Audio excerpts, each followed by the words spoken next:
I first played through Omega Ruby in 2015, a year after release, and despite some reservations, I was struck by just how much I actually enjoyed it. On some days, I might even tell you that it's my favourite Pokemon game. I think that it represents the absolute best that the series has to offer. But it really is a game of two halves. I also think that it encapsulates the worst that the series has to offer. Now, don't get me wrong, Pokemon is great, but it's riddled with problems, and I think it gets away with a lot more than it deserves to. So I thought it would be interesting to go into my thoughts in depth on Omega Ruby, and use it as a lens through which to examine the Pokemon series as a whole. Before I begin, I'd like to make a few things clear about my approach. First of all, before you even start, I know that this is a long video, you don't need to tell me. I don't know why I'm saying that. I guarantee that there's a bunch of comments down there already going, "Oh, Shay, this is a long video." Listen, don't worry too much about it.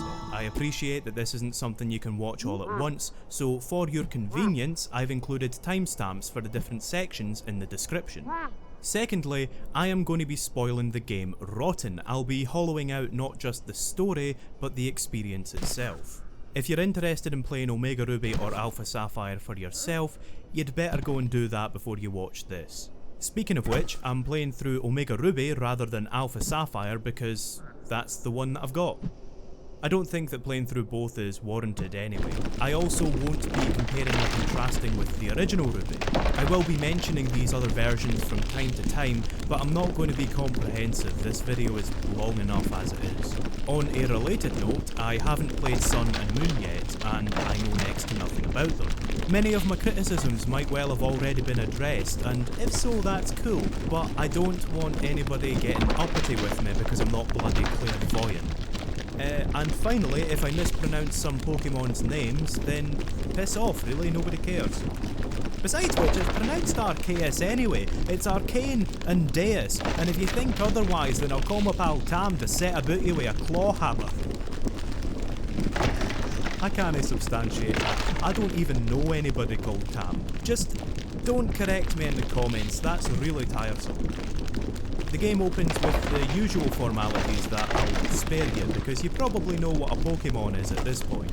The protagonist is moving to the Hoenn region, which is based on the southern island of Japan, Kyushu. He or she is looking at his or her Pokénav, which immediately draws attention to the fact that this is a remake by juxtaposing the old Game Boy Advance graphics with the new 3DS ones. Your Pokénav is even shaped like a Game Boy Advance SP to drive the comparison home.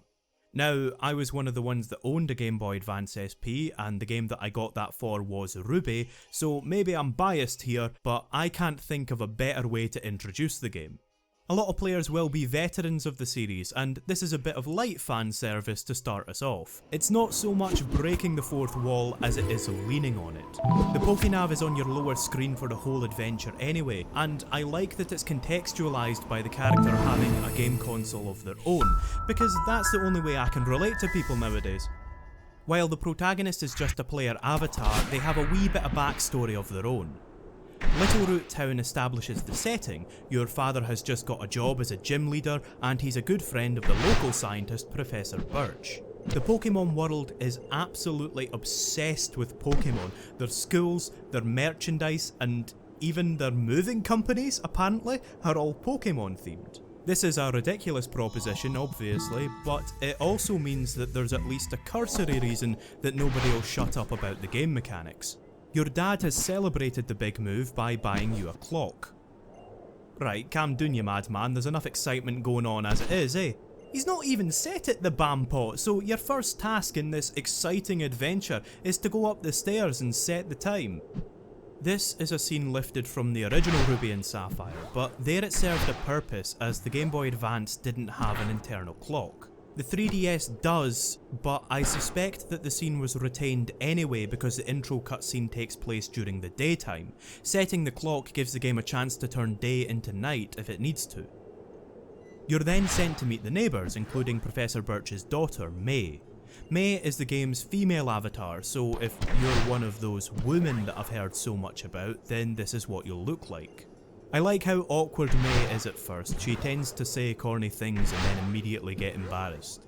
After meeting May, you find Professor Birch being chased by a Pucciina outside of town, which is a daft little prompt. Imagine a grown man being chased by a puppy and you should get the idea, but it gets you into your first battle. To battle, you need to choose your starter Pokemon. It's great that you're forced to make such a significant decision right at the start of the game. Your starter is likely going to become a linchpin of your team, and having to choose what that linchpin is makes it feel a lot more personal. It's a big decision, so you make the adventure your own almost immediately.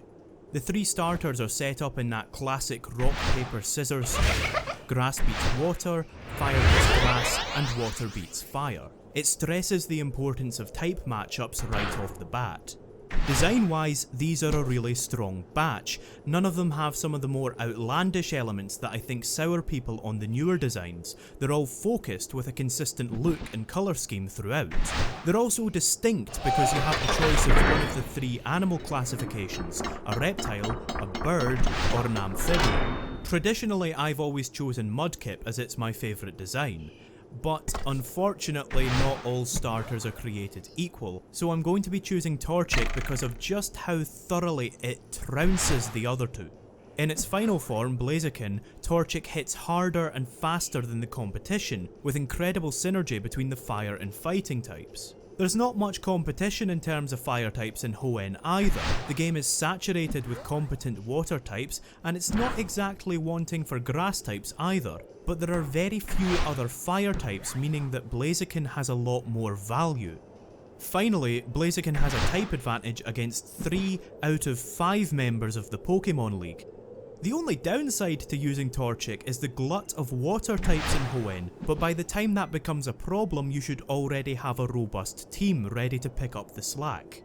Now, neither Trico nor Mudkip are worthless by any means, and I'm not saying that you have to choose Torchic, but they are noticeably outclassed, and I think that ideally each starter would have their own advantages and disadvantages that make them all roughly level with each other.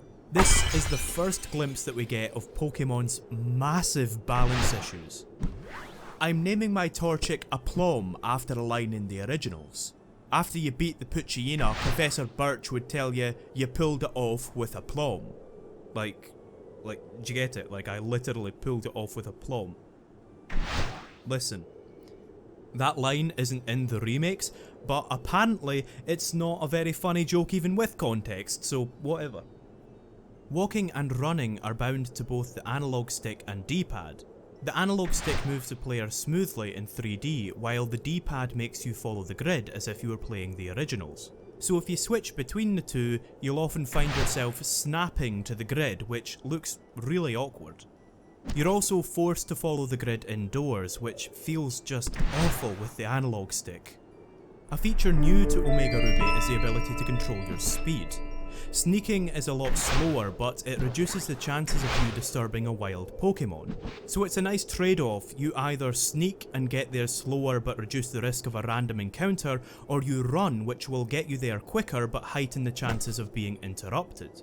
The first route is very short. It takes you but a few seconds to reach Oldale Town, where the game introduces you to a lot of the basic mechanics. The intro to the game has a wee bit of breathing room, giving you time between tutorials to do your own thing. To the west we can find one of the game's artificial roadblocks. Pokemon has a history of using some pretty conspicuous excuses to keep you away from areas you're not supposed to reach yet. In this case, the game wants you to go north, so this guy is refusing you passage to the rest of Hoenn because there are apparently some rare Pokemon footprints that he wants to sketch. It's later revealed that these footprints were actually his own, which is this really outlandish and frustrating scenario that I find quite funny. There isn't really much point in making a game like this non-linear due to the levelling up system, so it needs to halt your progress somehow. These roadblocks don't give any indication of what the player needs to do to progress, but I don't think that that's a bad thing, as it forces the player to explore under their own power. So long as the scenarios remain suitably tongue-in-cheek, then these roadblocks are as good a way as any to keep the game linear. The setting for your first battle against May is the same pond that we saw in the introduction. In the original there was nothing here, this was just a dead end, so I love that they made the classic intro an actual location. I'm glad that May is the introduction to the trainer battle concept. It feels just that wee bit more meaningful than if it were youngster Calvin or something. In the original Pokemon games, the first rival fight took place on equal footing. Both Pokemon were level 5 and knew only their most basic moves. Here, the player has had the chance to level up before they fight May, and both Pokemon have their first elemental move as well. On the one hand, an equal matchup sounds like the more interesting battle, but often the first rival fights would just come down to luck due to your limited strategies. Being able to level up beforehand puts the match's result firmly under the player's control, but it can trivialise the battle, especially as your rival only uses their most basic damage dealing move. As is traditional, they get the starter with a type advantage, so it would be really unfair if they could hit you for double damage with no chance of recourse. I think the reason you have your elemental move anyway is probably to teach you that it doesn't work as well on a water type, just in case you really don't get the concept. All in all, I think I prefer it this way. It's kind of a soft tutorial. Whether you win or lose, the encounter should teach the player that they must level up to succeed. I also think that a fair fight is kind of a moot point when your only strategy is to wail on your opponent. By using the ledges to hop down, you can return to Littleroot without touching any tall grass. This kind of considerate design appears less and less as the game goes on, but then you're very rarely forced to retrace your steps as you are here. Back at the lab, Professor Birch gives you the Pokédex in celebration of your beating the shite out of his daughter's pet. May also gives you some Pokeballs so you can catch Pokemon. So, at this point the game has a very similar structure to all other Pokemon games. You start off by exploring a small town, you meet your rival, and you meet a professor who gives you your partner Pokemon. After a short, safe trip up the first couple of routes, you're then given a Pokédex and instructed to go on an adventure for some reason. The game isn't very subtle about that bit. It's pretty transparent about the fact that if you've picked up a Pokemon game, you most likely want to fight Pokemon. It's player friendly, but it's not very compelling. While it's easy to criticise Pokemon's introductions due to their hand-holding, I think that this one is brisk enough so as not to really be too much of a bother. You can scoot through it in well under 10 minutes. The problem is, no sooner has your mum put the full stop on the introduction than May interrupts you to hand you the Dex Nav and then force you into a tutorial. This tutorial could easily have come at any other time. It kind of wrecks the pace to start off your grand adventure and then immediately be taken back under somebody's wing. It's also pretty much useless. It explains next to nothing about the Dex Nav's functions. If it's going to interrupt you, then it might as well do a good job of it. The transition from Oldale Town to Route 102 isn't seamless like it was in the originals, probably due to technical limitations. This isn't a problem in and of itself, it must be difficult to convince these games to work properly, but I think that the transition draws too much attention to itself. It cuts to black and uses the sound effect of a door closing, and I think it would feel more seamless if it was silent and used a similar green palette. Catching different kinds of Pokemon offsets the linearity of traditional JRPGs. You have so many options for party members that no two playthroughs will look alike. It's a great idea and it adds a ton of replayability to the game, but less formally it also tickles both the animal lover and the collector in me. The concept for Pokemon came from executive producer Satoshi Tajiri's childhood, which was spent catching bugs. But rather than these mad, wee, freaky alien things, Pokemon broadens the audience by having monsters that actually look appealing.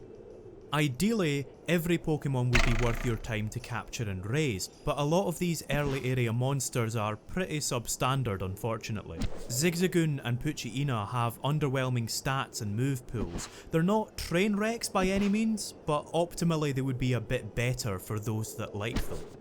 But having said that, I'm going to be catching a couple of Pokemon on Route 102 to add to my team. Despite my fondness for the system, in exceptional circumstances it can get pretty tedious catching Pokemon. You have a set chance of encountering a specific Pokemon on a route, and then you have a chance of catching them on top of that. It can be frustrating when luck's just not on your side. This is where the Dex Nav comes in. The Dex Nav is an absolute miracle worker. It fixes a huge number of the game's problems. The Dex Nav makes a specific Pokemon visible in the tall grass before you've actually entered the battle. It synergizes perfectly with sneaking because once you see the rustling grass, you have to sneak up on the Pokemon to avoid startling it. They're constantly moving around, so you have to balance your speed to reach them in time, but without frightening them. If you've caught a certain species before, you can manually search for it, so you can get the specific Pokemon that you want anytime thereafter. I'm looking for a Ralts, which has less than a 1 in 20 chance of appearing, but I'm also trying to get one with a particular ability, lowering that to a 1 in 50 chance. But with the Dex Nav, after catching my first, I can just manually search for it, which saves a lot of time. Each Pokemon has its own search level on the Dex Nav, which is raised by encountering it again and again. The higher the search level is, the more information you'll be able to see on said Pokemon, like its ability, its held item, and its moves. At higher levels you can get unique versions of that Pokemon, such as ones with rare moves and abilities, and ones with high stats. Each star on the lower screen represents one stat that the Pokemon has the potential to be perfect in, so the more you use the Dex Nav, the greater the benefits.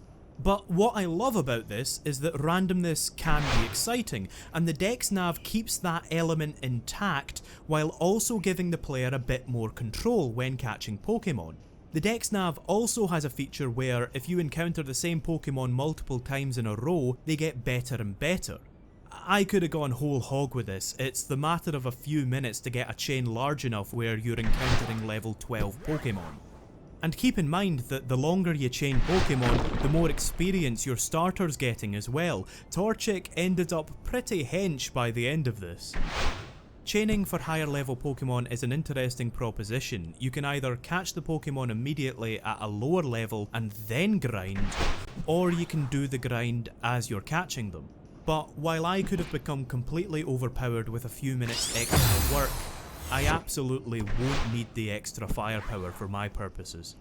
Now, all of that said, the Dex Nav isn't without its shortcomings. It can be fairly unreliable, and I've had multiple chains go completely awry for seemingly no reason. It's annoying because the game basically randomly decides that one of its features doesn't work. I also wish that it showed a little more info. It could have been expanded to show the Pokemon's gender, its nature, and have 6 stars so that you could see every stat. But nevertheless, it's a fantastic idea, and the execution is so roundly excellent that I find it difficult to complain too much. Anyway, after a few minutes, I managed to find myself a fairly solid Ralts with the ability Trace. To briefly explain, each Pokemon has an ability, which is a passive effect that you don't need to activate. For example, Torchic's Blaze ability strengthens its fire moves when it's low on health. I think that abilities are a fantastic addition, adding even more options, tactics, and considerations when catching and battling Pokemon. Ralts' abilities are either Synchronize, which passes on status effects to the opponent, or Trace, which automatically copies its opponent's ability. I find Trace a lot more useful personally. I don't want to be getting hit by any status moves in the first place. Ralts will eventually become Gardevoir, so I'm naming it Gardevoir. You know what, I thought it was a cute and effeminate nickname, and it's definitely got nothing to do with the fact that it's what you yell when you launch your pish out a window. I'm also going to catch a Seedot. I don't usually pick Seedot, but he'll plug a lot of gaps in my team later on. I'd ordinarily be hesitant about having 3 Pokemon before the first gym, because the more Pokemon you have, the less experience they gain apiece. I'm not really worried about that in Omega Ruby though, which we'll talk about in a bit. I'm naming my Seedot King Konk. Listen, it's a wee bit of a boomerang joke, we'll come back to it later. At the end of Route 102 sits Petalburg City. The cities at this point are fairly squashed together. We have covered very little ground since Oldale Town. The towns get further and further apart as the game goes on, with multiple longer routes separated. It's a subtle bit of pacing that eases the player into the game. It's also here that we meet Norman, the protagonist's dad, and also Wally, who becomes a minor recurring character. Wally is a sick and frail kid that wants a Pokemon to keep him company. He's about to move to his cousin's house in Verdanturf Town, which is famous for its clean air. I quite like that Verdanturf is flagged up so early. Hoenn is great at feeling like a complete world. Towns and landmarks are mentioned long before you actually reach them, which makes the player a little bit curious about them. Verdanturf also becomes a wee bit friendlier when you do eventually reach it, because you know some of the characters there. No sooner have we finished catching Pokemon on Route 102 than we're back to Route 102 to learn how to catch Pokemon. Pokemon's introductions have become more and more protracted over the years. Ideally, they should be getting their mandatory tutorials out of the way all at once, so as not to interrupt the player once they have their flow going. The problem is, Pokemon has been unable to stop itself from adding more and more disruptions as the series goes on. Tutorials are the series' biggest offender. As it is, even when it's explaining concepts that are new to me, I find myself resentful and less willing to learn because I've been interrupted. I appreciate that the developers are trying to space out the tutorials rather than dump an entire game's worth of information on you at once, but forcing the player to stop every 5 minutes isn't a great alternative. Yet worse, while the tutorials are frequent and disruptive, they're also incredibly vague, suggesting that the developers are aware of the problems and want to keep the pace up. As a result, Pokemon never, at any point, explains to you precisely how its mechanics work. I mentioned earlier how inadequate May's tutorial was. She teaches you how to sneak up on a Pokemon using the Dex Nav, but as I've explained, there is so much more to it. They're usually pretty badly timed as well. Quaderat demonstrandum, it's teaching me how to catch Pokemon after I've already caught a couple. This capturing tutorial could have been folded into May's DexNav tutorial from earlier. Alternatively, a lot of these tutorials could be skippable, accessible from the menu, or simply delegated to optional NPCs. Even if Norman had just asked if you wanted to go with Wally, that would have fixed the problem right there. Of course, that would mean that you would miss the setup to Wally's character. Wally is a pretty endearing character, and I think that he plays to Pokemon's storytelling strengths. He goes from being meek and sickly to becoming confident and healthy over the course of the game. It's not a complicated story, but it's effective because it ties into Pokemon's Ludo narrative, which sees the player become slowly stronger over the course of a lengthy adventure. With Wally, you get to see that from the outset. Meeting Norman is also the setup for the player's growth later in the game. This is a minor plot point, but it's a really, really effective one, so keep it in mind. I'll be coming back to that one later.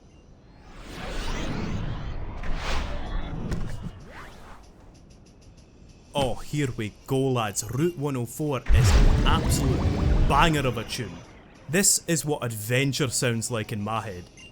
There's this really good bit coming up. Here it comes, wait for it, it's coming up. This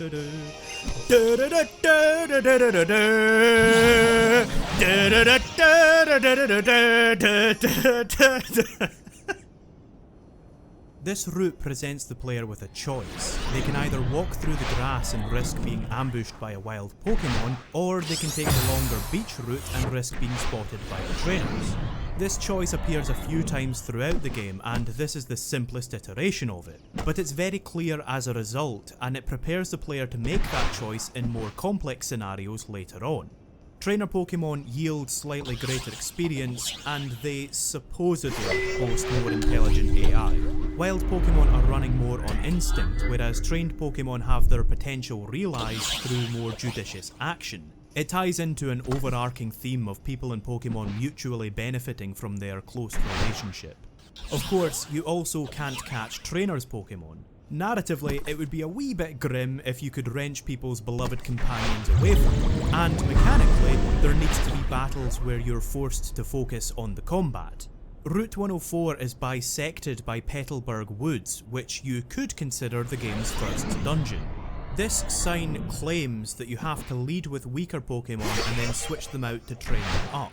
If you've played this game before, you will know exactly why that's nonsense, but for just now, all I will say is, no you bloody well don't.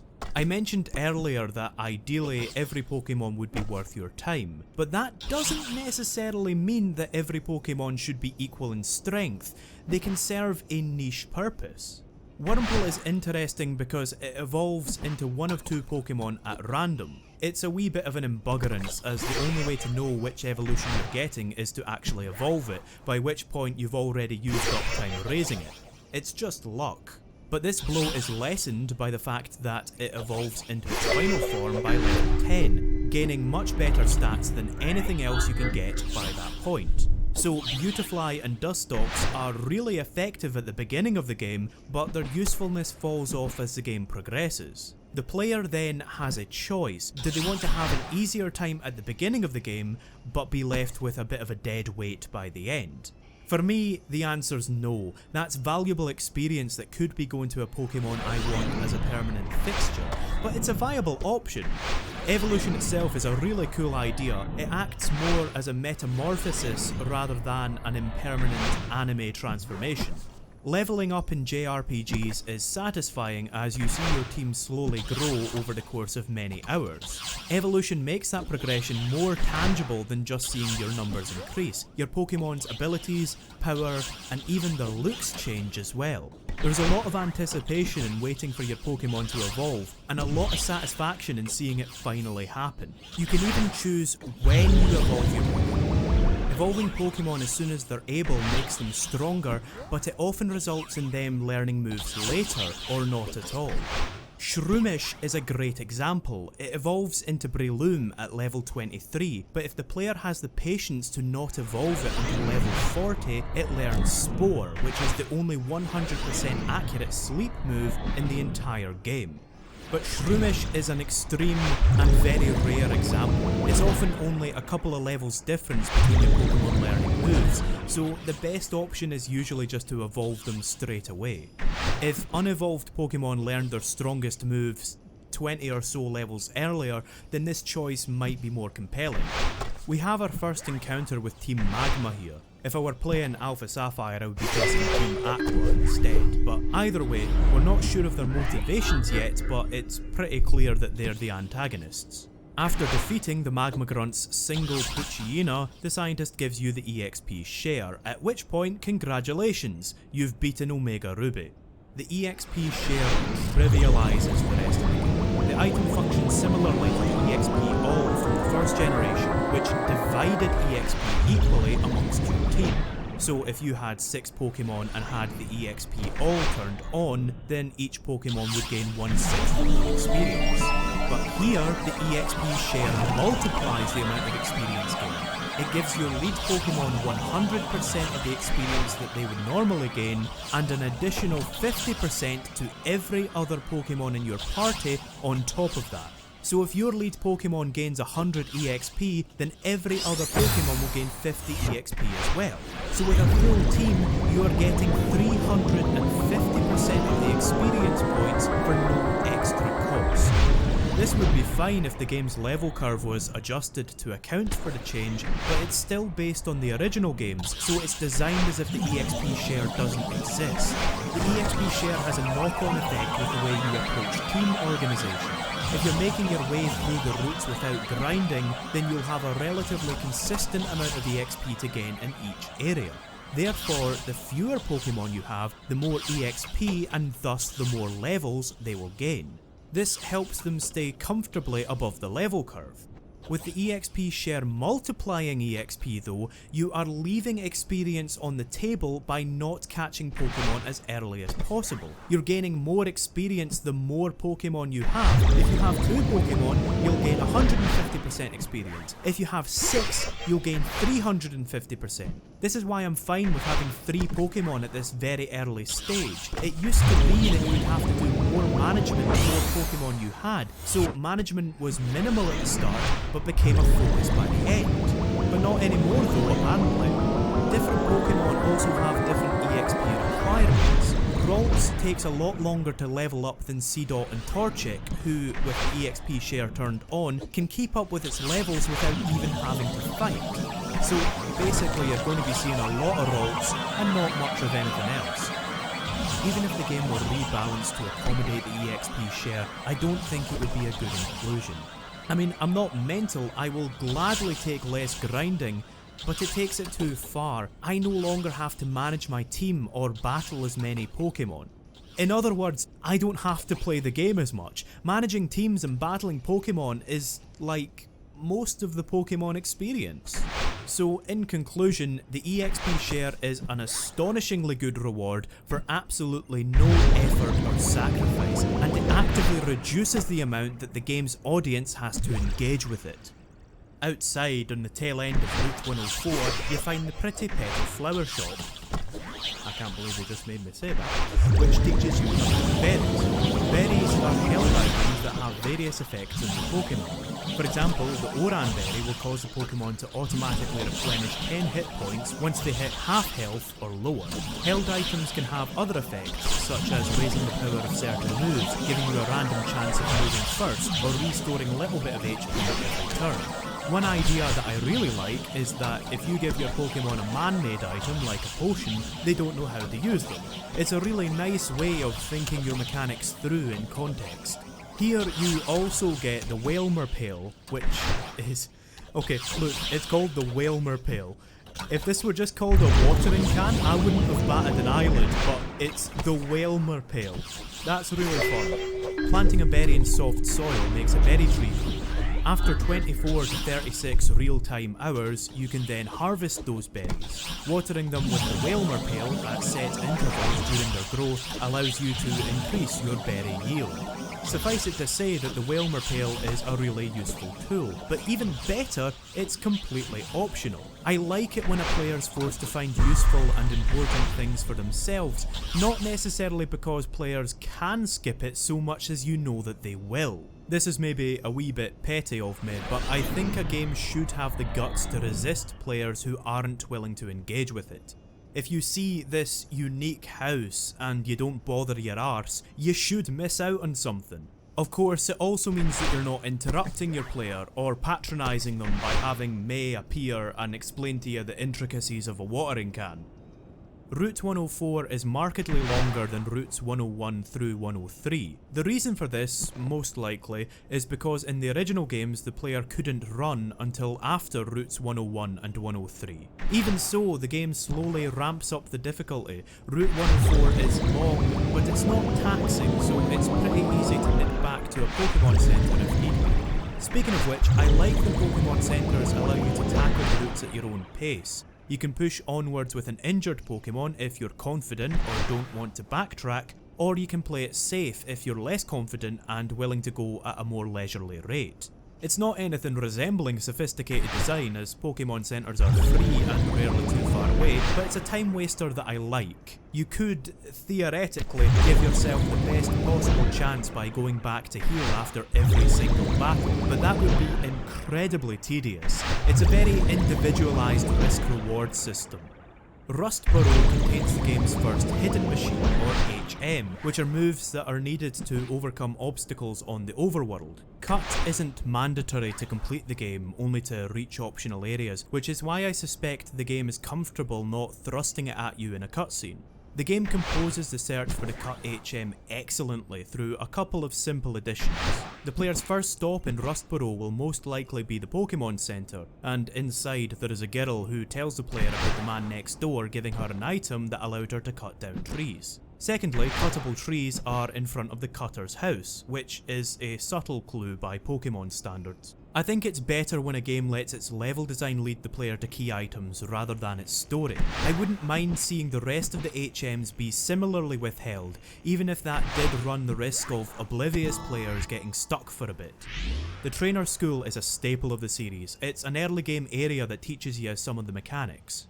If you ask me, this is one of the best of Pokemon's traditions. It's a completely optional tutorial, which gives it the room to go into comprehensive detail. In particular, it teaches you about status conditions. Status conditions are all well realised, with each having a distinct effect. I feel like Burn and Poison overlap too much. A burned Pokemon has its physical attack halved and loses 1/8 of its hit points every turn, whereas a poisoned Pokemon just loses 1/8 of its hit points. However, the rarer, badly poisoned condition can be devastating, inflicting incrementally more damage as time goes on. So it's not like poison is obsolete or anything. Poison also has the effect of draining your Pokemon's health outside of battle. This is only ever dangerous if the player has just one Pokemon, which is why I think they pack so many poison types into the early game forests. It's the only time that status can be a remotely credible threat.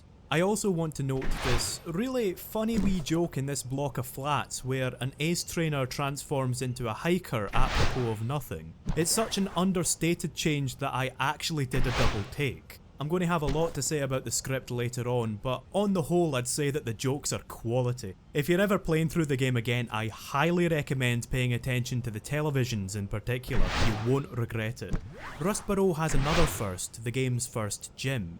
The player has the option of either heading straight there to advance the story if they're confident, or clearing Route 116 at the other end of the city if they feel like they could use the extra levels. That's where I'll be headed just now. One of the reasons I wanted Trace on Ralts was because of Whismur. It traces their soundproof ability, and as all of their moves are sound based, it completely shuts them down. Soundproof is an ability that I'm really impressed with. I imagine that it wouldn't have taken much to program. Basically, if the Pokemon has soundproof, then they are immune to a hand-picked list of moves. But it's the attention to detail that really gets me. You read Soundproof's flavour text, and it's instantly obvious which moves they're referring to. It's a perfect example of Pokemon's attention to detail. The mechanics are rarely arbitrary, and they're often rooted in some form of real-life logic. I'm going to catch an Nincada here. It's not really that interesting yet, but it soon will be, and it can at least learn Cut and Flash in the meantime. I don't know how it uses Flash, but it does apparently. At the far end of this route is the Rustturf Tunnel, a tunnel that was designed to connect the two separated towns of Rustboro and Verdanturf. The portmanteau keeps the name memorable even though it's a minor location. This area is the first glimpse that we get at people's consideration for Pokemon. After development on the tunnel began, the company realised that their machinery was disturbing the local Whismur. Whismur's gimmick is that they scream when they're startled, which isn't anything special, I do that too, but this has led the construction team to cancel the project. Afterwards, one man resolved to dig the tunnel by hand so that the project could be completed without disturbing the Whismur. The story doesn't make a whole lot of sense. When we get inside, we find only a single rock blocking the way. So either this guy's the bloody Hulk or the project was already 99% done when they decided to stop. So it's a pretty contrived situation, but it shows how considerate the people of this world are towards the ecology. They stopped the project the second it became clear there were environmental concerns. That's not generally how these things tend to go in the real world. It serves as a really nice introduction to the game's thematic conceit, which, through People vs Pokemon, explores development versus the ecology, and how synthesis can be reached between the two. It also, of course, gives you a shortcut between two areas once you get Rock Smash. Rustturf Tunnel then serves both a satisfying mechanical and thematic purpose, so if the scenario's a little contrived, I think that can be forgiven. Rustboro Gym is themed after a museum, a nice fit for a rock-type gym. This is something of a tradition in the Pokemon games. Having rock as the first gym leads a lot of people to see the starter Pokemon as difficulty selections. Water and grass have an easy time with rock, while fire is weak to it. I'm not entirely sure how I feel about this. It seems like an odd choice to hamper players who might want to use the fire-type starter. But even then, Torchic becomes fire fighting when it evolves. Fighting is strong against rock, so if you can evolve it before the first gym, which is feasible if you only have a single Pokemon, you'll still have a type advantage. So whichever starter you choose, the rock type drives home how important type matchups are. It's certainly more interesting to have a type with a lot of dynamics with the starter Pokemon than it is to have a more neutral type like, say, Dark. So I think I've convinced myself that I like it. C-Dot also evolved, by the way, which there was absolutely no need for. It's not like I'm going to have trouble with the gym at this point. Do you see what I mean about the EXP share? Rustboro Gym, as with most levels, allows you to either battle or bypass the trainers. Battles in gyms are often a punishment to solve the puzzle. Even here, going around the trainers feels like it's supposed to be the smart solution. And I think this encourages some bad habits. Lazier players can scrape by without really having to engage with the game by just sneaking around the trainers. It's not necessarily a bad approach to level design. If a lazy player doesn't recognise the importance of training, they're going to end up in trouble later on, and that's their fault. Again, I like it when a game has the guts to resist players that aren't willing to engage with it. The game lets you skip a lot of battles, but that means that you are responsible for keeping on top of your levels. So it's not all bad, but I feel like the game should sometimes be a bit more obstinate. It should demand that you fight a lot more often than it actually does. Defeating Roxanne gives the player the stone badge, which forces Pokemon up to level 20 to obey them. Pokemon traded from another player, if too high a level, will often disobey your commands. This is to prevent exploitation of the trading system. You can't have someone trade you a powerful Pokemon just to transcend the level curve. It's an obvious but effective solution that prevents players just cheesing the game, but it also doesn't punish players who put in the effort to gain extra levels themselves. The stone badge also gives us permission to use cut outside of battle. Again, it's an obvious but effective mechanic to ensure that you don't head to the next area before battling the gym. Fortunately, the Devon researcher has had his stuff nicked again, which gives us an excuse to head back to Route 116, where there's a small group of trees that we can access using cut. Outside the tunnel we find Mr. Briny, whose pet Wingull, Pico, has been kidnapped by the same magma grunt that took the Devon tunnel. After you confront him, the grunt curses, saying, "Keelhaul it all." To keelhaul is a nautical themed punishment that, as the name suggests, sees somebody be dragged behind the keel of a boat. Team Aqua's visual design clearly references pirates, so I can imagine that the line would fit much better in Alpha Sapphire. I suspect that Alpha Sapphire was written first and then adapted into Omega Ruby for a couple of reasons, this being one of them. The line doesn't really fit with Team Magma. Since you've cleaned up Devon's messes twice now, President Stone asks you to deliver the Devon goods to Slateport, as well as a letter to Stephen, his son. Is it just me or is that weird? Like, back in 2002, when these games originally released, the internet and mobile phones weren't nearly so commonplace, so sending a letter didn't seem odd. Although this game was released only 12 years later, sending a letter already seems archaic. It just struck me as odd that President Stone is still using letters to communicate, even though they've mastered the art of streaming television to a handheld device. This scenario was originally constructed so that Mr. Briny would be indebted to you for saving Pico, and he would give you a lift to Dewford. In the remakes though, President Stone calls in a favour anyway, so there was no point in Pico getting kidnapped. This is one instance, and far from the only instance, of the game adding dialogue that really didn't need to be there. Mr. Briny's all too happy to give you a lift to Dewford since you saved Pico, but I don't think that even he believes that he was good friends with President Stone. As soon as you arrive, he calls Stephen what's his name or whomever. You'd think that he would remember the name of his good friend's son. Like I say, I don't think they needed to add that bit of dialogue, especially if they didn't really follow through with it 5 minutes later. Dewford Town is most famous for its trendy phrases. The trendy phrase mechanic was introduced in Ruby, Sapphire and Emerald, and saw the player string together 2 words or phrases vaguely related to Pokemon. Of course, this was open to abuse. You could easily string together 2 words to create a dirty phrase like ball and bag. In Omega Ruby, they instead have you combine an item from your bag with a generic word like party to create the phrase. Hilarious as it was, I understand why Game Freak wanted to change this system, especially since online functionality is commonplace. You wouldn't want to risk exposing a child to dirty phrases in their kid-friendly Pokemon game. But this rectified system is so boring that I don't know why they didn't just remove the trendy phrase entirely.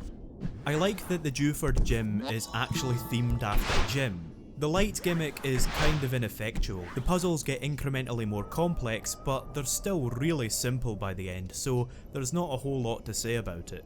Instead, I want to give you an introduction to the battle system. As much as I think that the series could and should be overhauled in numerous ways, the foundations for the battle system are pretty much spot on. It's constructed out of a lot of easily digestible individual mechanics that combine to create a lot of depth and variety. The core of the game is made up of 6 easy to understand statistics: hit points, attack, defense, special defense, and speed. Speed determines who goes first, attack hits defense, special attack hits special defense, and the resulting calculations subtract HP. Of course, you have buffs, debuffs, accuracy, timing, stats conditions, and a whole host of other factors affecting it, but the core of the combat system is really simple. All of this, combined with the fact that it's turn-based and one-on-one, means that Pokemon is a very clear and fair game. There's never a bit where you encounter an enemy that can cripple your team in one move, and there's never that moment where you encounter a boss and have no idea what they're capable of. Now, I'm not going to go over every mechanic here, that would take forever. There's moves that trap Pokemon, moves that cause Pokemon to lose a turn, moves that heal over time, moves that go first, moves that deal more damage depending on each Pokemon's respective weight, and so many more. Instead, what I'll say is this. With this battle system, you have a recipe for some easy to grasp mechanics with cavernous depths. Everything is modular, each individual mechanic could be explained in a sentence or two. Draining Kiss, for example, is a special move, but it still makes physical contact, meaning that it can trigger static, which is an ability that paralyzes on contact. I also mentioned earlier how well done the soundproof ability is. Moves behave exactly how you would expect, and the attention to detail here is really impressive. Each move is contextualized vividly enough that you get a functional idea of what it does, even if you don't know exactly how it works. And since moves and abilities can be shared between Pokemon, there's no need to create unique mechanics for every new monster introduced. There are hundreds of Pokemon at this point, and their unique blends of stats, movesets, and abilities present an easy way to distinguish them from one another without overburdening either the developers or the players. While I was rambling, you might have noticed that I beat Brawly without taking a hit. This is one of my recurring problems with the game. The overwhelming majority of bosses struggle to distinguish themselves as they're forced to play with the same pool of Pokemon as everyone else. I don't expect a grueling gauntlet or anything, but if you were to lower the levels a little, Brawly's lineup could easily be a normal trainer's. We're off to Granite Cave next to deliver the letter to Steven. In the originals, this was something of a mini dungeon that could be tackled either before or after the gym, much like Route 116, but in this game it's a single chamber. Even though we can get Flash off of this hiker, we can't access the dark parts of the cave until later on. This prevents the player from choosing their own approach, but it also means that you're not forced through what is a bit of a boring dungeon. Granite Cave has been made more interesting by the inclusion of the mural on the wall, which is our first real glimpse at what's going to come later on. We also meet Steven Stone. It behooves me to not reveal his identity at the minute, but suffice it to say that he's fairly important in the world of Hoenn. Steven is an enthusiastic amateur geologist, and he was supposed to be here searching for rare stones. It's been retconned slightly in this game. He's instead inspecting this mural and giving the most vaguely specific exposition to nobody in particular. The whole overheard monologue thing is a really inconspicuous way to introduce a mystery. Steven has a bad habit of making grandiose statements apropos of nothing. I think it's supposed to make him look wise and introspective, but he just ends up kinda sounding like a knob. After introducing the legendary Pokemon to the player, he declares that not all power is bad. Alright, aye, fucking shove off, Lord Acton. Steven Stone has a hot take for you. Now that he's established that, he goes on to tell you that you're capable of becoming Pokemon League champion, which is a wee bit presumptuous for somebody you've only just met. One of the game's more frustrating writing quirks is that it's keen to remind you that you're the main character. Pretty much everyone of importance in this world takes a shine to you and reassures you that you're incredible at everything you turn your hand to. It kind of belittles your agency. With that done, it's off to Slateport to deliver the Devon goods.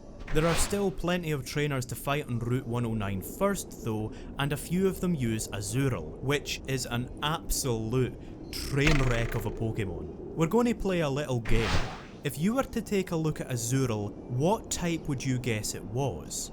It's on a beach, it's blue, it has a buoyant tail, and if you said water, you're dead wrong, it's normal fairy. Its species name is the Polka Dot Pokemon, even though it has no polka dots anywhere on it. Apparently this is because polka dots are known in Japan as Mizutama, which literally means water ball. So that was quite obviously mistranslated. Azurill is also associated with a glitch where it used to switch sex upon evolving. The way that gender assignment works is that the random number generator chooses a number between 1 and 100 and assigns gender based on that. Azurill, for example, has a 75% chance to be female, so if the number lands between 1 and 25, it's male, and if it lands between 26 and 100, it's female. However, its evolution, Meryl, has a different gender ratio, being 50-50 male to female. So if Azurill's gender number was between 26 and 50, Azurill would change from female to male upon evolving. They fixed it in this generation thankfully, but this poor thing's just a series of small disasters. To make matters worse, it also belongs to a group of baby Pokemon, which are designed to look like immature versions of other Pokemon. Azurill is a baby Meryl, Pichu is a baby Pikachu, and so on. Baby Pokemon's only real distinction is that they cannot breed without first evolving, which is a bit of a pain if you're trying to make a breeding chain. Game Freak seem to have found a solution to that particular problem. To hatch a baby Pokemon, the parents are often required to be holding a certain type of incense, which you can buy in Slateport City. So if you're interested in chain breeding a Meryl, for example, you don't have to go through the trouble of raising an Azurill, just don't have the parent hold a sea incense. So baby Pokemon only influenced a mechanic that was designed to counteract the problems with them. In Generation 6 though, baby Pokemon are guaranteed to have perfect potential in at least 3 stats if encountered in the wild, which is a really desirable trait. The problem is, there's only 4 baby Pokemon that can be encountered in the wild in Omega Ruby, and all of them are after the 7th gym. Besides, the Dex Nav does the exact same thing but for every single wild Pokemon, so babies are back to being pointless just like in real life. I suspect that they're more a marketing thing than anything included for mechanical purposes, evidenced by the fact that it's only well-known and cute Pokemon that get them. In that sense it works, I suppose. I can't help but like Azurill despite how maligned it is, it's a pretty cute design. There's an old man on the beach who's having his Zigzagoon use its pickup ability to pick up litter on the beach. For some reason, this scenario really stuck with me throughout the years. I always remembered exactly where this old man was and what he said. Looking at it, I think it's because of how strong the scenario is. It's a plausible situation, it teaches the player about what the pickup ability does, and it also reinforces the game's themes of people working together with nature. This old man is making the world better not through grandiose ideals, but by shouldering a small responsibility. You can find a series of shops in Slateport Market, including a TM shop, a doll shop, a shop that sells vitamins to boost your stats, and an incense shop. There are plenty of different kinds of incense, and while they don't communicate their breeding properties, each has another, more practical purpose. It's an elegant way of handling the situation, making the items worthwhile outside of their other, incredibly niche purpose. The Pokemon Fan Club is an area to obtain rewards for maxing out a Pokemon's hidden stats. Pokemon have many hidden stats like friendship and affection. I don't have any problem with these stats themselves or the fact that they're hidden. Quantifying friendship with a number would be a bit disillusioning. The problem is that the game doesn't tell you how these stats work. It hints, sure, but it gives you very little practical information to work with. For example, a woman here advises me to lavish love and care on my Pokemon and then hands me the Soothe Bell because apparently I've already done that. Now, I know that I got the item because my Pokemon's friendship stat is high enough, but imagining for a second that you had no knowledge of the game's inner workings, it would be easy to mistake these hints for superfluous rhetoric. Again, I get it, explaining the mechanic literally would be weird, but that means that Pokemon is a game that you need either a guide or the internet to get the most out of, and I think that's a flaw. Slateport is also home to the official name rater. Nicknames are a great way to personalise your Pokemon. Pokemon's names are generally really good, but I like that the player has the opportunity to really make them feel like their own. The name rater doesn't actually rate the names of your Pokemon, he'll tell you that any name you pick is fantastic, even my stupid nicknames. Instead, he offers you the chance to change your Pokemon's nickname if you don't like it. but you can't change the names of Pokemon you got in a trade, which I don't dislike in principle. Maybe it's because I'm a big flowery wanker, but I think that a name has a lot of meaning, and the game is trying to communicate that you want to preserve the original owner's love. But the fact is that nobody's trading away their prized Pokemon that they have an emotional attachment to. People trade away Pokemon they don't care about, either that or they're trading their own Pokemon over to a new game. The principle is simply out of touch with reality. This is often a problem with NPC trades in the games. You can get a Pokemon that you would like, but it comes with an embarrassing nickname. Most infamously, in Red and Blue, the only way to get Farfetch'd was to trade a Spearow to an NPC. Since there was no breeding, this meant that before Pokemon Yellow came out, it was impossible to own a Farfetch'd that wasn't named Dux. You'll notice that Team Magma is blocking the entrance to the Oceanic Museum. They are apparently queuing up to get in. This is a bit of a cheat. Captain Stern is inside that building, and you need to speak to him to advance the plot. But even if you know that, you can't go in and talk to him until you've first mistakenly gone to the docks and then been told that he's at the Oceanic Museum, by which point the roadblock will remove itself. I don't know, it's just kind of odd that they would force you into the wrong scenario before you can find the right one. The Oceanic Museum is one of Slateport's main attractions. Each one of these exhibits can be inspected to teach the player something about the ocean. A few of these are used for world building. The references to Kanto, Johto, Sinnoh, Unova and Kalos have become fairly standard, and they're a tame but functional way to give the settings closure. But the majority of the exhibits teach the player something about actual scientific advancements and endeavours in the real world. While it doesn't serve much of a mechanical purpose and is easily skippable if you're not interested, it does wonders for the world building, and even better, I can imagine it teaching kids something that they might not already know. This educational aspect in particular fascinates me. I find that games' educational value tends to be extrinsic. You have to be interested enough to do independent research. The Oceanic Museum represents one of the few times I can think of that a game is actually teaching its player intrinsically. That it's able to do so while keeping the presentation of its world so seamless is really impressive to me. I suppose that's a benefit of having a world that's so close to our own. Before we can deliver the parts to Captain Stern, Team Magma gets in the way. Grunts in Pokemon tend to use the same small stable of Pokemon again and again: Poochyena, Numel, Koffing and Zubat, none of whom are particularly threatening. In Alpha Sapphire, Team Aqua uses Carvanha in place of Team Magma's Numel, which makes them marginally more troublesome as physical contact with Carvanha causes your Pokemon to take damage as well. But either way, Grunts are pretty pathetic. After defeating them, Maxie, Team Magma's leader, makes his first appearance. And I need to ask this because it bugs me, is his collar part of his shirt or his jacket? Maxie then goes on to explain Team Magma's goals. He pontificates about how humanity requires a grand stage to stand on and exploit in order to progress. To that end, they want to expand the landmass. I really like how this story has been expanded in both Omega Ruby and Alpha Sapphire.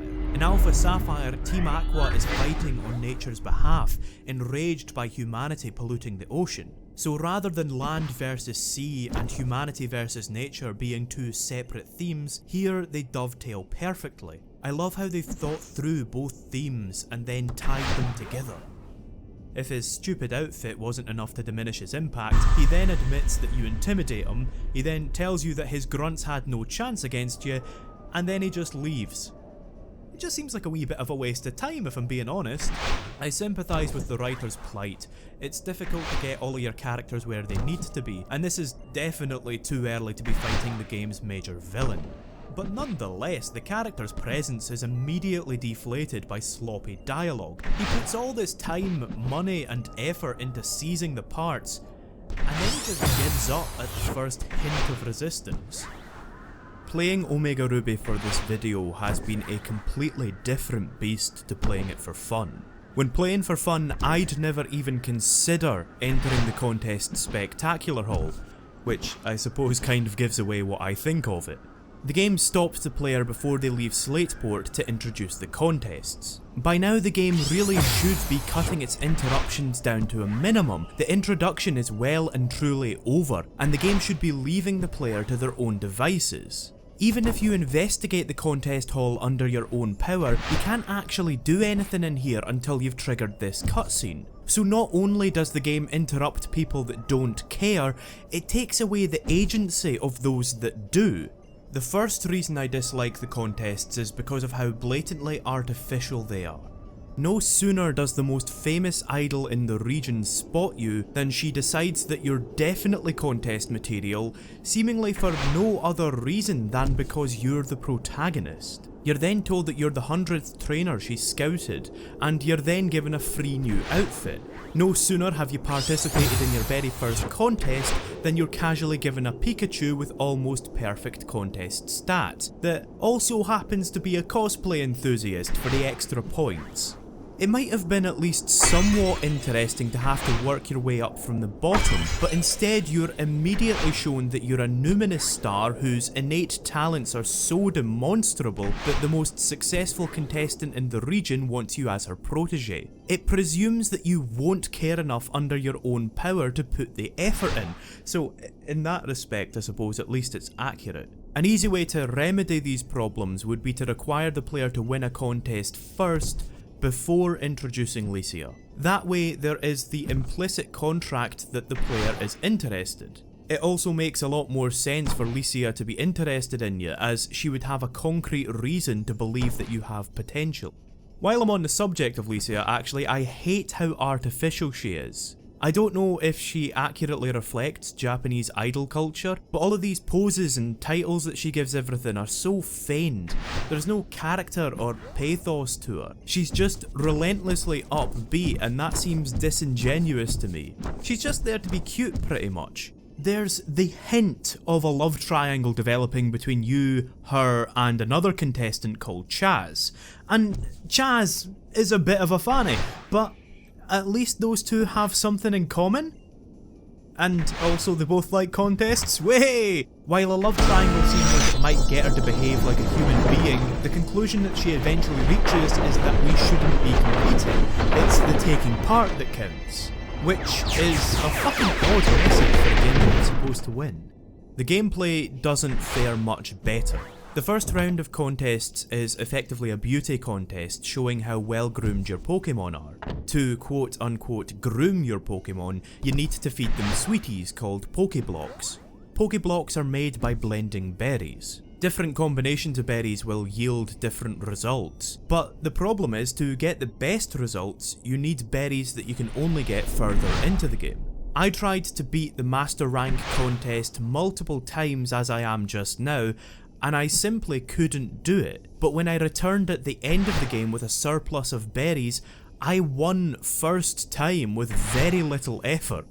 I would be misrepresenting it if I said that Pokeblocks were the be-all and end-all. I'm sure that a skillful or just plain lucky player would be able to compensate. But what I think is telling is that between me playing now and losing, and me playing at the end of the game and winning, I didn't improve at all. My Pikachu had an identical moveset both times. I didn't strategize or engage with the mechanics, I just had the most berries. Gating progress with your progress through the main game makes sense if you squint at it, but my problem with it is you can't progress through the game by playing the contests. So it doesn't give the feeling that you're getting better so much as coming back later. The following appeal phase takes about 15 minutes, and it sees all 4 contestants take turns to show off their moves to gain approval from the audience. These moves, as well as boosting your own appeal, can have other effects. Well played moves will fill the excitement meter at the top left, and the Pokemon that fills it fully will gain a huge amount of approval all at once. The appeal phase moves like treacle, and it feels like you don't have much control over whether you win or lose. You are constantly making choices anywhere between 4 and 7 moves ahead. In between those choices, every other Pokemon has a chance of disrupting your tactics by startling you, or changing the turn order, or something like that. So there are tactics, but there are no dynamics. There's no way to deflect or respond to your opponent's moves because of the space between your turns. The game requires you to think so many steps ahead, but it isn't designed around that. The landscape of a contest can drastically change as soon as a turn starts. A decisive appeal can be all but negated by a final turn Giga Impact, for example. And with no telegraphing, there's no way to counter or circumvent that. In simple terms, you can do everything right and still lose. So the only reliable strategy is to hope to goodness that the other Pokemon don't disrupt you. It also takes absolutely ages, and combined with the huge luck component, a lot of your time's probably going to end up down the toilet. So I don't think that contests are very fun. So what? Well, I may be completely off the mark about this, but it feels to me like I'm part of the majority. I've only ever seen dislike or disinterest towards the contests, and if so, that's an insane number of man-hours lost. Hours and hours creating a whole new battle system that only a very, very small percentage of people care about. And this is my biggest problem with the contests, and one of my biggest problems with Pokemon as a whole. According to an interview with producer Junichi Masuda, who also directed the original Ruby and Sapphire, Game Freak doesn't really distinguish between experiments and permanent changes. In his words, we still haven't decided which of the newly introduced features we're going to keep. We never distinguish between experiments and features to keep. It all depends on the fans' reaction. What this results in is a lot of tinkering. Contests have been replaced multiple times since they were introduced. You have the Pokethlon, where your Pokemon competes in sports, musicals, where your Pokemon performs on stage, and Pokestar Studios, where your Pokemon stars in a movie. Just like the contests, none of these are meaningful additions. Now, before I go any further, I feel like I need to explain what I think the difference is between meaningful and arbitrary. I think that meaningful changes affect the core mechanics. To me, a fundamental change or addition to movement or battle mechanics is much more worthwhile than a completely new experimental system that's layered on top, like the contests. There are a lot of core elements that I would much rather see improved than get another contest analogue. So while the contests are easily ignored, that's exactly my problem with them. It feels like nobody really cares, nobody really buys these games for the contests. And if these mini-games are going to be treated as set dressing by Game Freak itself, then that seems to me to be a tremendous waste of time. Why spend all that time developing something that you consider expendable?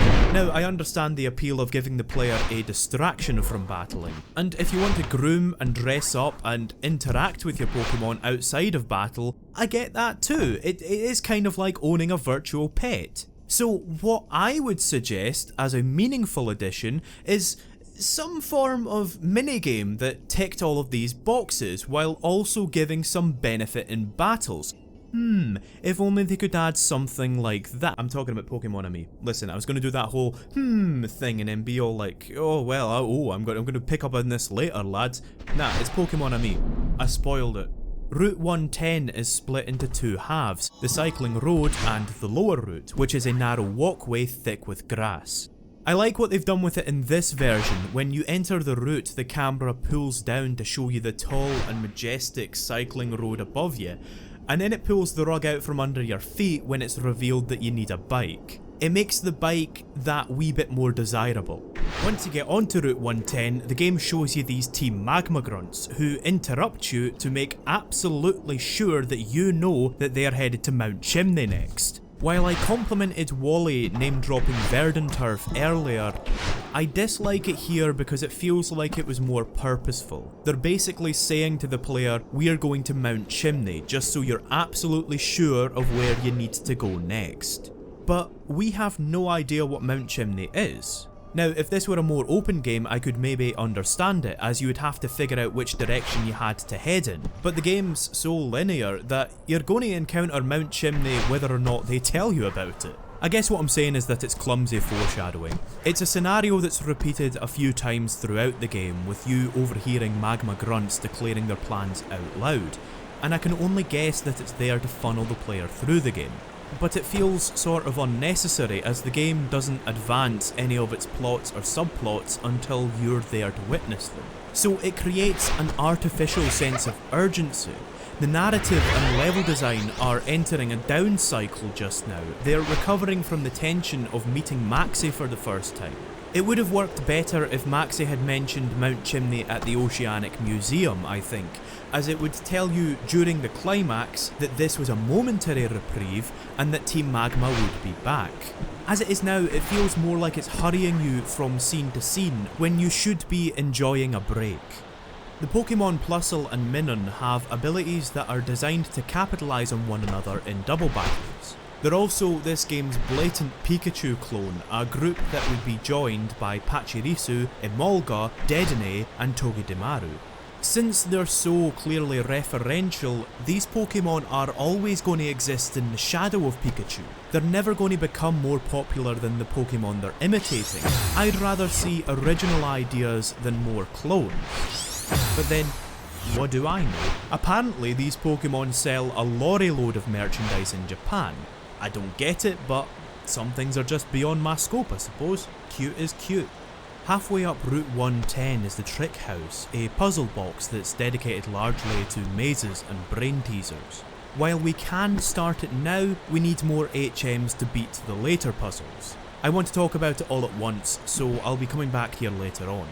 Even though the lower path is meant to make you wish you were on Cycling Road, it looks a lot more tedious than it actually is. It manages to avoid becoming tiresome.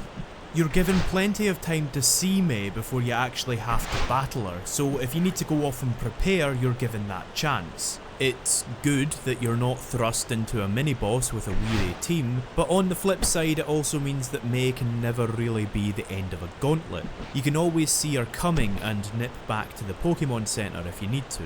Pokemon Centres are, of course, a good addition. It's comforting to have a place where you can be sure that your team will be brought back to 100% strength. The problem with them is that because trainers don't challenge you to rematches, it's too easy to clear a route and then quickly nip off to heal before you fight the bosses. You're rarely forced to take on a boss after being worn down, which diffuses some potentially tense situations. As a result, there's not much to say about this match, so I instead want to talk about how cracking May's battle music is. It's probably one of my favourite boss themes in video games. It's the perfect theme for a match between friends. It keeps trying to sound serious and dramatic, but it irresistibly shifts back to being fun and mischievous before too long.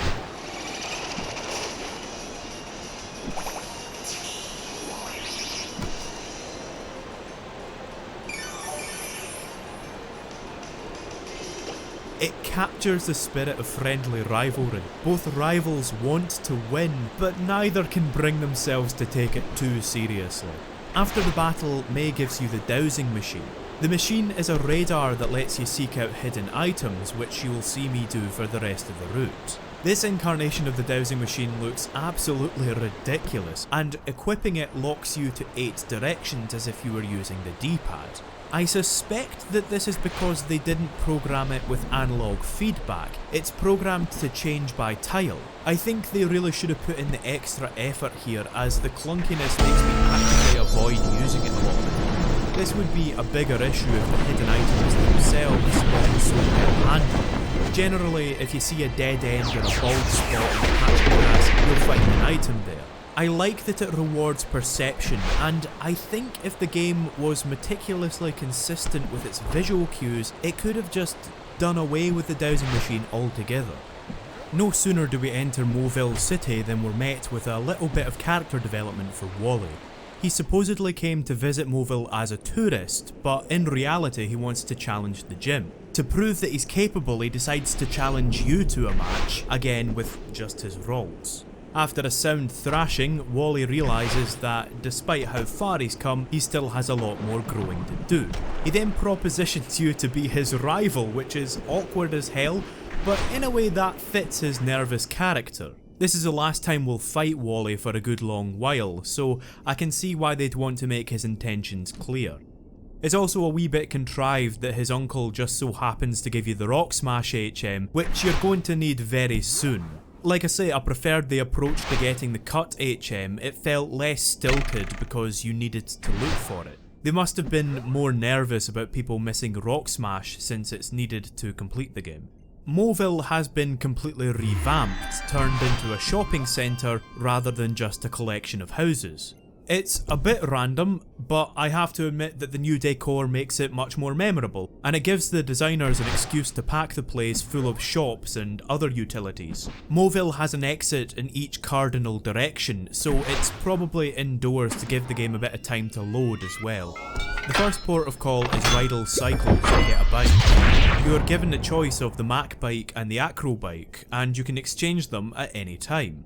Rydell's reasoning is, on the surface, ridiculous. He simply hands you a bike and gives you the option to exchange it at any time for no cost.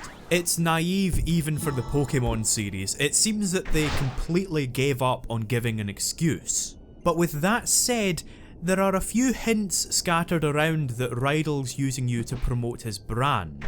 This is a scenario that was borrowed from Generation 2, and if that was indeed the intent, it's a really coy bit of commentary for Pokemon. It's surprisingly subtle. The camera in Moville is terrible. It's constantly swinging around, but the controls are locked to the grid rather than the camera, so pressing right might make you go up. Big cities in Pokemon tend to be awkward as it is, both because of the camera and because there are more NPCs than the game can figure out what to do with.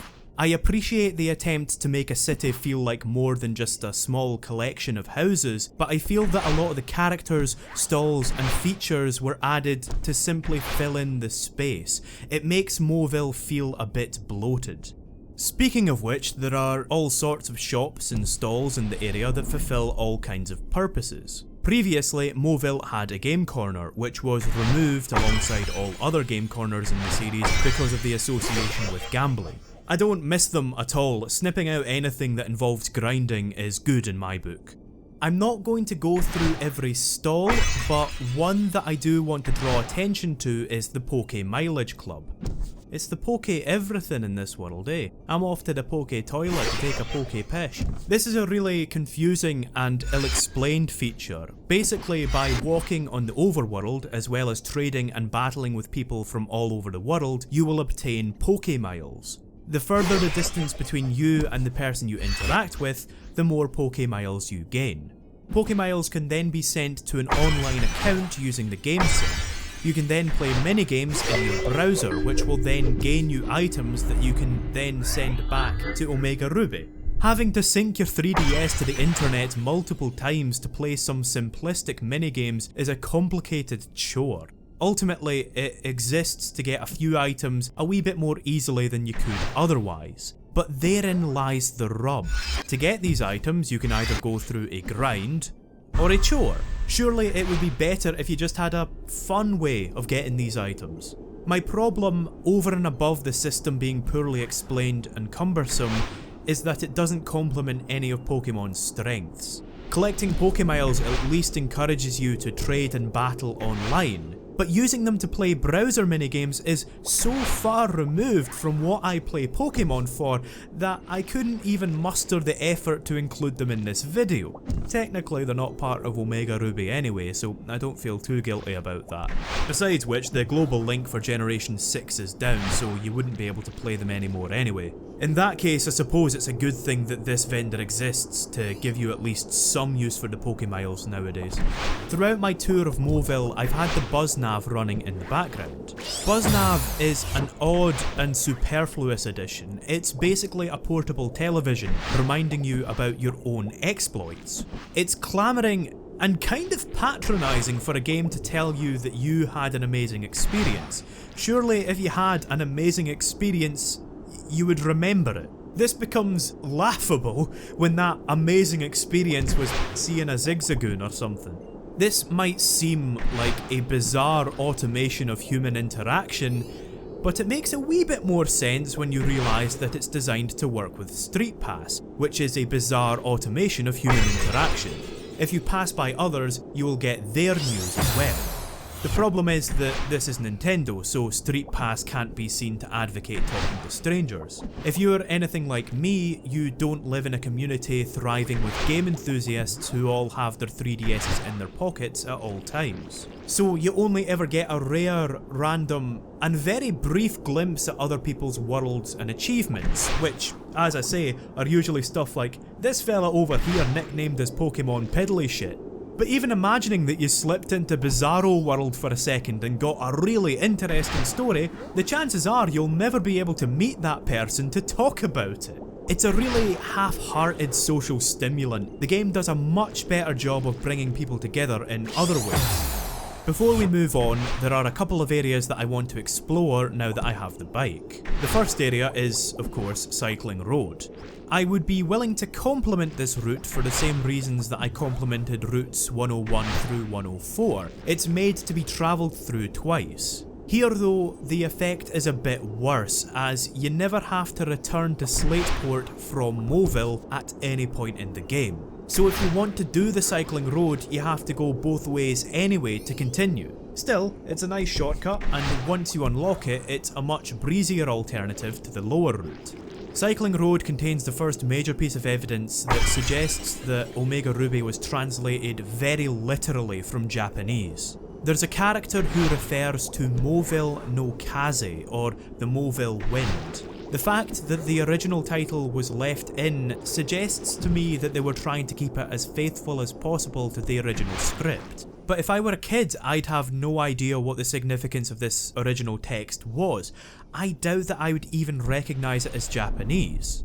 A completely faithful translation is not an inherently bad thing, but it does have some unfortunate implications which we'll explore later on.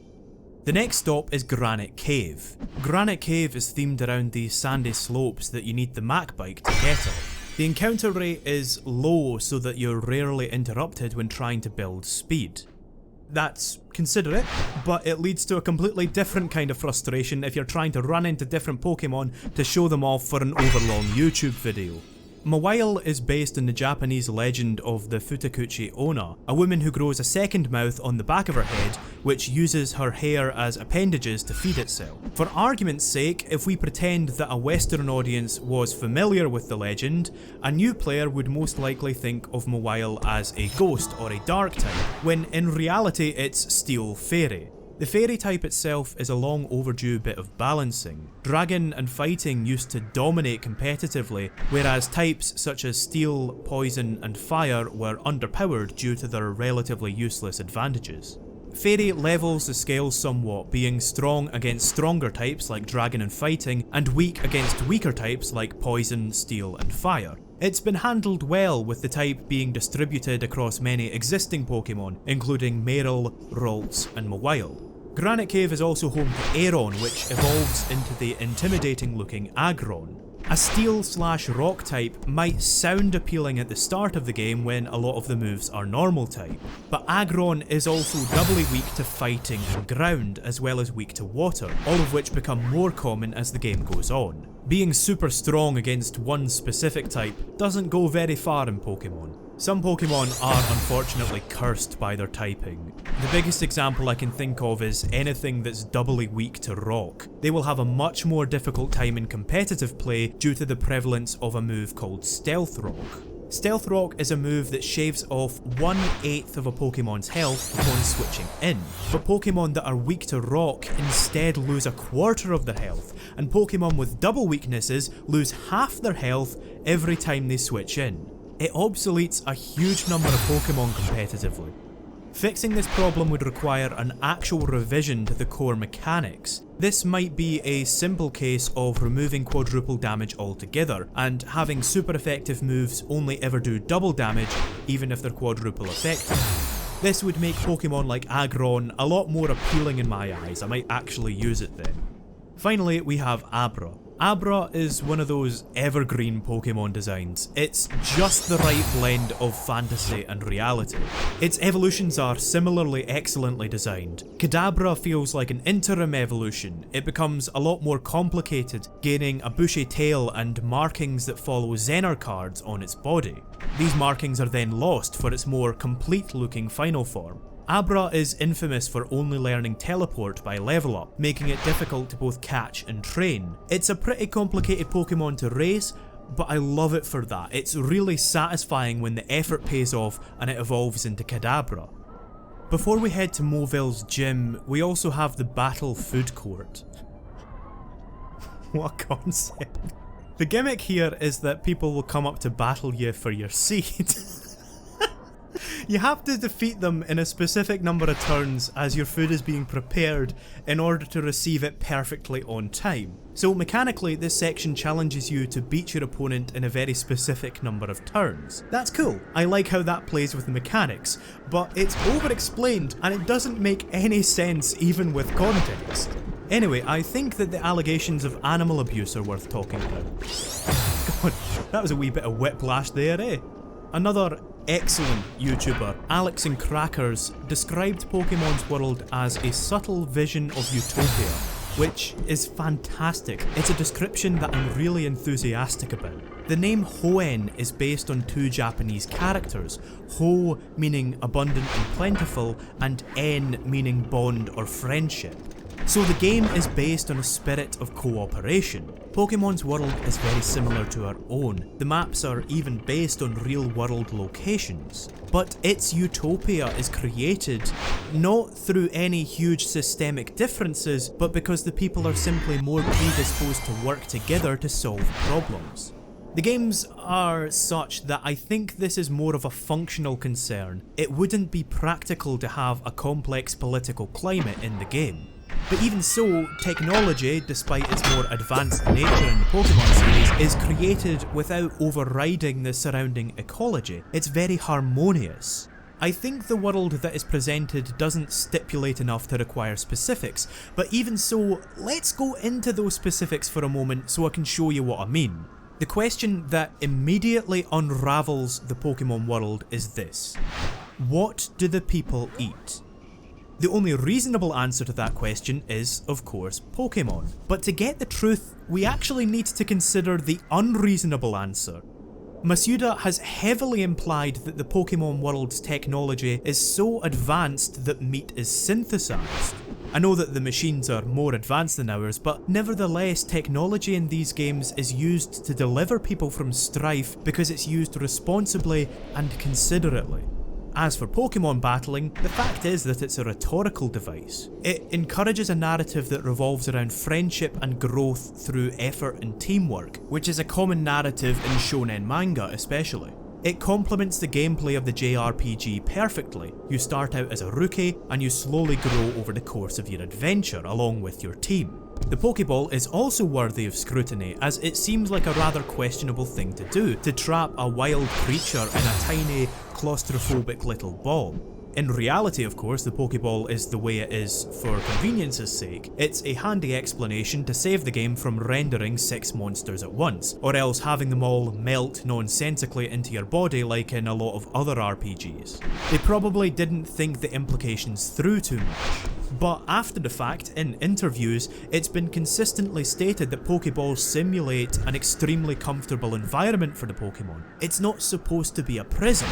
What I'm getting at with all of this is, I think it's interesting to note just how far Pokemon goes to present an immaculate utopia. And I honestly can't bring myself to see that as a criticism. If you're looking for something with scathing social commentary, then you're probably playing the wrong game. Balancing is a major issue in this area, and I think that the gym is the best place to talk about that. The player has 3 directions that they can go as soon as they enter Moville: Route 111, Route 117, or Route 118. This should be an opportunity for the game to conduct the player elegantly using the game's level curve. If the gym were at a higher level, the player could either challenge themselves by tackling it as soon as they can, or they could level up first in the surrounding areas. Instead, Moville Gym and all of the surrounding routes are balanced to be accessible immediately. So once you've finished one area, you have eclipsed the level curve for that entire segment of the game.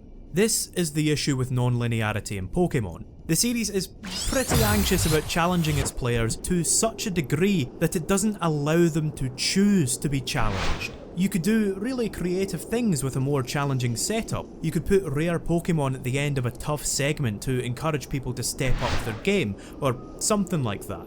Now, imagining for a moment that non-linear areas had a level curve, there would still be design issues to overcome. There would be no way to tell what kind of levels an area had until you fought them, potentially throwing you into a fight that you weren't ready for. These challenges are surmountable though. There is no best case scenario if Pokemon is going to continue being so timid. Either it remains as it is, in which case non-linear segments are too easy, it makes certain sections more difficult, in which case some players might become frustrated, or it removes non-linearity entirely, in which case the player's options are limited. This would be an especially big problem if they're not confident that they can take on a boss. The best option out of those three, in my opinion, is to just accept that your players are going to have to be challenged sometimes. Route 117 to the west holds the daycare centre, where players can leave their Pokemon to gain experience, 1 experience point for every step they take. Its main function, however, is for breeding Pokemon. Breeding is kind of a tedious process that involves a lot of grinding, as Pokemon eggs hatch the more the player moves with one in the party. Back in Pokemon Emerald, there was this huge row of blank tiles stretching from Verdanturf Town to Route 118. So you could basically hold left or right for ages and just hatch eggs very quickly that way. The newly segmented Mauville City has ruined this, unfortunately, so there's less utility if you want to use this area for breeding. I'm saying this a lot, sorry for that, but I'll be going into breeding in more detail a bit later on. There are a couple of trainers called Pokemon Breeders on this route who end up being turgid to fight because of their full team of 6 Pokemon. The one-on-one battling system creates a bit of a problem. If trainers have more than 1 or 2 Pokemon, they become a slog. But wild Pokemon and trainers with a single Pokemon are at a massive disadvantage. Towards the end of the game, they are most likely going to be facing a full team of 6. In other RPGs, weaker opponents are dealt with faster as all combatants are on the field at once. In Pokemon though, each opponent, no matter how weak, needs to be dealt with individually. Ideally, each trainer could have a full team and it would still be brisk and interesting enough to get through. When Nincada evolves, if the player has enough room in their party, then it'll leave behind its empty husk as a separate Pokemon. Shedinja is really unique, and while I'd be against gimmicky Pokemon becoming the norm, I'd love to see this kind of imagination applied to more of them. This is much more appealing and makes much more sense than simply trading a Pokemon while it's holding an item. Shedinja's ability makes it even more unique. It's immune from any attacks that aren't super effective, namely flying, rock, ghost, fire, and dark. It's actually not encountered in the wild or used by any of the NPCs, presumably in case you don't have any of those moves on your team. We're in Verdanturf now, which is pretty unremarkable, mainly here to connect Mauville and Rustboro. It's completely optional though, so it's not too disappointing. There's a little girl who has lost her Shroomish here. After you find it, she gives you an intriguing stone, which is uncharacteristically obtuse for a Pokemon game.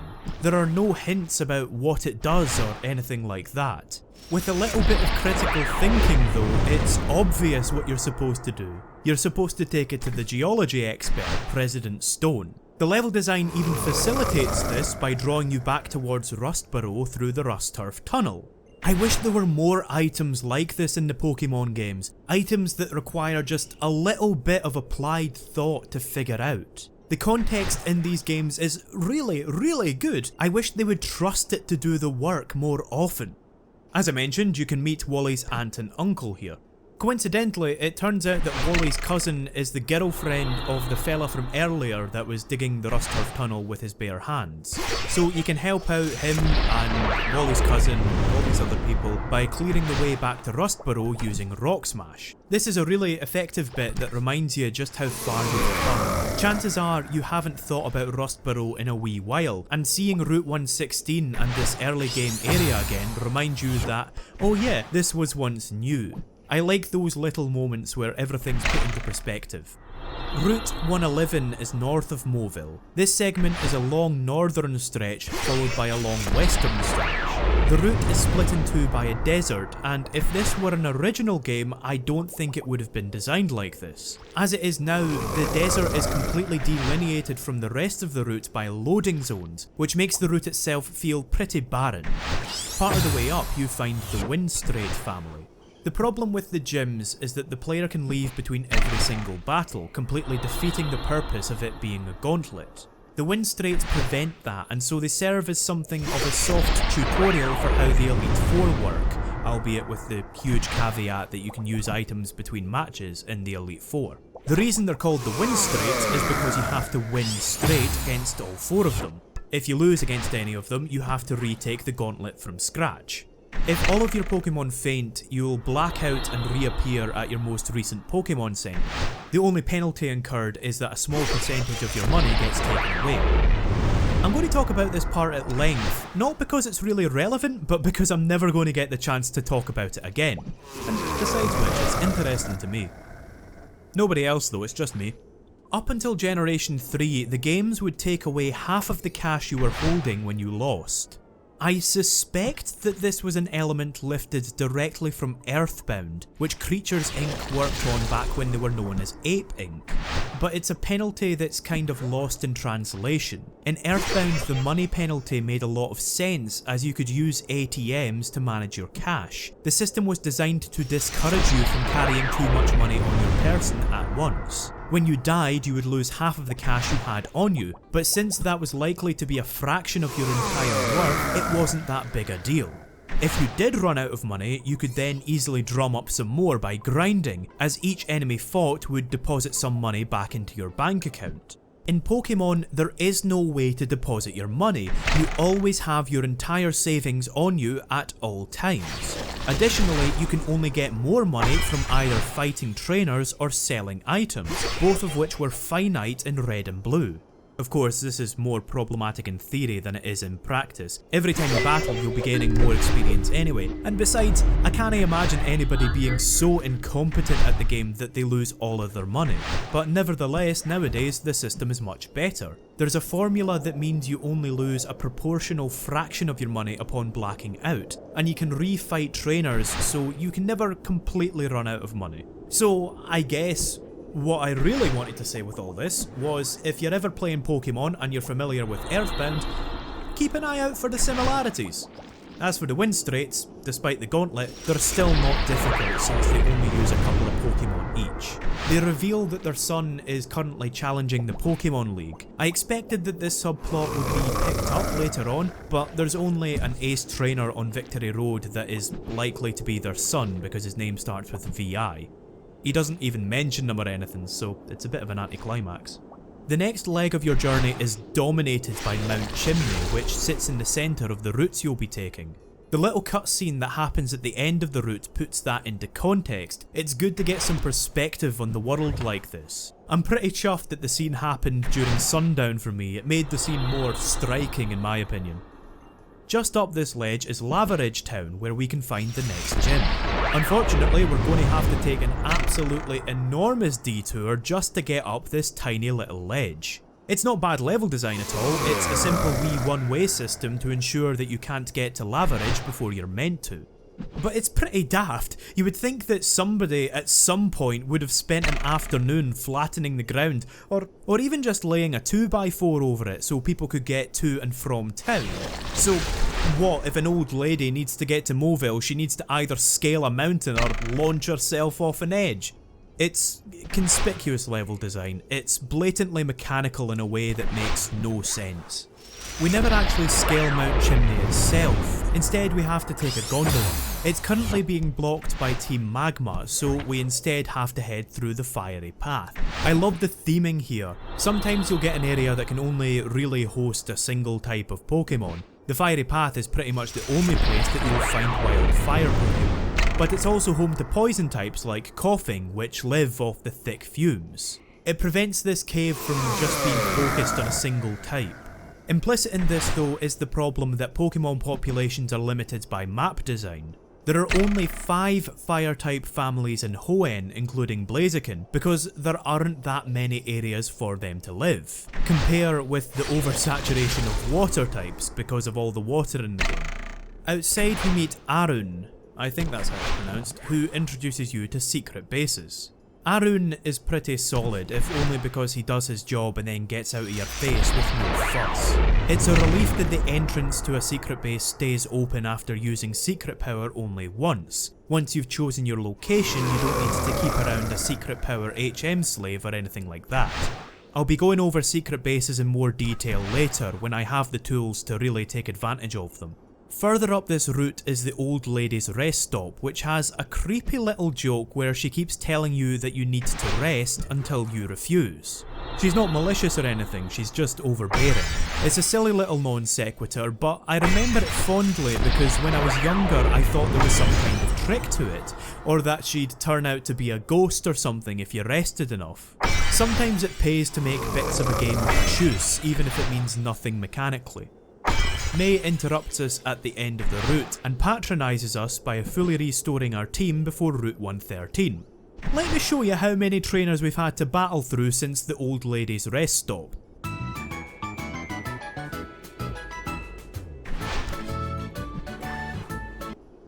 Yup. 1.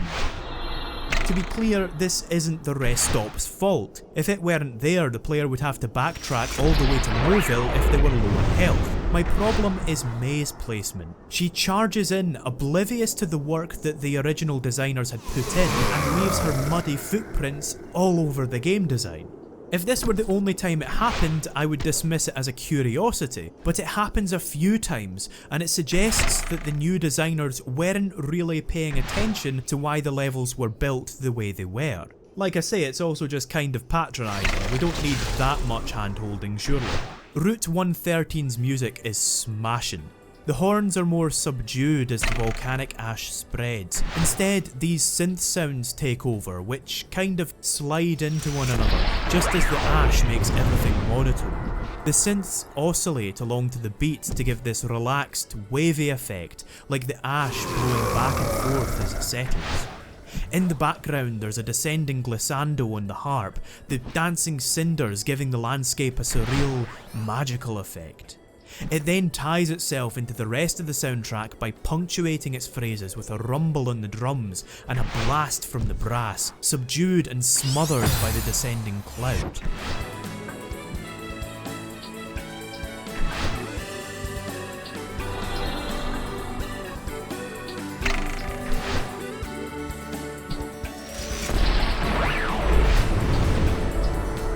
That was mostly baloney, but I hope it sounded impressive.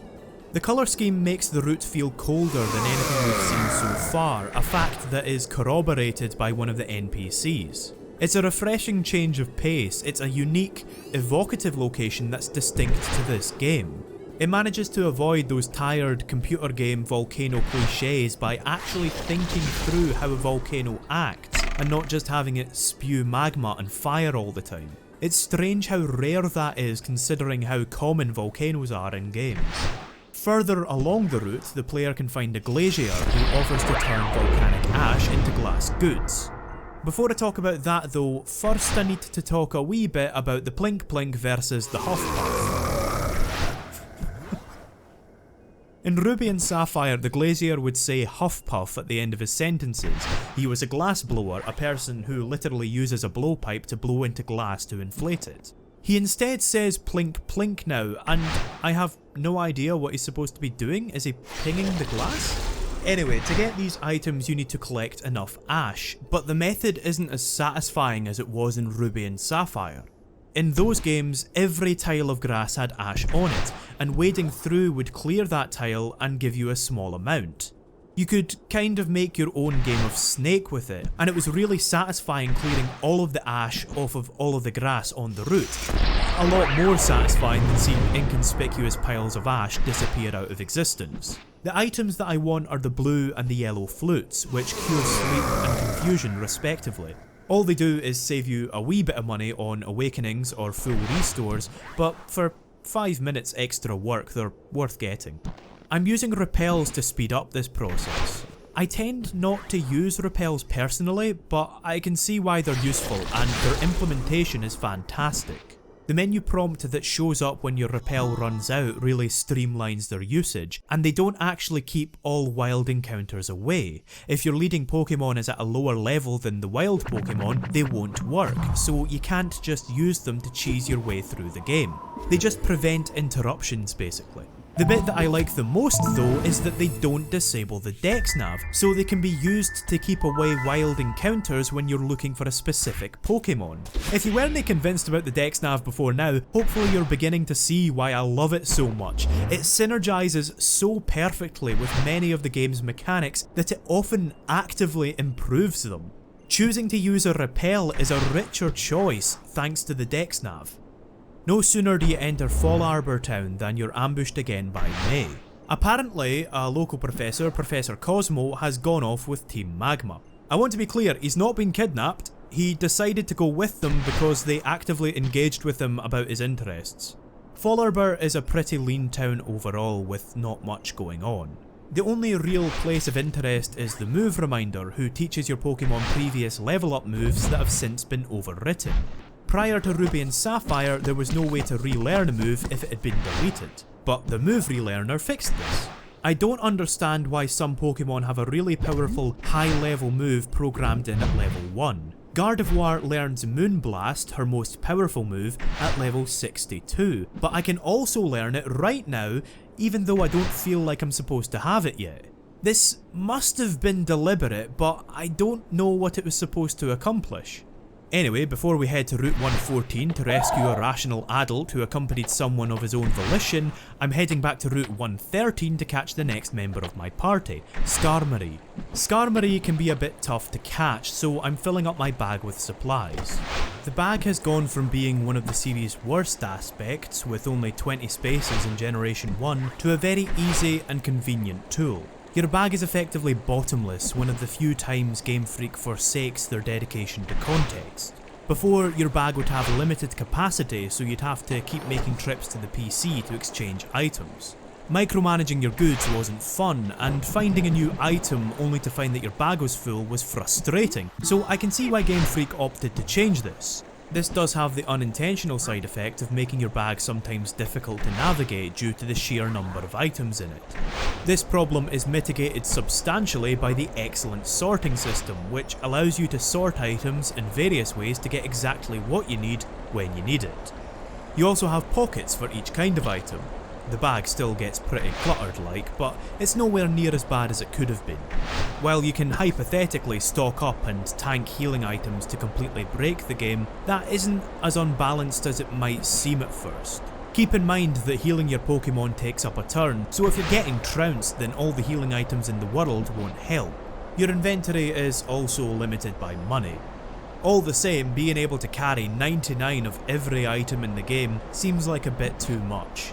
Unfortunately, the bag is absolutely butchered during the battles.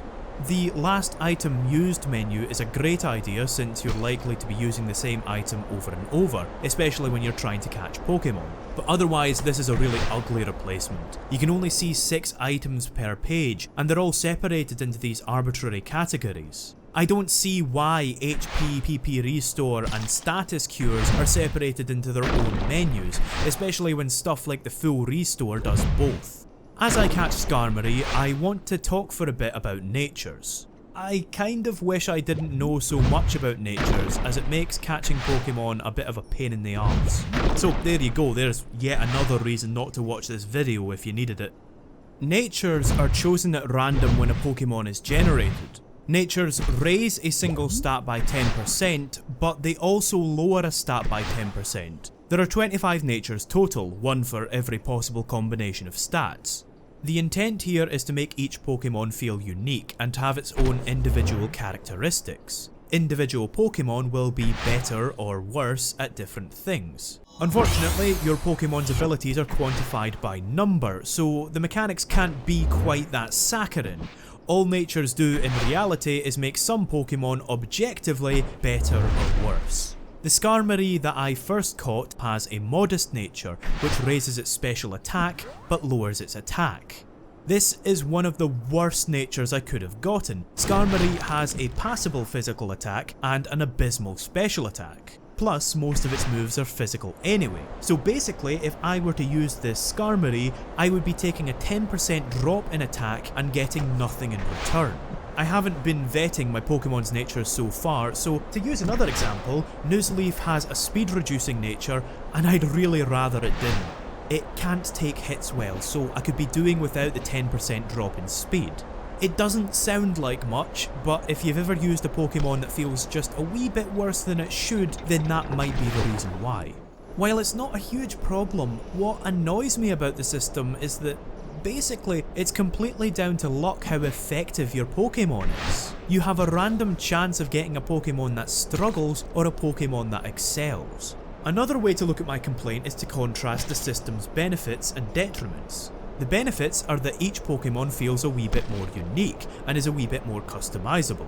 They each have their own personality, if you will, which again is one of those additions that anchor Pokemon's mechanics to an understandable context. They also allow a Pokemon to be built differently depending on your requirements. You might need that wee bit extra attack power, so you choose an adamant nature. Or you might need that little bit extra speed, so you choose a jolly nature.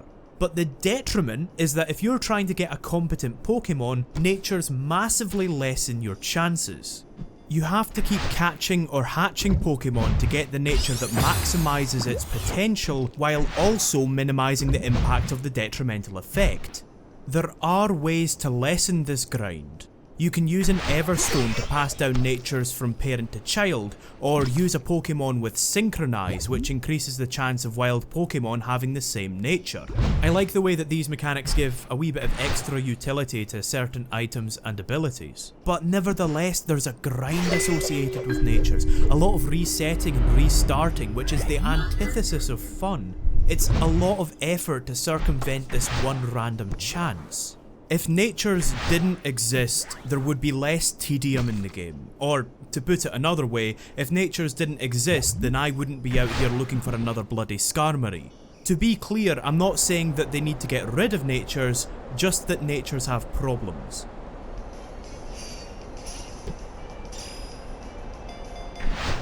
It was during my search for Skarmory that I got what's known as a critical capture. When you throw a Pokeball, you have a minuscule chance of it getting what is effectively a critical hit. It only shakes once, so you have a much higher chance of catching the Pokemon. The more complete your Pokédex is, the higher a chance you have of getting one of these. Apparently I have a 0.5% chance of getting one where I am now, which is 1 in 200 balls, so that's pretty rare. I got pretty lucky. Of course, Skarmory still escaped, so it was pretty anticlimactic.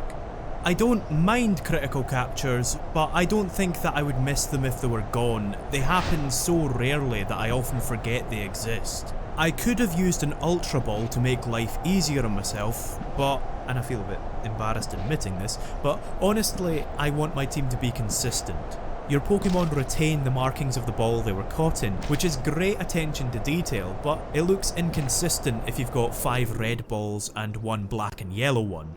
I know that sounds petty, but I don't mean it as a criticism, it's just the way I like to play. The Pokeball is another one of those evergreen designs that I will forever associate with Pokemon. It's pretty impressive for what is basically a circle with a line through it. Did you know that the Pokeball was actually based on Warhol's Campbell soup cans? Anyway, I finally caught a Skarmory with an acceptable nature. It's gentle, which lowers its defense but raises special defense, as you can see from the red and blue colours on those stats. The game never actually explains that association, by the way. It never tells you why one stat is red and one's blue. I could have held out for a better nature, but I don't care that much, it's good enough. I've called Skarmory Scraps, which is probably the most vanilla name I'm gonna have.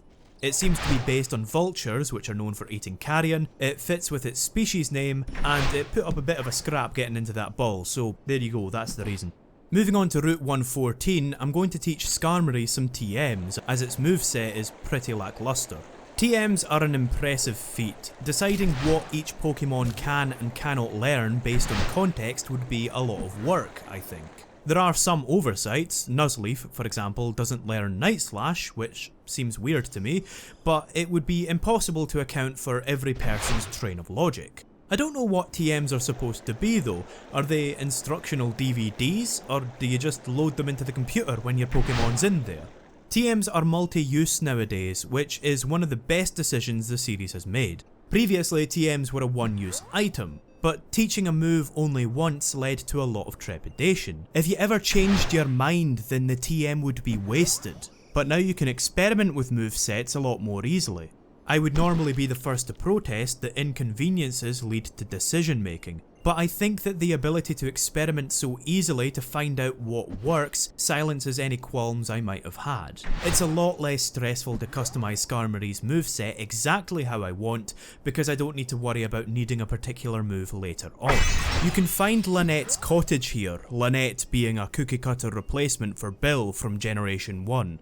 She created the game's box system, where Pokemon are stored when they're not in your party. The box system is functional but unremarkable. There are plenty of ways to organise your Pokemon how you see fit, which is obviously great, but not much to say about it really. The box system is one of those things that I'm used to, but is still weird when I stop and think about it. How do you upload a Pokemon to the PC? It seems like a really strange justification. It's not a problem at all, it's just funny to think that this is the justification that Game Freak came up with for Pokemon that weren't in your party. You save them in the computer. Brilliant. My problem with the system is that the deposit and withdraw menus are both completely pointless. You can do both much more easily from the organise menu. That might seem like small potatoes, and it is, but what confuses me is that Lynette gives you the option to put organise at the top of the menu. She even describes this as being a better way to organise your Pokemon. So Game Freak clearly acknowledged that deposit and withdraw are pointless, and yet rather than simply remove the options, their solution was to allow you to put the more useful option above them about a quarter of the way into the game. It's bonkers.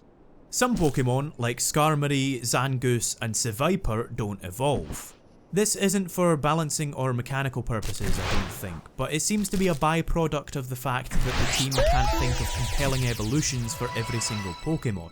That's not a problem though. I wouldn't want to stymie their creativity by forcing them to balance something so inconsequential. The reason for this is amusingly pithy. Researchers in the Pokemon world don't understand why this happens either. I mean, there can't be a scientific explanation for it if scientists don't understand it themselves. Zangoose is a Pokemon that's exclusive to Omega Ruby. In Alpha Sapphire you find Seviper here instead. There are many such minor differences throughout the games, and honestly I feel like it's a bit of an archaic design choice. First of all, there are a tiny amount of version exclusive Pokemon. Omega Ruby has Seedot, Mawile, Zangoose, Solrock and Groudon. Alpha Sapphire instead gets Lotad, Sableye, Seviper, Lunatone and Kyogre. Once you get the national Pokédex, only 10 more Pokemon are added onto that number in each game. I think that having an entirely separate game for the sake of a change in 15 Pokemon out of 721 is kind of wasteful. Secondly, it's very easy to trade Pokemon with the inclusion of Wi-Fi. Before, trading was worthwhile because it was a social experience involving a lot of coordination with your friends.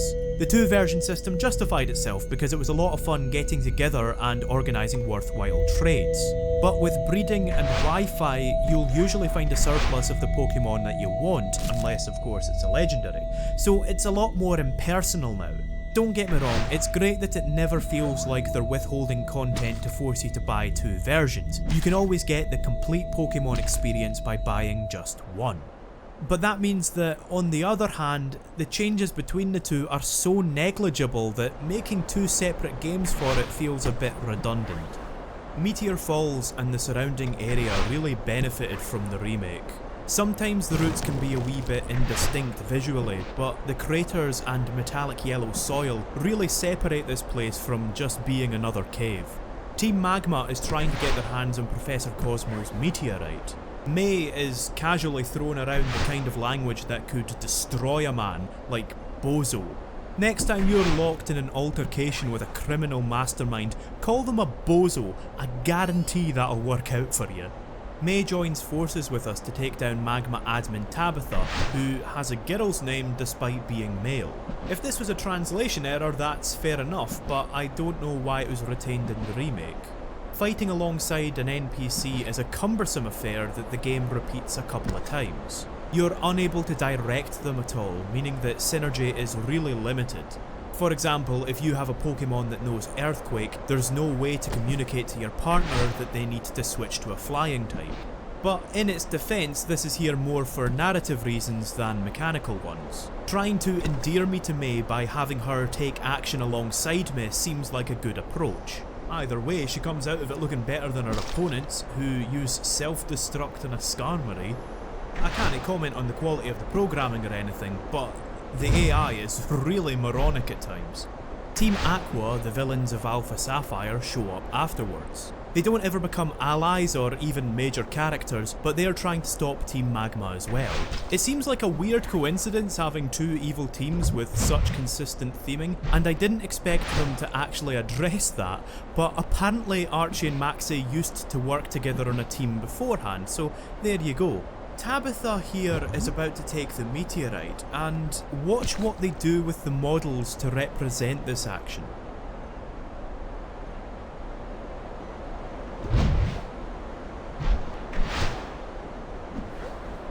Characters will bounce and back up and spin around to signify actions, which is almost certainly a cost-cutting measure. Obviously, in an ideal world it would be fully animated, but that's probably going to be impossible in a lot of cases because of time or memory constraints. This solution is, well, it's alright, but it makes the game feel like it's made by a kid who's playing out the scenes with action figures, and I'm not sure if that was intentional, nor if it was the best fit. As if to illustrate my point, Tabitha has to announce that he's holding the meteorite because they have no way of actually showing that. Afterwards, May teleports you and Professor Cosmo straight back to Fall Arbor, and then she offers to take you straight to Mauville. As before, this hand-holding completely undermines the level design. To get back to Mauville, you could easily continue through Meteor Falls, explore Route 115, and then head through Rustturf Tunnel. If you hadn't gone west at Mauville earlier, then Verdanturf and Route 117 would be new to you as well. The map is deliberately designed so that you have a smooth path back to where you need to be, and what's more, it's a path that unlocks a lot of new content. It genuinely annoys me a wee bit that the game doesn't let its level design do the work here, because this is supposed to be an adventure across Hoenn. It might not be the most exciting bit of your journey, but having to walk back to Mauville creates the sense of this being a consistent world. Rather than see it on a map, you get to experience how Hoenn all fits together, which I think is a valuable part of the experience. But instead, May just drags you further away from Mauville than you were in Meteor Falls, and then she offers to warp you to Mauville anyway. So the warp is offered to fix a problem that was created by forcing you to warp back to Fall Arbor in the first place. Regardless of how you get back to Mauville, it's straight back up to Mount Chimney again, where Team Magma have finally shifted their arses so you can use the cable car. At the summit, Magma and Aqua are having their climactic showdown. This might have been a cool scene, but everybody's still using their bloody Puccinas. I don't know what's going on under the bonnet here, maybe there was a technical reason that they couldn't do more, but this looks a lot goofier than it should. Imagine this mad wee pug mosh pit. You need to fight Tabitha and then Maxie in quick succession. I don't really mind fighting Tabitha again so soon, but that's just because he's not much more than a regular grunt. You know, just so long as he doesn't use self-destruct and Skarmory again, are you fucking serious? Maxie is trying to turn Cosmo's meteorite into a megastone to reawaken Groudon. This has changed from the original games where Maxie's plan was to use the power of the meteorite to expand the landmass by making Mount Chimney erupt. Which is bloody psychotic.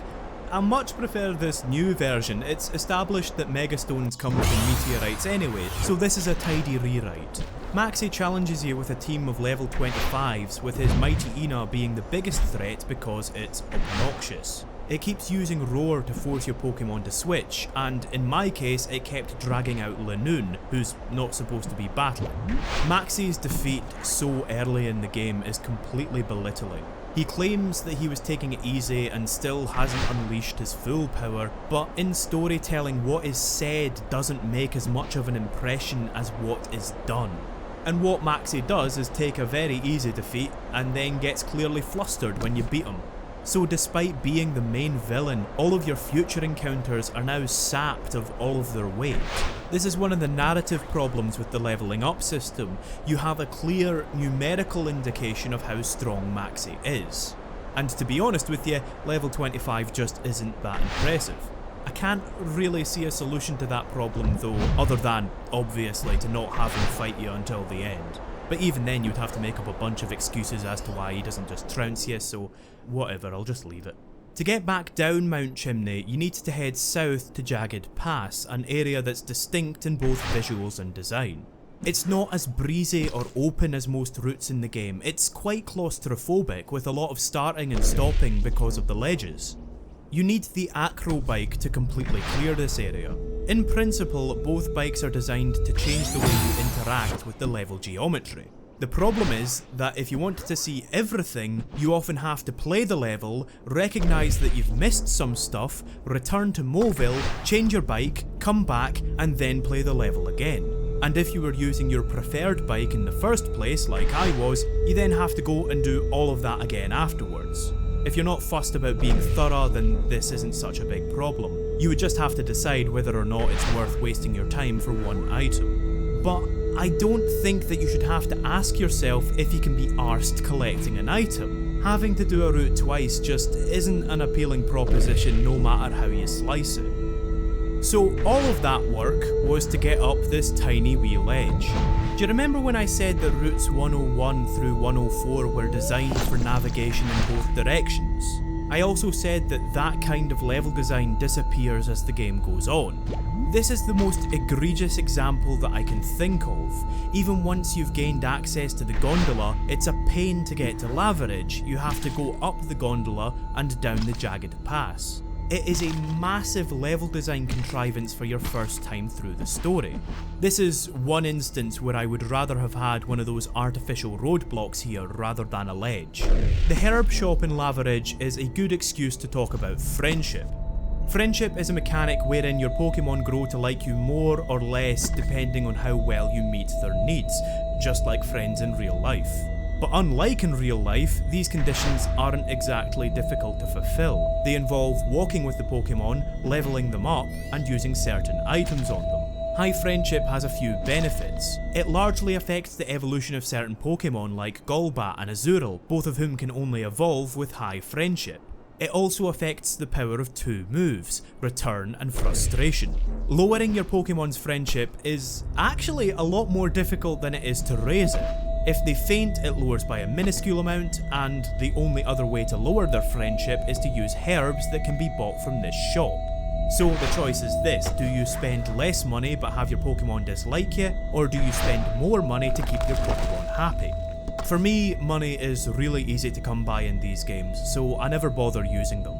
To make the choice more tempting, you would need to make money scarcer. But to be honest, I suspect that Game Freak don't really care that much about the mechanic, which is fair enough. It's a decent idea, but I can see why they don't want to add too much weight to a hidden stat. The visuals of Laveridge Gym really show off how much the graphical overhaul benefited the game. Before, it wasn't clear what everything was supposed to be, but now it's themed around geysers and hot springs. It's the perfect fit for a fire gym. Since Blaziken is currently my only team member not weak to fire, I thought I'd give his new evolution a bit of a test run. This is one of the modular bits of Pokemon that I love. I have to face this gym with a poorly matched team, so it becomes a wee bit more intimidating for me than it likely will be for many other players. I can imagine that if you chose Mudkip at the beginning, you wouldn't even think twice about this gym, whereas I was a bit more trepidatious. I decided to see how it went. Types in general are just a really great system. The fact that Pokemon can have 2 types means that there are an incredible 171 potential types that a Pokemon can be. But there's a much smaller pool of strengths and weaknesses to actually remember. Remembering 18 types and their relationships might sound like a tall order, but the game helps you along by rooting its relationships in context. This is why the starters should always be grass, fire and water in my opinion. The reasoning is incredibly clear. It's obvious to even the youngest of children that fire burns plants, water douses fire, and grass grows in water. If you chose a more nebulous type trio like Psychic, Dark and Fighting, you can imagine that some stuff would be lost in translation. There are a couple of head scratchers in Pokemon like, but you can generally see some semblance of logic. Psychic is good against Fighting as it's mind over matter. Dark and Bug are good against Psychic as they're common fears. Fire and Poison are good against Fairy due to their association in folklore, and so on and so forth. Starting with Generation 6, types now grant Pokemon certain bonuses. Fire-type Pokemon can't be burned, Grass-type Pokemon are unaffected by Spore moves, Ghost-type Pokemon can't be trapped, Poison-type Pokemon can't be poisoned and gain 100% accuracy with the move Toxic, and so on. It makes a lot of sense and helps distance the types further from one another. The type system also justifies itself by encouraging, if not outright forcing players to maintain a well-rounded team. I think a lot of us will remember being kids and having a Charizard with Ember, Fire Spin, Flamethrower and Fire Blast. If you do, you probably also remember hitting a hard roadblock at some point and having to reconsider your approach. The type system discourages you from brute forcing your way through, pouring all of your experience into a single Pokemon. It encourages you to build a more rounded team. So I think that the system is really good and fairly well balanced at this point. I can't think of a single type that is definitively useless. Even if they're not all balanced equally, I think it's preferable that they all have their own characteristics. So in conclusion, the type system is fantastic, at least on paper. I have a lot of issues with the implementation, but we'll get to that later on. Flannery is one of the best characters in the game in my eyes. She's new to being a gym leader and feels like she needs to put on a facade to live up to that role. So she's trying well too hard, she's forcing it and she's sloppy as a result. This might say more about me than I intend it to, but I find that really relatable. Anyway, we get some tidbits from other NPCs saying that she's often found looking after the local kids and that, so she's obviously not an aloof person. It's a funny and understated bit of character development that makes her seem more human, and it's great that an arc is conveyed so naturally in such a tight space. One wee touch I didn't notice until this playthrough is, if you look on the pillars in the gyms from now on, you can actually see that Wally is a certified trainer. It's a great way to remind you that he exists without pushing it in your face. And speaking of rivals, May ambushes you again and gushes about how incredible and talented you are. She then hands you an item called the Go Goggles, and then immediately offers to let you completely bypass the desert where you need to use them by travelling straight back to Petalburg. Now, admittedly, Petalburg is more out of the way from Lava Ridge, but I have the same complaint as I did last time. The level design wraps around seamlessly. It's the matter of a few minutes to head back to Moville and then head through Rustturf Tunnel and finally Petalburg Woods. As for me, I'm going to do neither. I've opted to stay here and check out the hot springs. The hot springs do nothing, but they characterise Lava Ridge as a more relaxed town. I wish your character's idle animation were removed when he was bathing, as he doesn't seem quite so relaxed, but whatever. Now that we're halfway through collecting the gym badges, I think this is a worthwhile time to take a break and talk about why Pokemon is such a fun and relaxing experience for me. Pokemon as a series, I feel, is very unchallenging.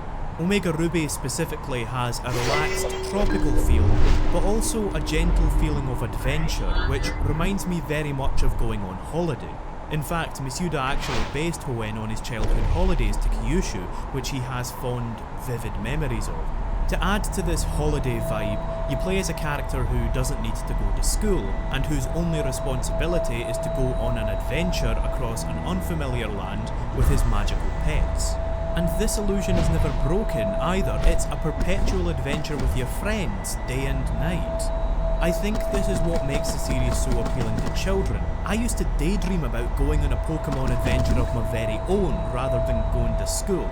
But the adventure is never too adventurous. The stakes are never too high, and you're never too far from a safe space. The series' unchallenging nature means that the games rely on an inbuilt sense of nostalgia, in that everything is very rose-tinted. And I don't mean that as a condemnation. Playing a Pokemon game is like putting on a comfy pair of slippers. When I'm feeling down, there is nothing on earth that cheers me up quite like a Pokemon game. And I think it achieves this in a number of ways. The scenario is very safe. You're on what effectively amounts to a hike, with no consequences to losing. The melodies are simple and upbeat, and the story is usually fairly relaxed as well, only really ramping up briefly after the 7th gym. The Pokemon world is also a utopia. What ethical or systemic issues do exist are either sidestepped or confirmed to not be a problem. Tying into this nostalgic approach, I find that Pokemon is a game best enjoyed when you're in the mood for it. I actually wasn't too taken with the last few games in the series, as I got them as soon as I was able to. But with Omega Ruby, I waited until I was in the mood for it and had a much better experience. That might be a massive reason why I'm so fond of this game, despite it not being the most well received. And while I'm trivialising it here, like I say, I don't mean any of this as a criticism. I just think it's interesting that there seems to be a bit of a continuity of these seamless fantasy worlds becoming insanely popular. The other example that I would use is Harry Potter, a world where you go to school to learn how to be a wizard and have sleepovers with your friends every night.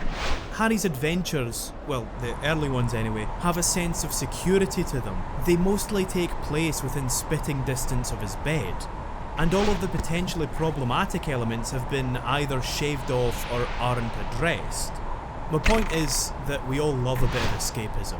So even though its form or content isn't always the best, Pokemon has a particular appeal that I think transcends that, at least for me.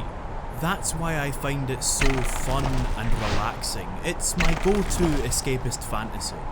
I've rambled on for so long that it's now turned into daytime.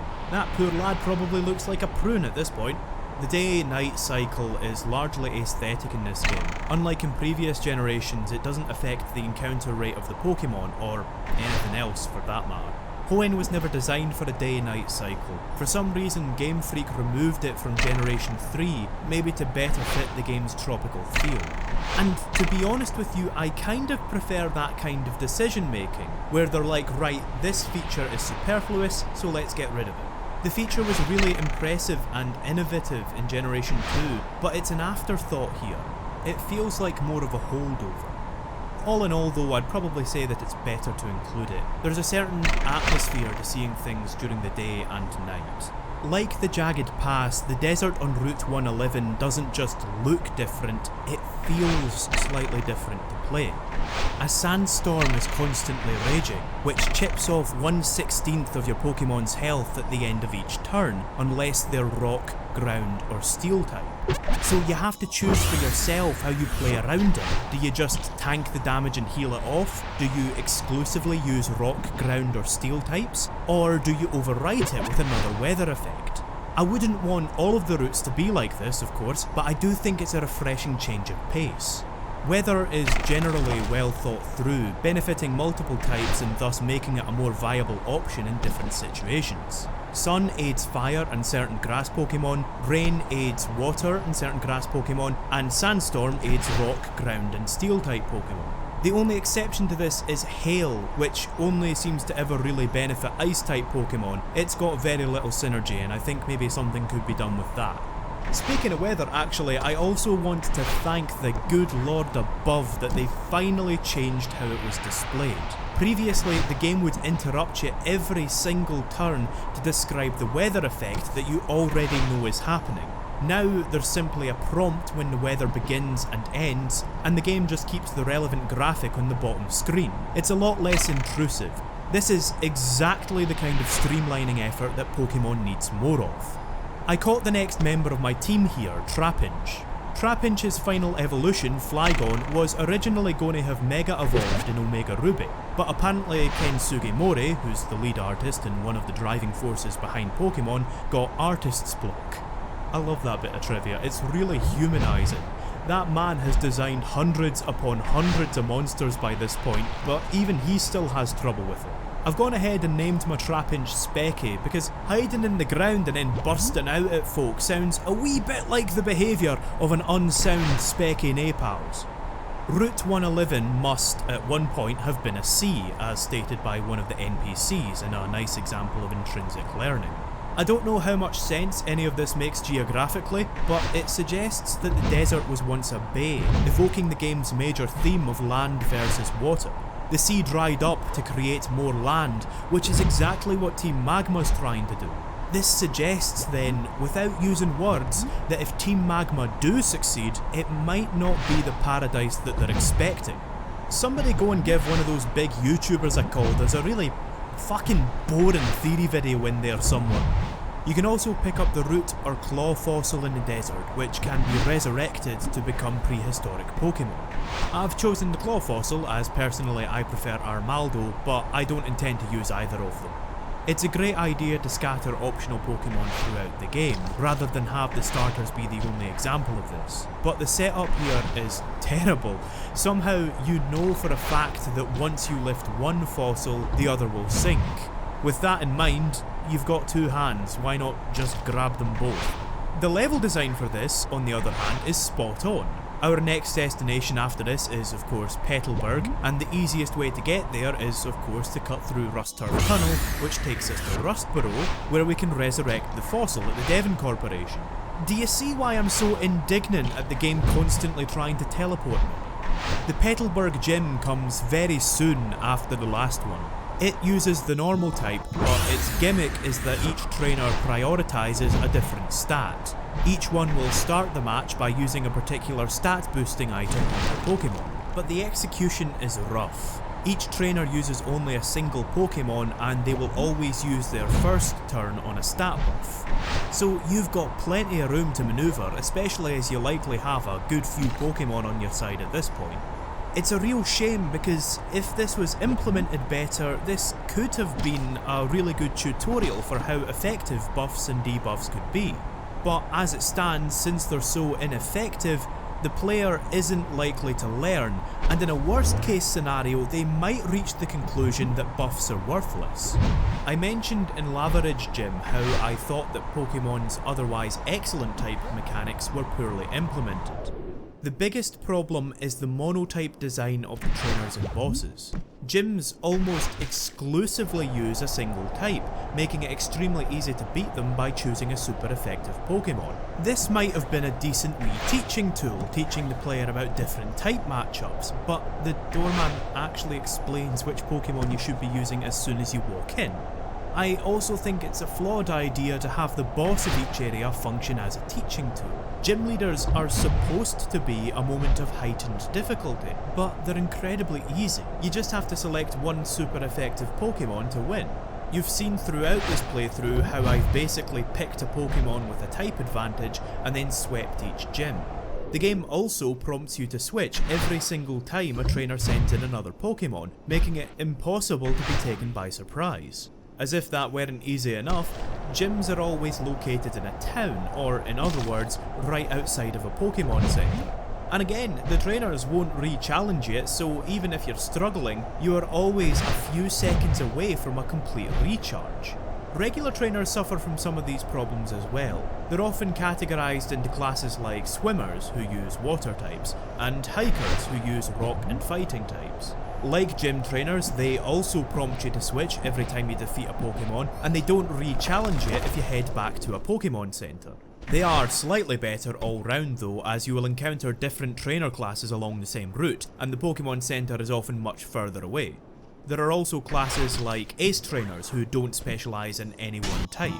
So it creates this weird structure. Pokemon is never quite marrying its challenge with its level design. The routes are often structurally more difficult, featuring multiple types and being further away from a Pokemon Center, but simultaneously they're also easier because the trainers aren't as strong. In the gyms, it's vice versa. The trainers are generally more difficult, but the structure is much easier. By refusing to double down and create definitively tough areas, the game becomes incapable of creating tense or climactic moments. Gyms being in towns makes no sense. They put the toughest bosses in the most relaxed areas. Imagine if gyms were instead placed at the end of routes or dungeons. The game would build towards the boss as you battle your way up the route and through the gym.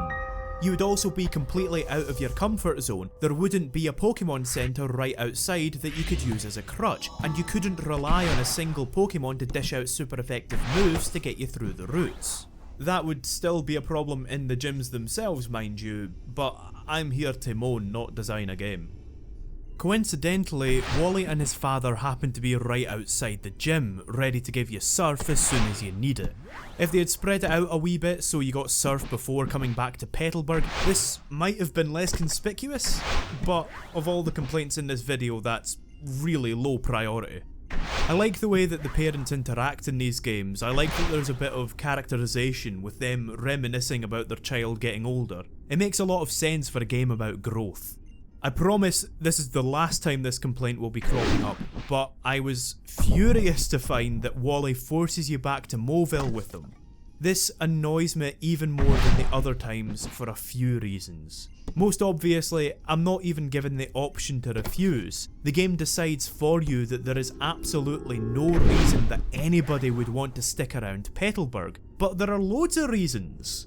Firstly, there's a lot to do around here. Hoenn's multi-tiered level design has water sections in Petalburg City and the northern part of Route 104, replete with hidden items to collect.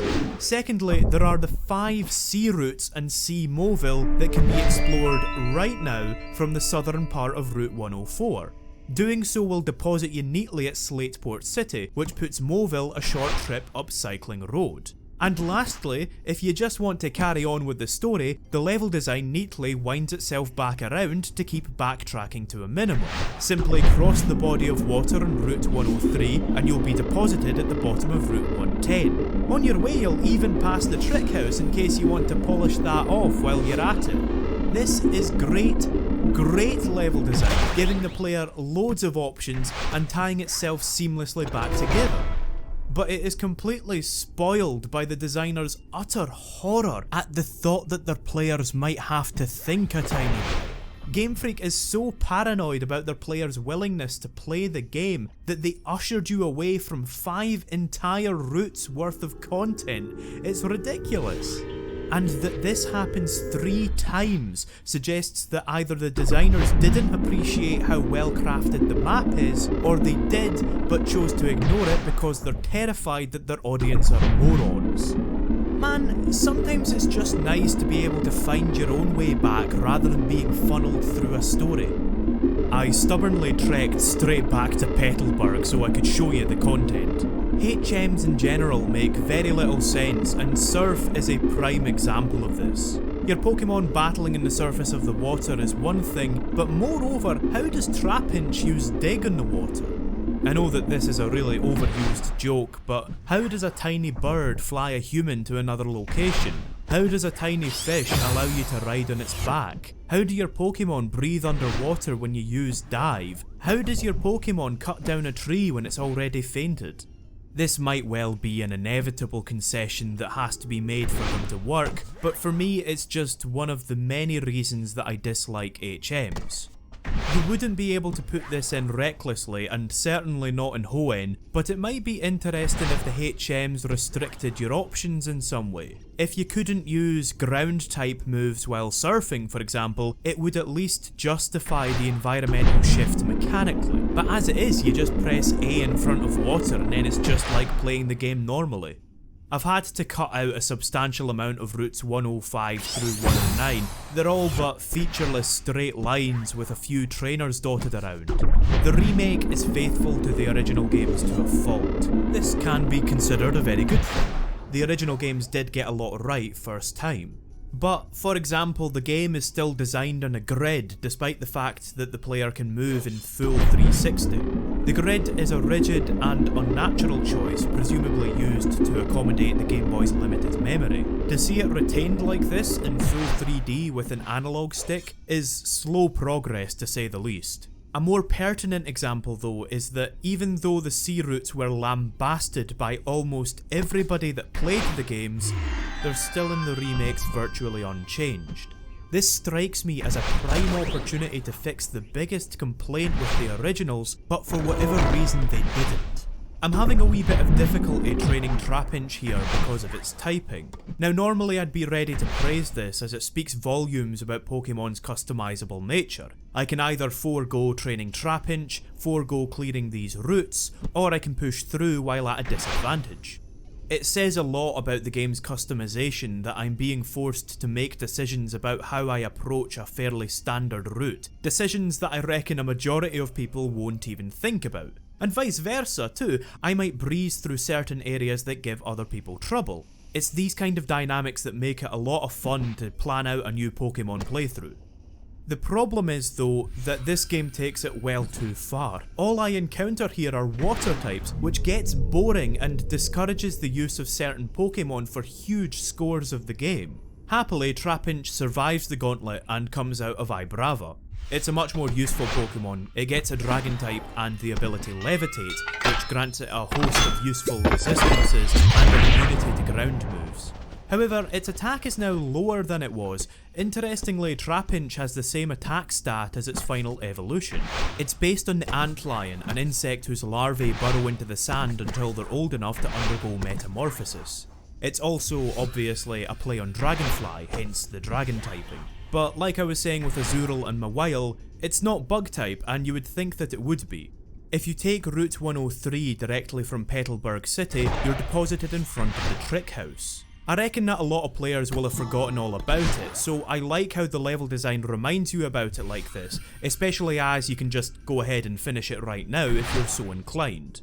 I'm going to go through all of the puzzles just now and give you my thoughts as I go.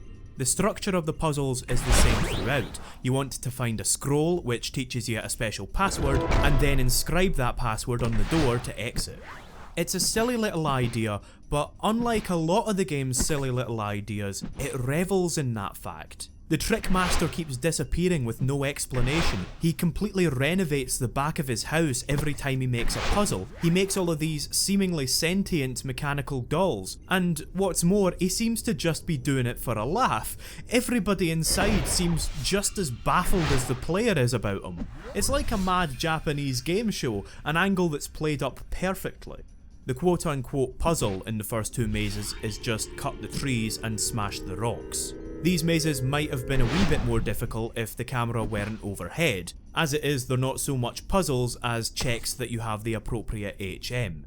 The puzzle that follows this makes better use of the perspective by obfuscating your character behind iron roofs. It makes no sense from your character's perspective, of course, they would easily be able to find their way, but that's not intrusive, I didn't even think about that when I was playing. The next maze requires strength and is immediately a much better puzzle than the first two because you only need to activate it once. There are no trainers here either, so this maze removes all of the interruptions and allows you to concentrate on the actual brain teaser. And thankfully so, as that brain teaser is quite good. It requires precision and forethought to get through, with a few devious little traps that mean you can actually fail. It's not the greatest puzzle in gaming history or anything like that, but it's a veritable leap in quality from the last few. The next puzzle involves the game asking hilariously esoteric questions about itself. I get the impression that you're not honestly supposed to get through this first time. Even I'm not mental enough to remember the exact price of items, for example. The last question's pretty cheeky as well. It asks how many NPCs give you berries in the Pretty Petal flower shop. I can't believe it's made me say that again. There are actually 4 NPCs in the shop, but only one gives you berries. I wonder how many people got caught out by that. I love how obtuse the game is here. It feels like it knows how ridiculous it's being and wants you to laugh along with it. The Trick House bows out on a high note. It's a fun, breezy little maze that makes use of spatial awareness, process of elimination, and perspective. Again, it seems the designers had some fun with this. The final set of tiles have you flirting with the exit, teasing you with the prospect that you'll be whisked away from it before finally letting you go. So I really like the trick house. It feels like the designers were having a laugh making it, which I really appreciate. But all the same, I don't think I would like to see it return. While this would remove some of the quirkiness, I think some of these puzzles would be put to better use if they were scattered across Hoenn. The rest of the game is fairly light on puzzles as it is, and packing 6 into this one optional area seems like a bit of a waste. The pacing is never quite optimal. You can either do all 6 at once, which is a huge spike in puzzle density, or you can come back every once in a while, which is an interruption. We're going to carry on with the actual game now by crossing this channel on Route 118. You'd expect there to be a bridge here or something, considering that this appears to be the only connection between the two halves of Hoenn. It could even be a broken one to justify why you have to surf, but anyway. The level design and pacing complement each other perfectly here. Up until this point, the game was structured around Mauville, which was central to Western Hoenn. You travel around this area collecting 4 badges, and then you're finally allowed to face off with Norman. Defeating your dad was flagged up right at the start as the first major task to work towards. Your dad is, of course, a patriarchal figure, and surpassing him perfectly ties into the game's themes of growth. You've finally managed to outdo him, meaning that he no longer occupies that position of power over you. You're then allowed to move on to pastures anew, both thematically and mechanically, as you find yourself moving eastwards away from Mauville. It kind of feels like you're moving out from under your father's shadow, and the game marks this by moving you geographically away from this centralised area. I always felt kind of elated and empowered at this point, and ready to carry on with my adventure. It was a nice wee boost to speed.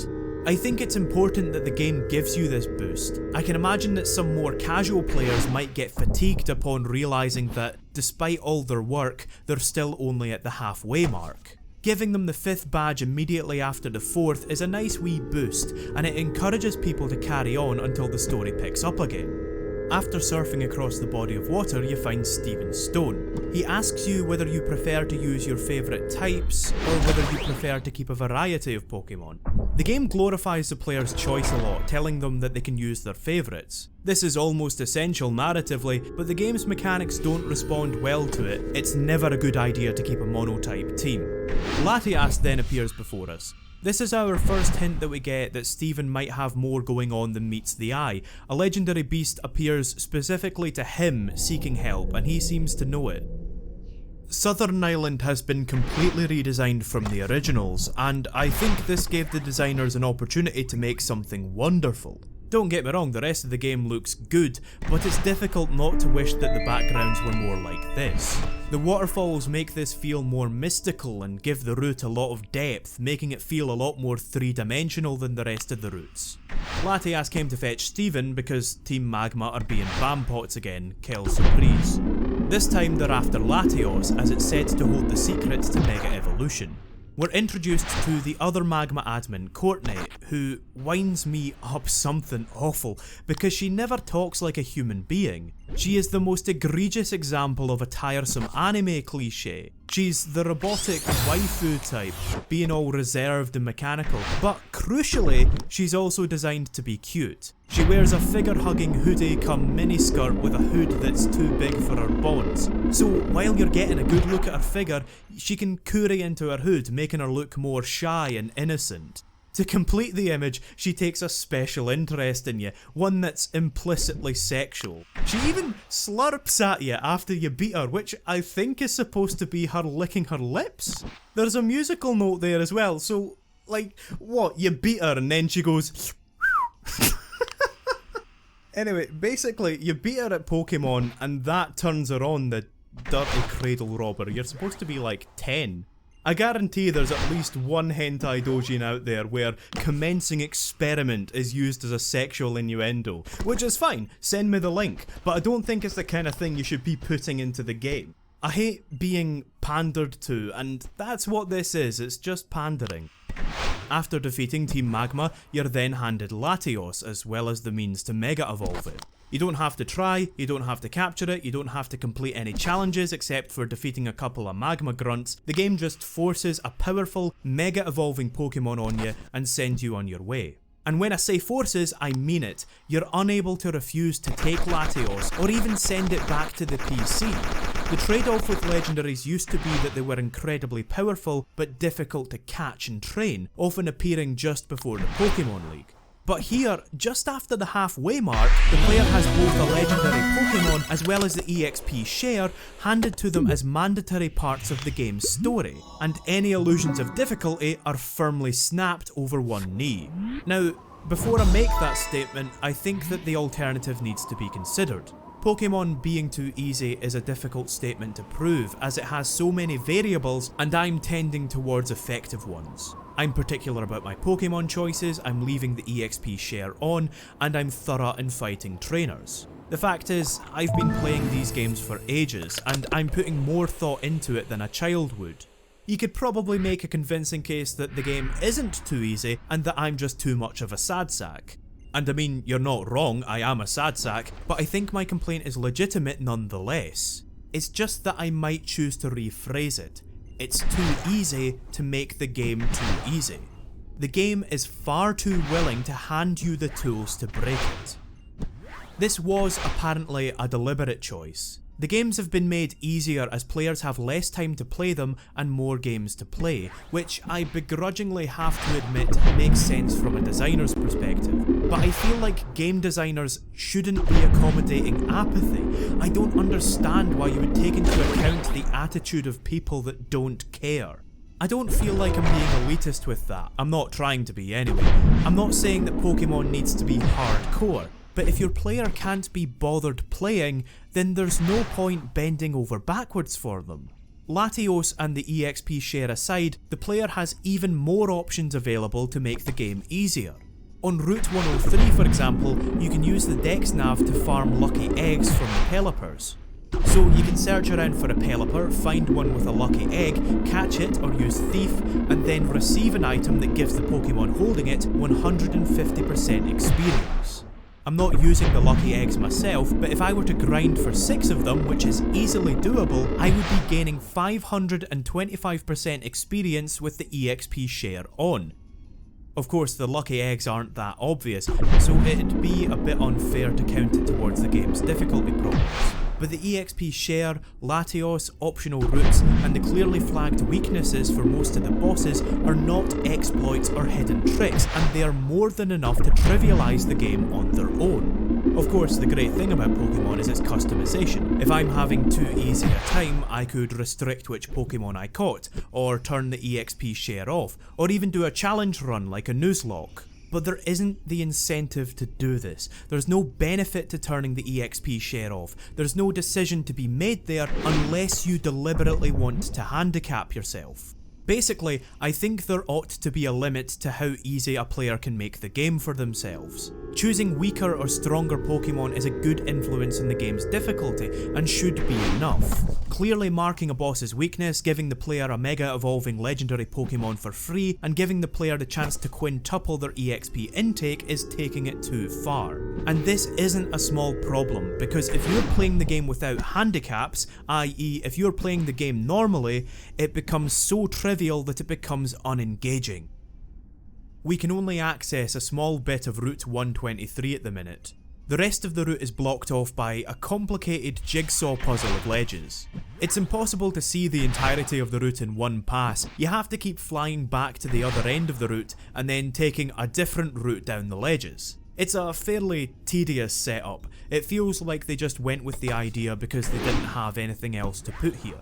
So this is a route that you're supposed to access later on from the other end, which is why I suspect this aroma lady has a Vileplume. It's such a spike in strength from everything else you can see just now that I suspect it was an oversight.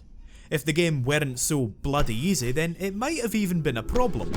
The small bit of Route 123 that we can access just now includes the Berry Master. The Berry Master's wife is a strange anomaly. The player has the chance to get a special berry from her every day, but only if they respond to her phrases in a very specific way. For example, if she says something contest, you need to spell out challenge in all caps. If she says something latios, you need to say overwhelming, but if she says something latios, you need to say cool.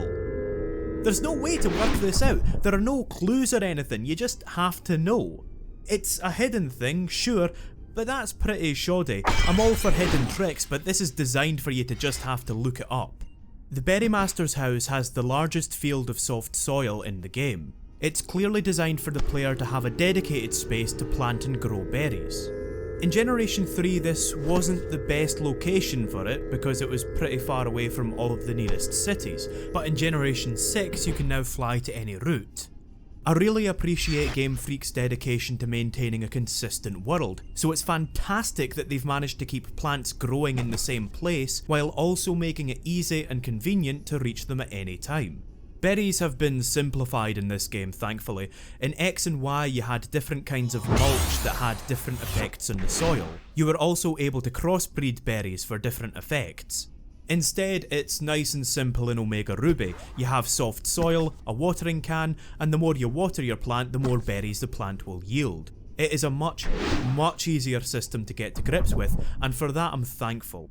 Again, I appreciate Game Freak's attempts to flesh out mechanics like berries, but Pokemon is not, and nor should it be, a farming simulator. The streamlined approach is best here. It means that the berries don't distract too much from the main game. The problem that I had with berries was that changing the 3DS's clock pauses all time-based events for 24 hours. I didn't realise this at first, and I intended to keep skipping 4 hours ahead so I could get on with recording. But Game Freak was one step ahead of me there, so I had to wait 24 hours for the clock to reset, and then a further 32 hours for the berries to grow.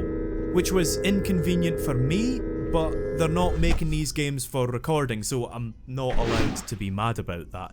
It's a good system. There's no point in having the berry mechanic at all if it's really easy to cheese. The only thing I don't like about the berry system is the naming convention. In Generation 2, the berries were named after their effect. For example, the Poison Cure berry was a berry that cured poison, which was written PSN due to limited screen space. The names were really unsubtle, like, I can't imagine anybody actually naming a genus of berries that, so I can see why they changed it. But its replacement, the Pecha berry, doesn't communicate what that berry's effect is. You need to go into the menu to look it up. Despite the fact that I've been playing these games for years, I only remember a very small handful of berries off by heart, and I wonder if a better naming convention could be employed to help them stick in your mind, most likely involving some kind of pun or portmanteau like the town and Pokemon names. I'm going to need a surplus of blue Pokeblocks soon, so I'll be planting a bunch of berries around here to demonstrate. It's a long and tedious process having to plant and then pick all of the berries individually. I wish this had been streamlined somehow. Fortunately, I was able to throw together this exciting highlight reel of my berry picking exploits. Berries, berries, berries, berries. Yeah, please, give us some berries. Berries, berries, berries, berries. And you don't give us any. I want some berries, berries, berries, berries. Why are you gonna kill the berries, berries, berries, berries, berries, berries, berries, berries? Hey, Star, let me get those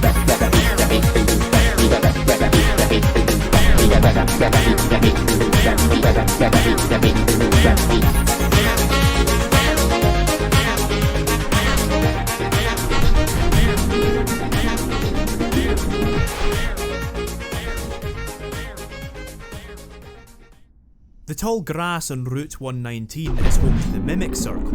In the original games, the Mimic Circle did as their name suggested and mirrored your movements. They probably took this out because of the analog control. It was never amazing, so its removal in this game doesn't really bother me, but what kind of does is that they still behave as if they're mimicking you. Like I say, I don't really care that it's gone, but change their dialogue at least. Walking in this special tall grass might trigger a horde encounter, a battle where you have to take on 5 weak wild Pokemon at once. A basic complaint about these battles is the abominable slowdown. The game stutters horribly when there are 6 Pokemon on screen at once, even on a new 3DS. Game Freak has never been astonishing technically, but that's still pretty embarrassing. As if that wasn't enough, unless your Pokemon has a move like Surf that can hit multiple targets at once, you have to spend 5 turns getting through these fights. That doesn't sound too bad at first, but consider that in each turn, every single Pokemon on screen has to move. So on your first turn you have to watch 5 Pokemon make a move, then 4, then 3, then finally 2, and that's presuming that it all goes perfectly. Catching a Pokemon during a horde encounter is a chronic pain in the neck as well. You need to feint 4 out of the 5 Pokemon before you can throw a ball. And incidentally, all 5 of them have identical names and pictures on the lower screen.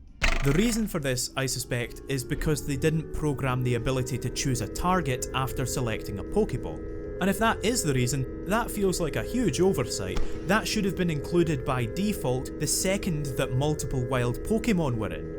Horde encounters do serve a useful function though. They seem to be designed for EV training. If you want a Pokemon to have better speed, you can find hordes of Tailo on Route 104 for example, which gives you 5 times the speed gain. So it's a nice wee bit of utility, and horde encounters are rare, so even though I don't like them much, I can't really say that they ruin the game or anything. Route 119 is also where I can catch my final team member, Feebas. I'm going with Milotic for a couple of reasons. The first is that it's a solid water type, being tough but also pretty versatile.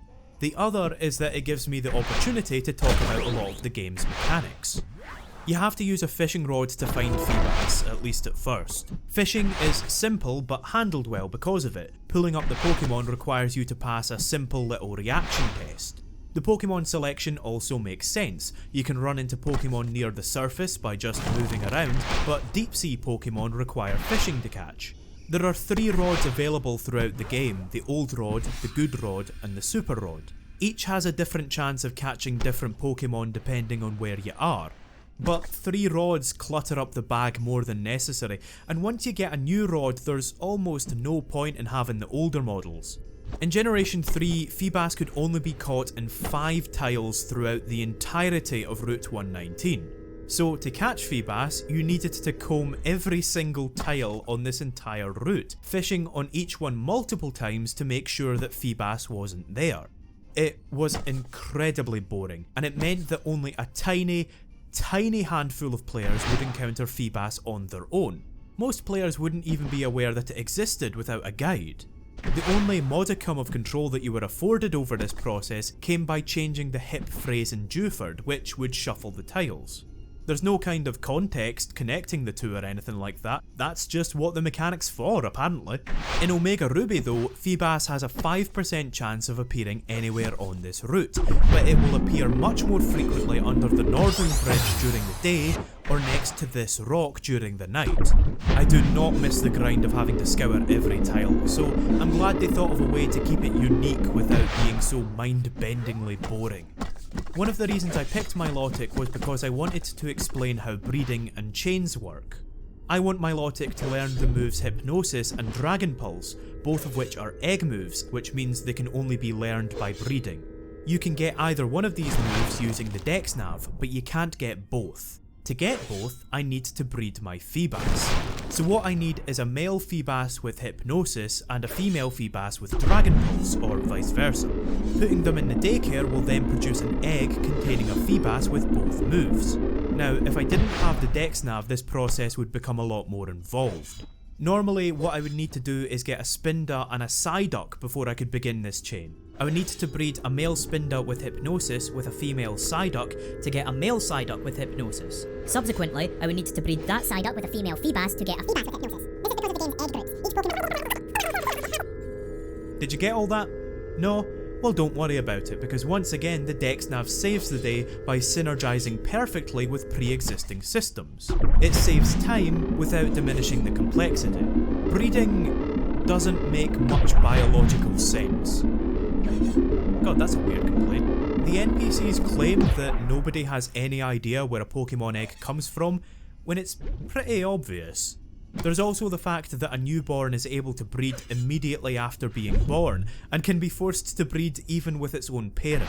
Eggs are also used even for Pokemon that are clearly mammals. In fact, there's a Pokemon called Miltank that produces the Moo Moo milk that you can get in Lavarage, which makes no sense unless Pokemon are monotremes. I'll tell you what though, if you had a Miltank you would be sorted for breakfast. Even weirder, there's a Pokemon called Kangaskhan that's based on a kangaroo, and as such has a baby in its pouch. As soon as a new Kangaskhan hatches, it still has a newborn in its pocket. So, what's going on there? Now, I know that that's all like low tier comedy for hack webcomics. I suspect, of course, that Game Freak deliberately didn't think any of this through. If it made that much biological sense, it would be a roadblock and would require at least an implicit acknowledgement of sex, which you don't want in a children's game. It's a mechanical feature rather than a contextual one, and overall I think it should stay that way. But the problem is, this lack of context means that it's almost impossible to get to grips with the system without looking up a guide. There is nothing in the game that even hints about any of the complexities of breeding. Nothing about the system is explained. If you're trying to breed two Pokemon in different egg groups, then the daycare man will tell you that they prefer to play with other Pokemon. What he means is that your Pokemon can't breed. What he says is completely unrelated. There are also a ton of hidden effects that you can employ. The child has an 80% chance of inheriting its mother's ability. Ditto can breed with any Pokemon of any sex, and if the parent holds an Everstone, it will pass down its nature. So it's a really complicated system that can have a huge number of desirable outcomes, but the game explains none of it. The bigger problem is that it's depressingly boring. After you've put your two Pokemon in the daycare, you have to move about until the daycare man turns around, which is the signal that your Pokemon have laid an egg. Eggs will then only hatch after a certain number of steps, so it involves a massive session of nothing but moving back and forth. If you're hatching multiple eggs because you want a particular nature or something, the time invested is insane. You can halve the number of steps that it takes to hatch by having a Pokemon with the ability Flame Body or Magma Armor in your party. Slugma has both of those abilities, so that's why it's the only other Pokemon I'm keeping with me. But even with this trick, the gameplay is just meandering back and forth for ages. I can't be the only one that just sticks on a podcast or a YouTube video and barely even pays attention to the screen. It's a shame. Breeding is an impressively fleshed out and fully featured mechanic, and I don't want to see it removed entirely. It feels like such a natural fit for raising Pokemon, because just as you get dog breeders in real life, here you get Pokemon breeders. But it's so esoteric and time consuming that it's pretty much just for the enthusiasts. It's been streamlined a tiny bit over the years, but it's not enough. This is a system that needs a fundamental rethink rather than just a couple of small tweaks. A system that demands the player waste this much time can only be called bad. So at the end of all that, I have a Feebas with Hypnosis and Dragon Pulse. I'm naming my Feebas Fitzsimmons. Alright, okay, so when I was in high school I had an English teacher called Mrs. Fitzsimmons, and my brother had a joke that he used so often that it became his catchphrase. The joke was just the sentence, Pierce Brosnan ate Mrs. Fitzsimmons' sea bass. I wish I could explain that one to you, but it's been over a decade and I never got an explanation, so you're not getting one either. In fact, can you guys do me a favour? I want to do a litmus test to see how many folk have actually reached this point in the video, so if you're listening to this, can you go down and leave a comment just saying Pierce Brosnan ate Mrs. Fitzsimmons' sea bass? I want a sea of comments just saying that phrase. If that happens, I will consider this video a success. Feebas's evolution belies a problem with Pokemon. Certain Pokemon are designed and balanced around particular ideas that become obsolete as the series progresses. Milotic's evolution was originally triggered by raising its beauty contest stat and then leveling it up. The problem is that in Generation 5 and X and Y, there were no contest stats because there were no contests. So Milotic's evolution was instead changed to the typical trade it with an item held.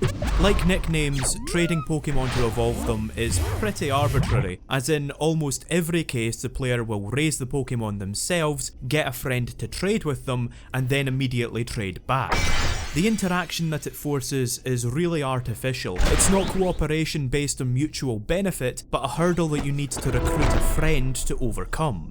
I'm glad to see that Feebas's evolution is once again tied to its contest stats. It's a funny little idea that's obvious in retrospect, but would probably be the last thing you think of. I wonder how many people wouldn't have realised that Feebas could evolve if they hadn't first looked it up or been told. I think if the telegraphing was a bit clearer, Pokemon could afford to incorporate more of these fun little puzzles into evolution. Despite all of this work, I'm not going to be able to use Milotic for a while since it's really underleveled. Thanks to the EXP share, I don't have to make any effort to bring Milotic up to scratch. I can just leave it in my party and the game does the rest. I think I would probably get sectioned if I complained that I didn't have to grind anymore, but there needs to be some effort involved, surely. Before, if you wanted to train an underleveled Pokemon, you had multiple options, none of which were ideal as they would all waste a bit of time. You could go through the longueur of switching your Pokemon at the beginning of each battle, you could use the EXP share to halve the experience between your lead and your underleveled Pokemon, or you could simply lob it in the daycare, which came with its own host of disadvantages. Nowadays, you just have to have the Pokemon in your party. Personally, I think that having to raise the Pokemon yourself is satisfying, even if it's not that fun moment to moment. It adds the sense that you're painstakingly raising your Pokemon, which is important to the series' themes. You're both growing together through friendship and effort. Even if Game Freak wants to remove grinding from the game entirely, which I absolutely wouldn't be against, I think there are ways to do that while still requiring your player to put in some effort. Route 119 has some multi-tiered level design with 3 routes: the land route, the higher acrobike routes, and the lower river routes, all of which weave in and out of one another. It's less meticulous than the earliest routes, but I've always been a fan of loose level design with more to explore, so it keeps me happy. Personally, I consider Generations 3 and 4 to be the pinnacle of the series, and that's down to how consistent their worlds are. Your character's movement isn't complex, so I feel like the worlds don't need to be mechanically complex either, so they need to be interesting in other ways. Hoenn's humid, subtropical theme is coherent, but also memorable. The ecosystem is constructed in such a way as to make a decent amount of sense. But even though it's so logical, Hoenn manages to have a diverse set of locations, from a volcano to a desert, to grasslands, to tropical islands, to the ocean. The game probably benefited from being designed after a real-life island. After you've been on holiday somewhere, you're often left with snapshots of a few places and experiences, and that's what this feels like. Route 119, for example, has a lovely ambience, with the rain, tall grass, and triumphant music coming together to create a pleasing sense of adventure.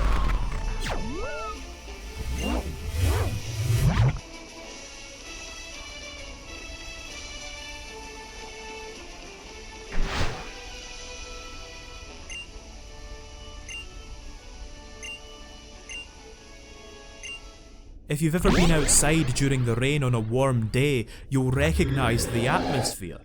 Furthermore, the town and area names help make the map stick in your head.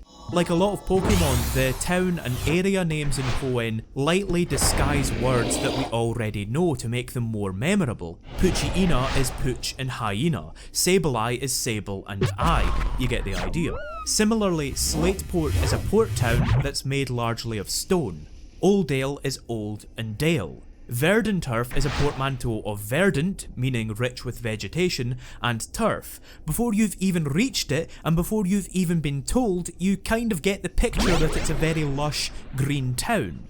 While it's easy to deride the simplicity of the names, they're a lot more evocative and memorable than something like Castelia, which is named after a kind of cloud, or Lumiose, which is named after perfume, both of which have nothing to do with their respective cities. Tropius has a great design. Unfortunately, I'm only catching it to be an HM slave. Now that we have a sizable number of them, I think it's time for me to address the HMs directly. I don't really mind them in principle, they're the only opportunity your Pokemon have to interact with the overworld. Layering the level design and forcing the player to remember an area and come back to it later lends the routes a little romance. It's intriguing to see an area that you can't get to yet. It creates a little mystery to come back to. It's those kinds of emotional hooks that make a level memorable. But if you haven't gathered this yet, in execution, HMs are terrible. First off, they're just not that fun to use. You simply press A next to an obstacle, and then you have to sit through the same prompt, flavor text and animation every single time you use it. It's bad and crap. You could cut almost everything out of this rigmarole. You could press A next to a tree and cut is automatically used with no fanfare. That would save so much time over the course of the game that it's not even funny. Like, why would you not want to use cut? I'm not exactly gonna go, nah, not too sure about that one, let me think about it. Most of the HM moves have little to no battle application. Cut, for example, is identical to Tackle except it has 5% less accuracy. So it's worse than Tackle, worse than one of the most basic moves in the game. Then you have Rock Smash, which incidentally is functionally identical to Cut on the overworld. You press A next to a single tile obstacle and it's removed. Rock Smash is fighting type, but it has even less power than Tackle. So you need to keep 2 move slots open for utterly atrocious moves, just for the privilege of doing the same boring shite, just for the privilege of pressing A next to a tree or a rock. HMs basically encroach on you building a team that's exactly how you want it. Each Pokemon has 4 slots for moves. That means that a full team of 6 will have 24 slots for moves. Discounting Flash, there are 7 HMs in the game, and each takes up 1 move slot. So in order to be certain that you can navigate the overworld, you need to sacrifice 7 move slots, almost a third of your entire team, for moves that you might not otherwise want. Even if the HMs were all great, you wouldn't necessarily want to use them. Even if you have a great move like Surf, you wouldn't want to use it if your water type is physical. You're also unable to overwrite HMs on the fly. You need to go to a special NPC in Lily Cove, a city that we've not even reached yet. So you can't just quickly give Blaziken Rock Smash then overwrite it with a TM afterwards. So all of this together leads players to use an HM slave, a Pokemon that you keep in your party just to use HMs. I'm using Tropius as it learns Cut, Fly, Strength and Rock Smash, but this requires me to sacrifice one of my team slots. In this case, Blaziken, arguably the ace of my team, has been left behind. And like the proof is in the pudding, HM slaves to me are proof in and of themselves that this system does not work as intended. I don't believe for a second that Game Freak intended for the game to be played this way, and yet that's the way that most players play it. So HMs are just tedious. There's the tedium of waiting for the animation to play every time you use one, the tedium of organising your party to ensure that you've got everything you need, and of course the tedium of returning to a PC and replaying the route because you encountered an obstacle that you couldn't overcome. There's no way to know ahead of time what obstacles you're going to come across. But like, I think I've proven by now that I think inconvenience can be quite fun, but the inconvenience here doesn't create any fun dynamics. You cannot access an area, but then you can. Like, a dark cave doesn't change your approach or anything, you just use Flash and then play the game normally. I don't know what to suggest. I think that, if anything, your Pokemon could use more presence in the overworld. They're pretty detached from it. But either way, the way it is here is pretty lackluster. It should have been changed years ago. The Weather Institute, located halfway up Route 119, is the stage of our next run-in with Team Magma. This is a short and fairly unremarkable encounter with Tabitha investigating abnormal weather patterns from thousands of years ago. The Weather Institute has a bed on the lower floor, which immediately dissolves all tension as soon as you realise you can use it to heal at any time. I don't really care about the continuity of this, but it's not exactly thrilling when Team Magma takes so long to invade a building that you're able to have multiple naps and still thwart them. Tabitha seems pretty disconcerted by the findings and begins to have doubts about Maxie. There's the hint that maybe his plans are going to be destructive for the world. And so of course you would expect him to take action, you would expect him to raise these concerns with Maxi, but Tabitha, being the man of action that he is, promptly does fuck all about it. On his way out, Tabitha stops and all but turns to the camera to make absolutely sure that you know that Team Magma is off to Mount Pyre next. Assuming that it's absolutely necessary to let the player know Mount Pyre's name, there surely must be more elegant ways to flag it up than him just explaining where he's going out loud to himself for no reason in front of a group of his enemies. As a reward for chasing off Team Magma, you're given a unique Pokemon. Cast Form is able to change form during battle depending on the weather, which is, it's a gimmick. Outside of that curiosity, Cast Form's got nothing going on. Being gifted a Pokemon is exasperating, as if you have a full team, you need to head back to the PC, make the room in your party, go back, pick it up, go back to the PC, then switch it back for the Pokemon that you want. In Generation 1, if you received a Pokemon with a full party, it was just automatically sent to the PC. I don't know why they changed that, and I don't know why they haven't changed it back. It's 100 times more convenient. I can finally evolve Nuzleaf into Shiftry using the Leaf Stone that I get here. And there you go, there's the conclusion to that King Kong joke. He's got a big nose. I'm not even really that sorry, to be honest. Evolution items like the Leaf Stone are a fine idea. They're almost like a little puzzle that you have to solve to evolve. Evolving these Pokemon too early can result in some problems. Shiftry learns very few moves by level up, but Nuzleaf learns a lot, so the player is encouraged to keep it unevolved for a good while. But this implementation is really slapdash. Some Pokemon learn a piddling number of moves once they evolve, whereas some Pokemon maintain a robust learn set. It's never clear which Pokemon you should and should not evolve. The distinction is entirely random, and the only way to know ahead of time is to look it up online. I wonder how many players don't even notice how heavily they rely on Bulbapedia. There are a lot of TMs and tutors, so this never ruins the game, but it would feel more deliberate with some better telegraphing and more thorough implementation. Secondly, there are far too many evolutionary items now, and there's a huge overlap between them. What is the difference, for example, between a Dawnstone, a Sunstone, and a Shiny Stone? I don't mind it when a Pokemon has to use an item that has another effect in order to evolve. Gligar, for example, has to hold the Razor Fang, which raises the critical hit rate. So even if you're not raising a Gligar, the Razor Fang is still a worthwhile item to have. Similarly, items like the Leaf Stone are worthwhile because they make multiple Pokemon evolve, so the likelihood of you getting some use out of them is increased. But there are plenty of items like the Reaper Cloth, Magmarizer and Protector that exist solely to evolve a specific Pokemon and are otherwise useless. They just take up space in both your bag and the game's code. Every time one of these items is introduced, they need to be planned and implemented in every subsequent game in the series, which must eat up a fair amount of time. Even a Pokemon like Shaman, which a fraction upon a fraction of players will own, must have the Gracidea and an NPC who can give you the Gracidea programmed into every game. The game is just bloated with these items at this point. I also feel like more time could be spent on making sense of them. Without the internet, I can imagine that a huge number of people would have Pokemon that they have no idea how to evolve. As a basic example, here's a question: how does Kadabra evolve into Alakazam? Via trade, right. But if you didn't know that already, you would have no way of working that out. Why is that the catalyst? Why not instead have it hold a twisted spoon and then level him up? That way it would feel a wee bit more like solving a puzzle. Kadabra has one spoon and Alakazam has two. You would literally be giving it the extra spoon and a bit more experience for it to evolve. In contrast to her earlier appearance, May blindsides you a bit here. This might have even been a challenge had you not just left a building with free healing next to the door.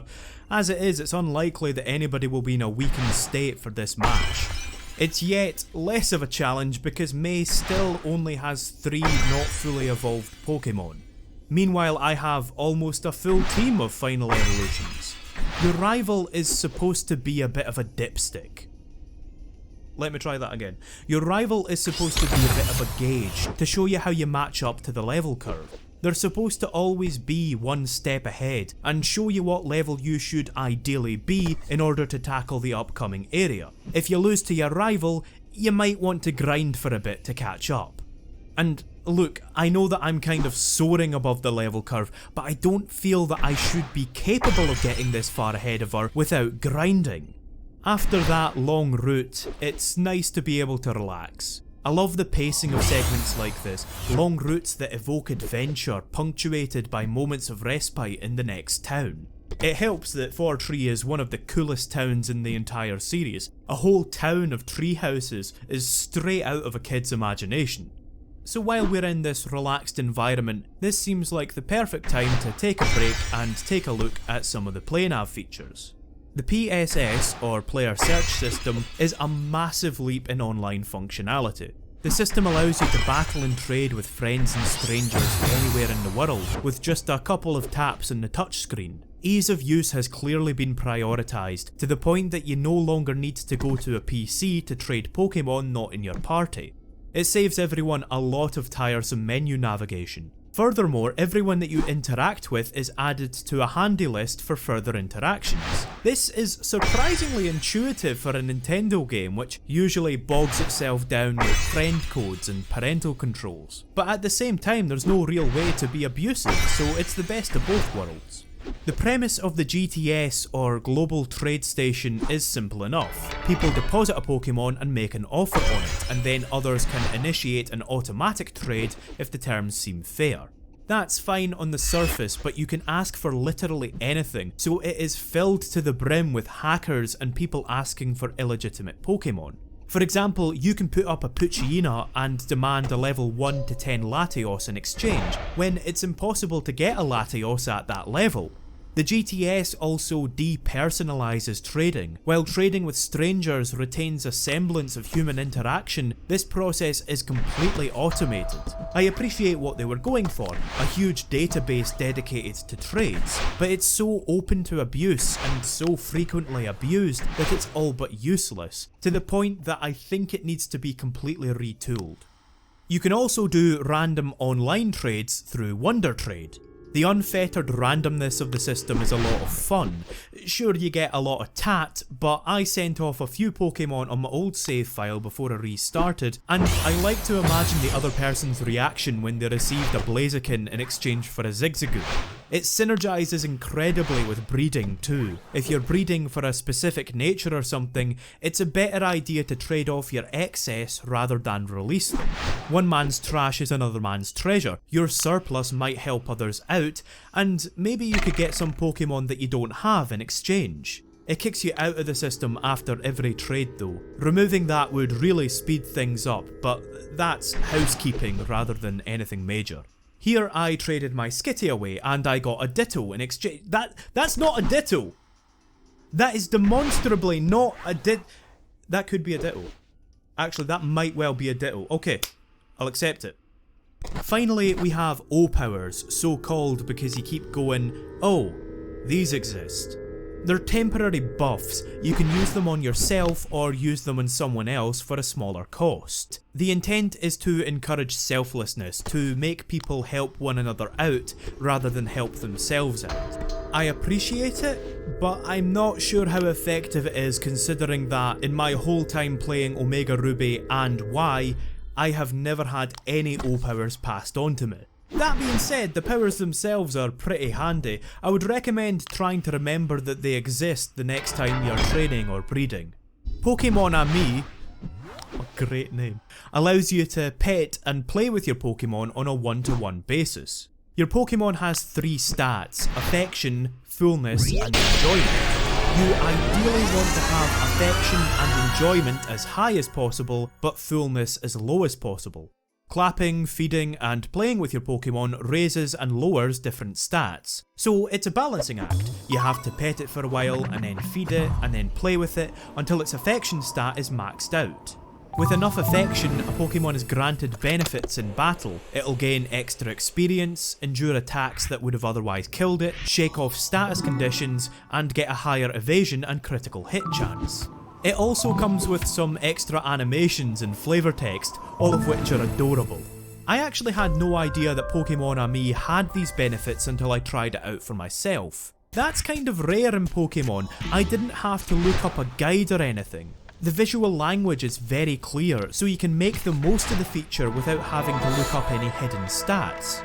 Keep petting your Pokemon and eventually love hearts won't appear when it gets bored. Keep feeding them and they will eat slower and slower until they turn their nose up at the Pokepuff. I can't believe the game just made me say that. But you can figure everything out in Pokemon Ami just by experimenting. The minigames in Pokemon Ami are arbitrary and simplistic. They don't tie into any of the other mechanics. They don't use your Pokemon's stats or abilities. They're just like playing keepy up or matching two pictures. The keepy up game can get kind of intense, but they just feel like a bit of a distraction. As it is, you're able to raise your Pokemon's affection to full in a single sitting just by alternating between feeding and minigames. If your Pokemon's fullness may be depleted after battles, for example, it would maybe make the feature more persistent and give you the feeling that you're slowly growing closer over the course of the game. But either way, I consider Pokemon Ami a worthwhile inclusion, one that I hope sticks around for a long time to come. The fact is, mechanically this could mean absolutely nothing and I would still want to pet my Pokemon. It's a perfect fit for a game that's mainly about having pets. The fit is so natural, in fact, that I'm honestly shocked that Game Freak didn't buckle down on the Pokemon meets Nintendogs concept a lot sooner.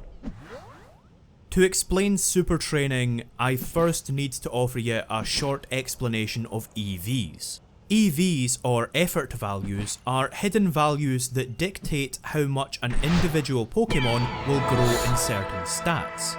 To heavily simplify EVs, the more you fight certain species of Pokemon, the stronger your Pokemon will grow in certain stats.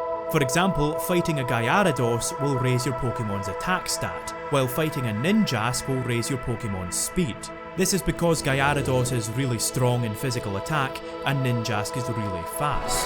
Super training was made to alleviate the grind of fighting the same Pokemon over and over again. The mode is effectively a menu dedicated to gaining EVs in a quicker and more direct manner. By choosing, say, a special attack punching bag, the Pokemon will grow more quickly in its special attack stat. I like that you can either leave them to train by themselves as you go about your adventure, or tap the punching bag to encourage them and get through the grind quicker. It caters well to different playstyles and priorities. All of this is agreeable, but I have a major problem with the presentation. It's so abstract that it's difficult to tell what everything does. The overlong tutorial tells you how to play the minigames, but it doesn't explain why you would want to. If I didn't already know what EVs were, I don't think I would understand the benefit of this feature. Now, using a punching bag for training makes sense. I could see players piecing that bit together. But to get more bags, you have to play a minigame where you fly around a football stadium and shoot footballs at a giant Pokemon balloon. Like, what? It's so arbitrary that it easily could have been replaced with any other minigame. Pokemon is usually good at contextualizing its mechanics, but this feels completely detached from both the world and the gameplay. There must be a better way to visualize this feature, but even if not, the game needs to explain not only how to play, but what playing it does. To add insult to injury, the game calls EVs base stats, which is without a doubt the worst possible name they could have chosen. The Pokemon community has been using the term base stats for a species' inherent stats. Conflating this with EVs is downright confusing. I can only imagine that this was an unfortunate coincidence. You can't access the gym just now due to some sort of invisible obstacle, so for just now you follow Big Stevie here to Route 120. The Scorched Slab is based on the Amano-Iwato. Shinto mythology tells that the sun goddess Amaterasu took shelter in the Amano-Iwato, plunging the land into darkness until she was coaxed out. Another benefit of basing the game on a real-world location is that you can make the world more storied, as there's a lot of mythology to reference. The Scorched Slab might not be the most important bit of the game, but it might not have even been included had there not been a real-world equivalent. Outside, Stephen hands us the Devonscope, which allows us to identify the invisible obstacles, Kecleons. I like the way this makes Kecleon that bit more memorable. It's nice that a specific Pokemon has a small place in the story. It makes the whole world feel that bit more complete, with Pokemon actually impacting their environment. I'd like it if more Pokemon were introduced this way rather than just materialising in the tall grass. The 4-tree gym is flying type. The trainers here are all prideful. I like that they have their own identity, their own investment in being a gym trainer. There is one line that interests me that comes from a wee girl who claims that Winona's power allows the people of 4-tree to live without fear. Without fear of what though, is my question. It's never elaborated on. Actually, maybe it's the fear of falling out of a bloody tree. Beating this gym allows me to use Fly, which is this game's warp. You can only warp to places that you've already visited, which makes sense. Once you've completed a route, you seldom have a reason to return to it anyway, so you might as well have a way to skip it. This is maybe why the developers were so comfortable dropping the two-way level design of the earlier areas. Route 120 is home to a maze of tall grass where you can either stick to the path or risk random battles. I think it's one of those scraps left over from the original game. If they were making a whole new game, this might not have been included. You see, the choice that this presents to go the long way or risk random battles is the same choice that the player has with sneaking, which wasn't in the originals.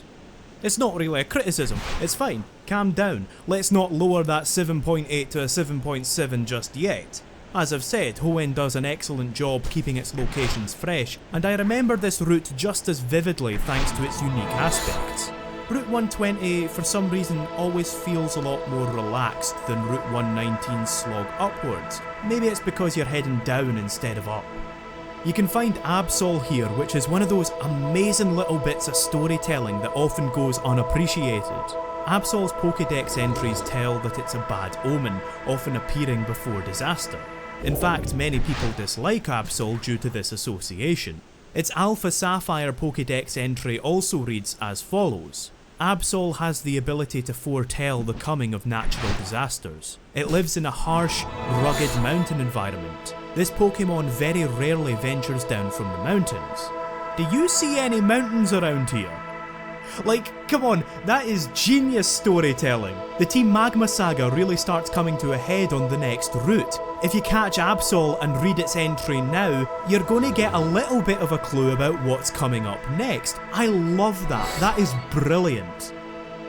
I'm not really sure where to start with Mega Evolutions. They are a mess, and they are far and away my least favourite addition in Generation 6.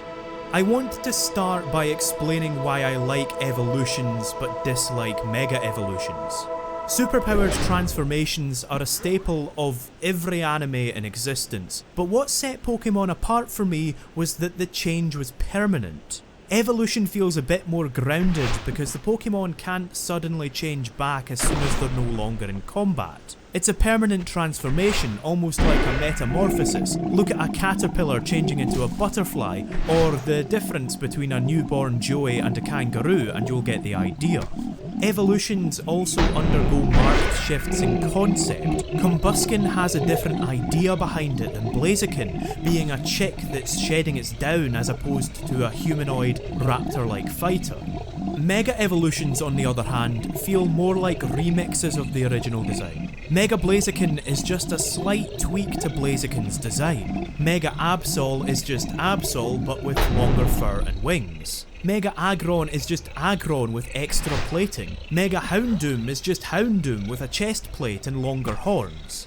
It's more reminiscent of Digimon than Pokemon, adding things onto existing monsters rather than coming up with a new concept. This harms the timelessness of the designs. It's good form in character design to have a strong and distinctive silhouette for a character.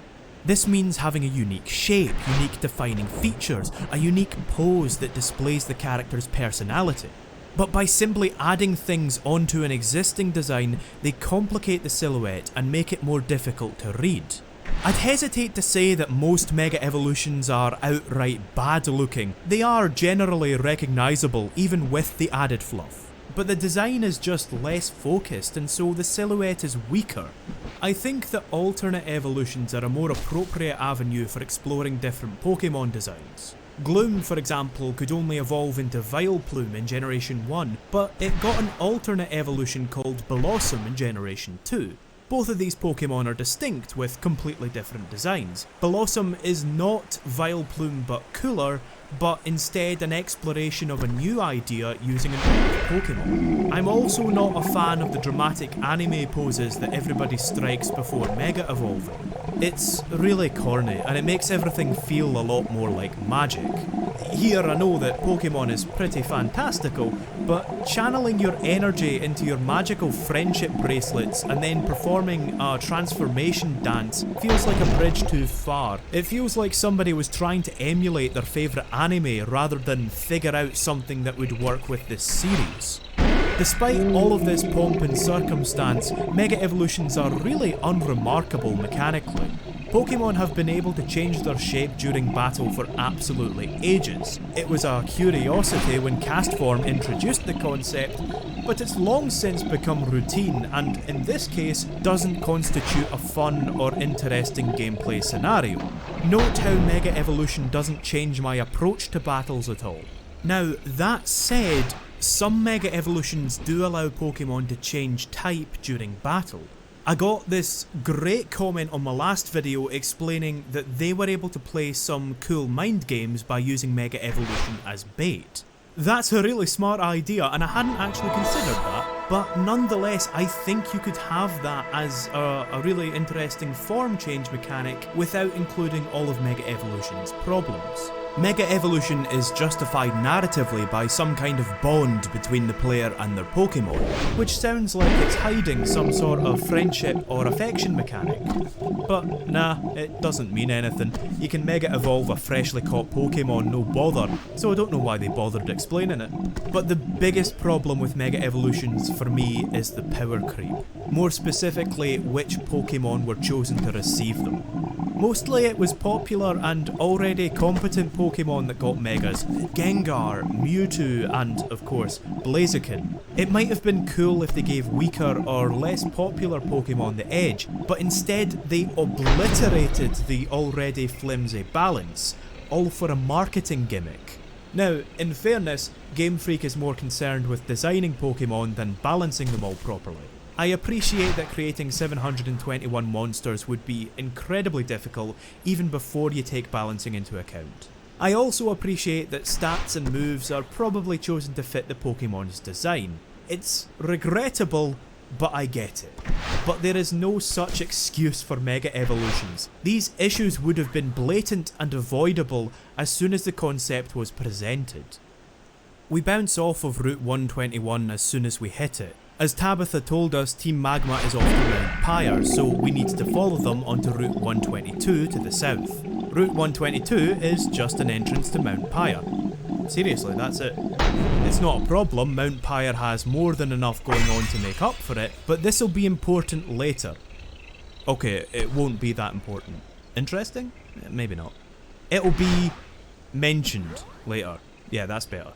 A graveyard full of people mourning their pets might seem a bit macabre for a kids game, but it's suitably understated, which makes for a welcome change in tone. There's a tendency to shy away from death in children's media that I think is unnecessary.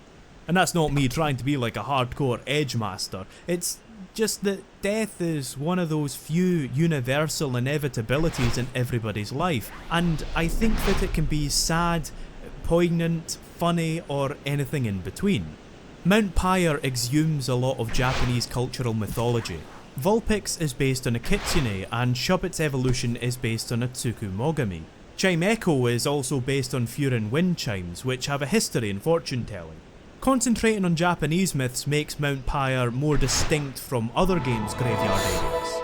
They usually take their cues from Christian burial rituals and Western mythology. It goes to show that you don't have to default to the rote cliches when designing an area, and often when you don't, it becomes more interesting. When it comes to ghosts, Pokemon often blurs the lines between superstition and fact. It always feels a little ambiguous. Are ghost types really the returning spirits of the dead, or are they just a certain kind of Pokemon? I've always enjoyed how understated Pokemon was about its mythology in general. It's popular to joke about how Arceus is literally God and stuff like that, but it's always felt to me more like legendary Pokemon were simply rare and powerful Pokemon that had legends associated with them. This is how I read the Pokédex entries. They're intended to show that there's a mythology surrounding these Pokemon rather than the entry being an actual account of events. Look at the Pokédex entries for Arceus, actually read them, and you will find that none of them state conclusively that it created the known universe, only that it was said to in Sinnoh mythology. Pokemon is heavily based in the real world, and a lot of myths and legends mirror those of real life myths and legends. This lends the world a tangible sense of history. You can just imagine ancient, pre-Enlightenment civilizations seeing this rare and elusive creature and attributing it the status of a deity. Similarly, Duskull's Alpha Sapphire Pokédex entry reads, "There is an oft-told admonishment given to misbehaving children that this Pokemon will spirit away bad children who earn scoldings from their mothers." The key words there are oft-told admonishment. I don't think Duskull's actually stealing children away. It's a story to spook kids into behaving. The Pokédex describes how Shuppet feeds on envy or malice, quote, "or so it is said." You can imagine people making up these stories about these scary looking monsters. In the same way, in the real world, a wolf used to be seen as an omen, or a sick child would be said to be a changeling. It's a really lovely bit of world building, and it gives the impression that the Pokemon world has a tapestried history and a culture that existed before it was the modern world that we see today. It's such a shame that this great piece of world building is often taken literally. At the summit, Maxie has taken the red orb that awakens Groudon. The way that the game funnels you into a sequence of battles here is great. Had the grunts just been scattered around randomly, this would have had no sense of climax or urgency. This is a great way to sell the tension just using your level design. Not that it's massively complicated or anything, but you know, it's good. It's good, and sometimes that's all that matters. After Maxie leaves, you're given the blue orb. The blue orb and the red orb are your run-of-the-mill magical MacGuffins. You can talk to the old couple afterwards to learn about their lore, and I'm so glad that the game was reserved enough not to make this mandatory. It's a great approach. All of the cutscenes would be a lot snappier if they delegated this kind of fluff to optional dialogue. After you chase them to Slateport, Team Magma nicks Captain Stern's submarine to access the underwater chamber where Groudon is said to sleep. Afterwards, the game allows you to warp straight to Lily Cove City. But there's a good excuse for it this time. You're just taking the ferry between two ports. The warp here is a lot less irritating to me, maybe just because it presents an interesting example of the difficulties in writing for games. The Team Magma situation has a sense of urgency, as it should, but to fulfill this sense of urgency, the game has to effectively skip Route 121. So the player is given two options. Either they deliberately skip a chunk of level design, or they deliberately disrupt the story's pacing by clearing Route 121 first. The narrative and level design are butting heads. For the story to keep a consistent pace, the player has to deliberately avoid content. And this feels like a difficult problem to surmount, you know? I can't think of a clean solution for this. It's just unfortunate that the way the game is structured, I reckon a lot of players will just miss Route 121, which seems like a waste. Personally, I'll be going back and doing it first. The Safari Zone is here, which is really lenient compared to earlier generations. The Safari Zone's gimmick used to be that it had super rare Pokemon, but with a much more inconsistent chance of catching them. So it switched up the gameplay while still slotting nicely into Pokemon's catch-em-all idea. Now, it was a frustrating luck-based game as you couldn't weaken the wild Pokemon, but I think it could have been refined rather than scrapped. You don't even have to pay to get in anymore, and there's no time limit either. All of these things were inconvenient, sure, but they made the Safari Zone unique.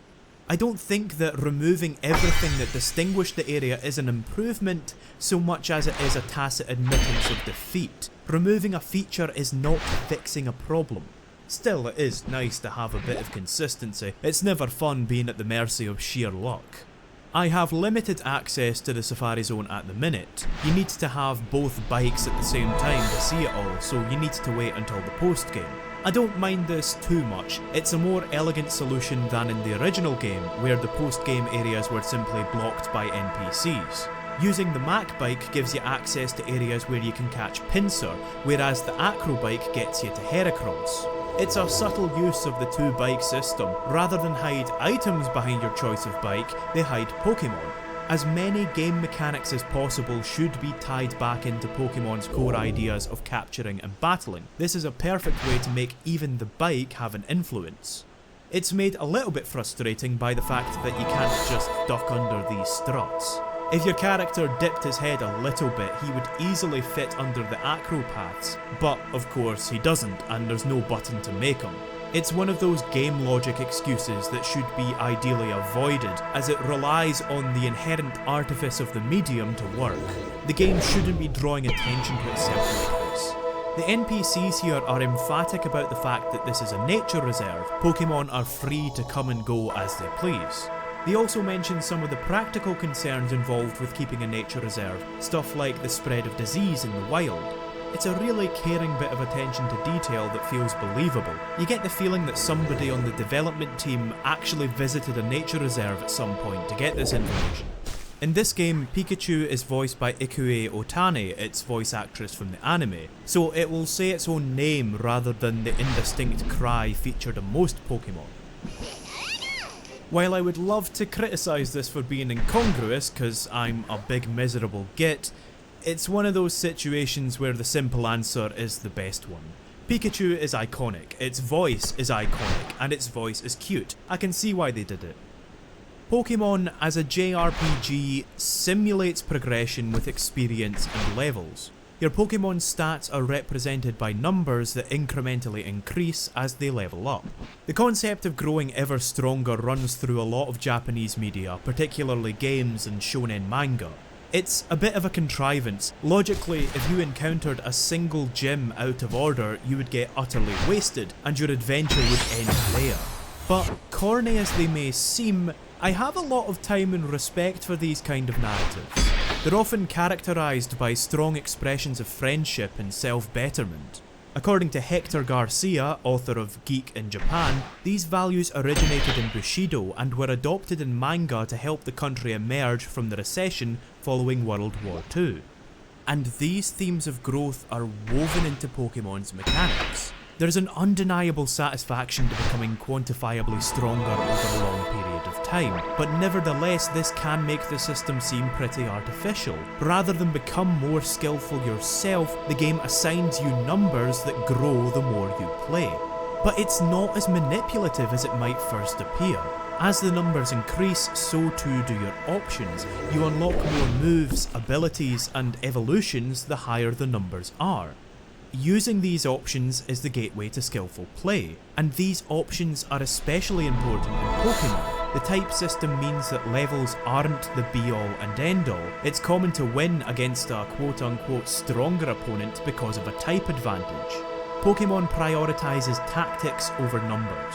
Leveling up also pushes you through the game. As you grow, it takes more experience to grow further. The only way to gain more experience per battle is to battle stronger Pokemon, so you are constantly encouraged to keep moving in order to find those stronger Pokemon. So in a lot of ways, the leveling system is a really organic way to push the player through the adventure. The game doesn't need to force you into the next level because there's actual incentive to go there yourself. They also create a more pronounced dynamic between the player and their opponent. You're both running on the same set of rules and mechanics using the same pool of creatures, so you understand how strong your opponent is a lot better than in other RPGs. Seeing a Pokemon of a higher level automatically instills a sense of tension because you understand the implications, and therefore overcoming that Pokemon is more satisfying as a result. Leveling up might seem at odds with Pokemon's capture mechanics as it discourages experimentation. Nobody wants to spend ages training a Pokemon only to find out that it's not worth it. But without leveling, you could simply catch a fresh Pokemon with a type advantage before every boss. Because levels are valuable, you're forced to raise a pretty well-rounded team, one that you should hopefully become attached to since you've spent time on each and every one of them. I know in my head that they're just ones and zeros, but I can't help but feel a little bit fond of my team. My major problem is with how Omega Ruby mishandles this system. It's content to keep your opponents at the lowest acceptable level, so if you're battling even a reasonable amount, you'll find yourself soaring above the level curve. This makes the game utterly monotonous sometimes. Leveling up is often enjoyable because of the balance of power, or rather an imbalance of power. Tough moments in JRPGs are fulfilling once you push through, once you slowly gain the upper hand or overcome a tough boss. Afterwards, you are allowed to savour your progress because you are wiping the floor with the enemies that just gave you grief. The cycle then repeats itself when you enter the next area. It leads to a very effective tension versus relief structure, an ebb and flow of difficulty that is really appealing. But the level curve in Omega Ruby is so consistent and so low that there are never any hardships to overcome. I reckon you could make this game orders of magnitude more exciting by adjusting some of the numbers, making certain areas more challenging and others more relaxing. All in all, leveling up is... it's grand. I understand why turn-based battles and leveling up put a lot of players off JRPGs, but that's preference, that's not a problem with the system. I don't think that every game needs to be made for every person. Pokemon seems to get away with the turn-based thing anyway, probably because of the anime.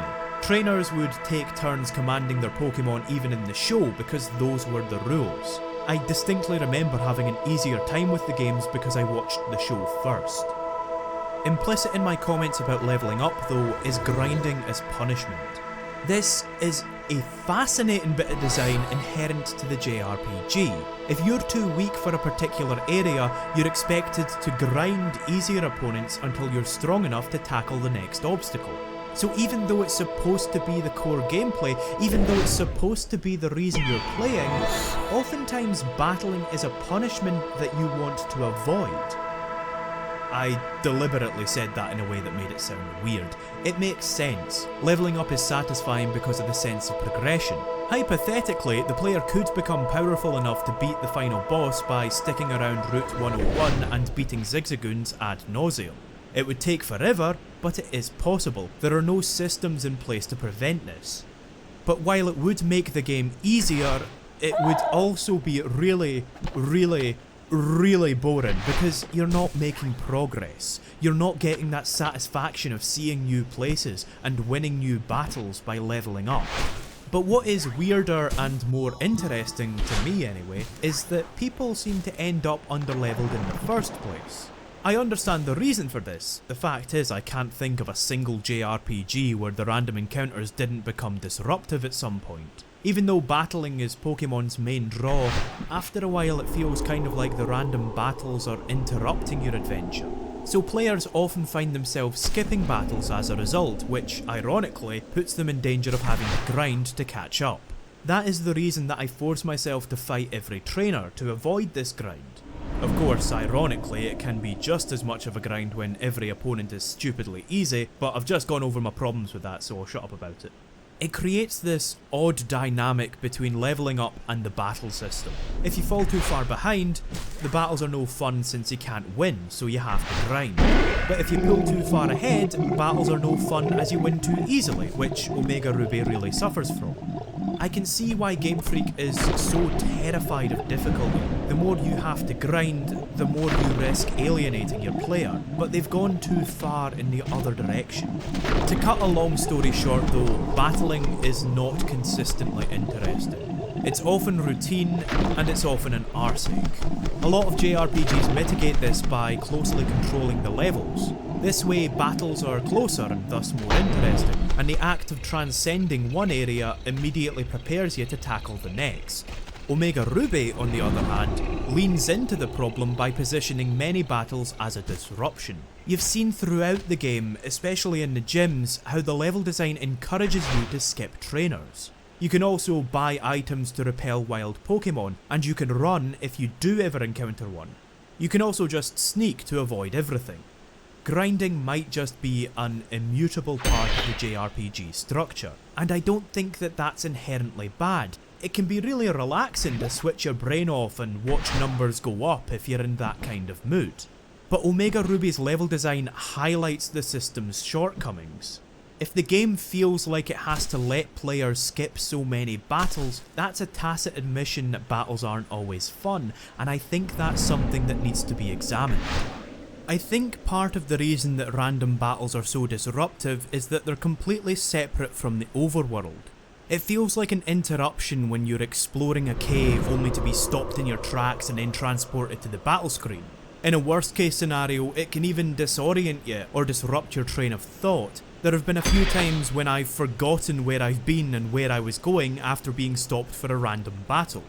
JRPGs seem to be moving away from turn-based battling when I think that the first thing to go should be the separation between exploration and battling. Of course, there would most likely be technical limitations preventing this, but at the very least, Pokemon battles could take a lot less time. There's a lot of needless pomp and circumstance watching all of the intros and animations play out. Every single battle opens with a flash, an animated cut to the battle screen, the enemy Pokemon appearing, your character throwing the ball, and then your Pokemon appearing. This plays out every single time you enter a battle, and there's no way to turn it off. And it doesn't stop there. Every time an attack is made or a Pokemon is switched or an item is used, it is documented in meticulous detail. Battles would be a lot more fun if they didn't waste so much of your time basically. Animations will often last a few seconds each, not including the enemy's reaction, a description of the effect, any bonus animations for status effects, or anything else that needs to be described. If the animations were instead as fast and as concise as possible, I think it would make the game a lot more immediate. Lily Cove City is the transitory point where the game shifts focus from land to water. The city has a coastal feel to reflect this. It feels like the last outcrop of land on the island. I was a wee bit taken aback by the absolute disrespect you lay down on May when she shows up here. You utterly beast her, it's pretty harsh. Her response makes it though. This is one of the few interactions that ring true for me. Maybe this is a cultural thing, but her friendship speeches have always rung hollow because good friends don't talk this way. Usually when you're heaping compliments on someone, it's because you don't know them that well. Close friendships are instead characterised by good-natured slagging.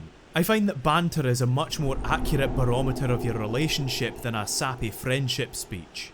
In Ruby, Sapphire and Emerald, the fight on Route 119 was our last one. May disappeared from the game before you even got to see her fully evolved starter. That always felt like an oversight to me. It feels a lot more complete in Omega Ruby, where you have this fight and then another fight after this. May's speech after the battle is one of the best character moments in the game.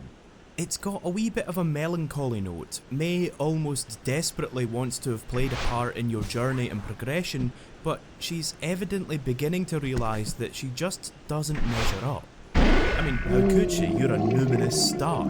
It almost feels like the writers have canonised how easy the game is. You are leaps and bounds ahead of your rival, who is beginning to realise that she's just not going to beat you. That would seem like an indictment for a game about battling, but Omega Ruby instead uses that as an opportunity to deliver a message that I think more kids need to hear. That everybody's journey is different. May returns to Littleroot, and it doesn't feel like that's a failure on her part. It's just that she has different skills and limits. I think that's a really smart bit of writing. It acknowledges that you are most likely going to win your matches, and it develops May based on that, rather than just having her be constantly in your shadow or nipping at your heels. The multi-story department store is a tradition in Pokemon titles. It's just a bigger mart with a wider selection of items, a few TMs, that sort of thing. For some reason, I've got some kind of Pavlovian conditioning with these things. I associate them with a great selection of important and useful items, but it's always disappointing. I wonder if that's because the selection used to be better, or if I just used to have a skewed perspective of what was useful. The first floor in buildings is known as the ground floor in Britain, with the American second floor being our first floor. For years I used the American way of counting, which really wasn't helpful. Folk used to get wild with me when I told them the wrong floor. It wasn't until I was making this video that I realised why I counted that way. It's probably Pokemon's fault. Now that we've travelled across most of the land in Hoenn, which is quite a lot of ground to cover, there's plenty that we've done. We've been to plenty of places, we've met many Pokemon, we've encountered many trainers, we've planted a couple of berries, and we've even made a secret base. The reason I say this is to show you how robust and fully featured the area nav is. You can see exactly what you need to see at all times. You can even see all the trainers that want a rematch and exactly what Pokemon they use. Which is an insane level of detail that probably wasn't necessary, but it's welcome. Sure, you can look at the areas of specific Pokemon on the Pokédex, but there's no reason not to have that feature in here as well. It saves you switching between menus if you want to quickly reference something. You can even see where you've planted berries. You can choose the berry option, click in the routes that have berries, and then fly there instantly. It's just so convenient in a way that a lot of stuff in Pokemon isn't, and I appreciate that effort. I mean, they didn't have to do this. I don't know who the hell's going to get excited by detailed cartography. It's me. I'm that guy. This is the kind of video you've chosen to watch, the guy that gets excited about maps. Team Magma has blocked off access to the east. It's as good an excuse as any to head into their hideout and take the fight to them. I've not really been criticising the level design too much so far. As I've mentioned, Omega Ruby excels in its world design, and since movement isn't complicated, there's no need for intricate levels. So long as the map is well paced, that's the main thing. Nevertheless, it's easy to feel like a lot of the levels are unremarkable. The reason for this, I think, is a lack of dungeons. Broadly speaking, dungeons are a more dangerous area, usually with a gauntlet of challenges. They put pressure on the player and force them to think more carefully about what they're doing. If the whole game was made of these moments, it would be exhausting, but it's the contrast that makes them fun. After emerging from a tough dungeon, you spend some time relaxing in the local town. The tension then picks up after that, escalating towards the next dungeon. That's a broad and vague summary, but if you've ever played an action-adventure or JRPG, you will more than likely be familiar with that loop. In Pokemon though, there are very few dungeons, and even when there are, the game often wimps out on really challenging the player. Team Magma's hideout is one of the game's few dungeons, but there is absolutely no tension thanks to a perfect brew of elements. Obviously, the first thing is that the game is dead easy, but there are more immediate design problems on top of this. Grunts, once defeated, no longer challenge you. The Magma hideout is structured like a gauntlet of enemies with a boss at the end. In other games, you would need to manage your resources during the gauntlet in preparation for the boss. Often your health and items would be depleted by the end, and you would need to decide whether to risk it or rush back through the dungeon to resupply.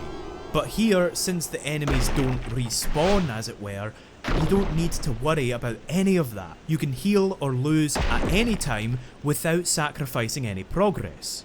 And it's not even like you need to head back out to Lily Cove to heal. There are beds right here in the dungeon itself that fully restore your team for no cost. It creates this mismatch between the story and the gameplay. It's supposed to be a climactic sequence, but you're still being mollycoddled. The script can't take itself seriously either. The jokes themselves are beyond reproach. If you were to tell me that Shigesato Itoi had written the dialogue in the Magma hideout, I wouldn't have any trouble believing it, that's how good they are. But it's just not very tense. Files scattered around the base make mention of Project Azoth. Azoth was a term in alchemy. It was basically the elixir of life. It was a cure-all medicine sought by alchemists, kind of like the Philosopher's Stone. It was also described in more spiritual terms as an animating substance that was accountable for humans' inspiration to succeed. It was basically a godlike substance. There's nothing too specific, but a number of parallels could be drawn between it and Team Magma's plan. Like, they hope to use primal reversion to bring about the world's rebirth. It's cheesy, but I like that they put that thought into the name. Here, it just means that Team Magma is going to use the power of the ultimate weapon made 3,000 years ago in Kalos to power the drill of the submarine. That's a really bizarre thing to mention without any context, but it's a reference to the story of X and Y. All I'll say about it just now is that it's an unnecessary detail, but it's not doing any harm. I can see why they might want to tie the two games together more tightly. You will have noticed me teleporting from room to room throughout the hideout. Navigating these teleport pads is mostly just about being thorough, but there's an actual puzzle that challenges your memorization and spatial awareness. The reward for solving this puzzle is access to Maxie's room. The room is emblematic of the character, it's very tidy and ruly, which gives a great impression of him. This room contains the Master Ball, the only Pokeball in the game that has a 100% success rate. It feels appropriate that one of the best items in the game is hidden behind the most difficult puzzle in a late game dungeon. Despite all of our efforts, Maxie manages to make it out onto open water. And I do mean open water. 7.8 too much water has become something of a meme after IGN docked the game's score for having too much water. In a game centred on a land versus sea theme, it seems like they missed the point. But, while I might need to hand in my gym badges for saying this, I agree with them. I've danced around this subject before, but the amount of water in this game is absolutely ridiculous. While I appreciate their dedication to the theming, having 17 sea routes to match the 17 land routes plays havoc with the pacing and the balancing of the game. Because Omega Ruby slows to a crawl for the final stretch. The sea routes are spaced out, empty, boring, tedious, devoid of content. They're longueurs, they're pish. You have this massive expanse of nothing to explore, all of which feels even more indistinct thanks to the visuals, which reuse the same assets throughout. Contrast with the land routes, which are densely designed and memorable, and yet manage to last even longer than the hugely padded sea routes. Up until now, the game has been giving you direction through linearity. You're always moving from top to bottom or left to right, which makes the routes readable. In contrast, the northeastern sea routes lack direction, being pools rather than channels. And as you're wandering, you're constantly having to hop on and off your Pokemon, often just for a couple of seconds, reading the same flavour text about the water being blue and watching the same animation every single time. Oh, and you better get used to hearing that surfing theme, because it's going to be playing a lot. This map design also means that the game is saturated with water types. This is the main reason that I didn't choose Mudkip, if you'll remember. This is one of the big shortcomings with the type system. Not all types are created equal.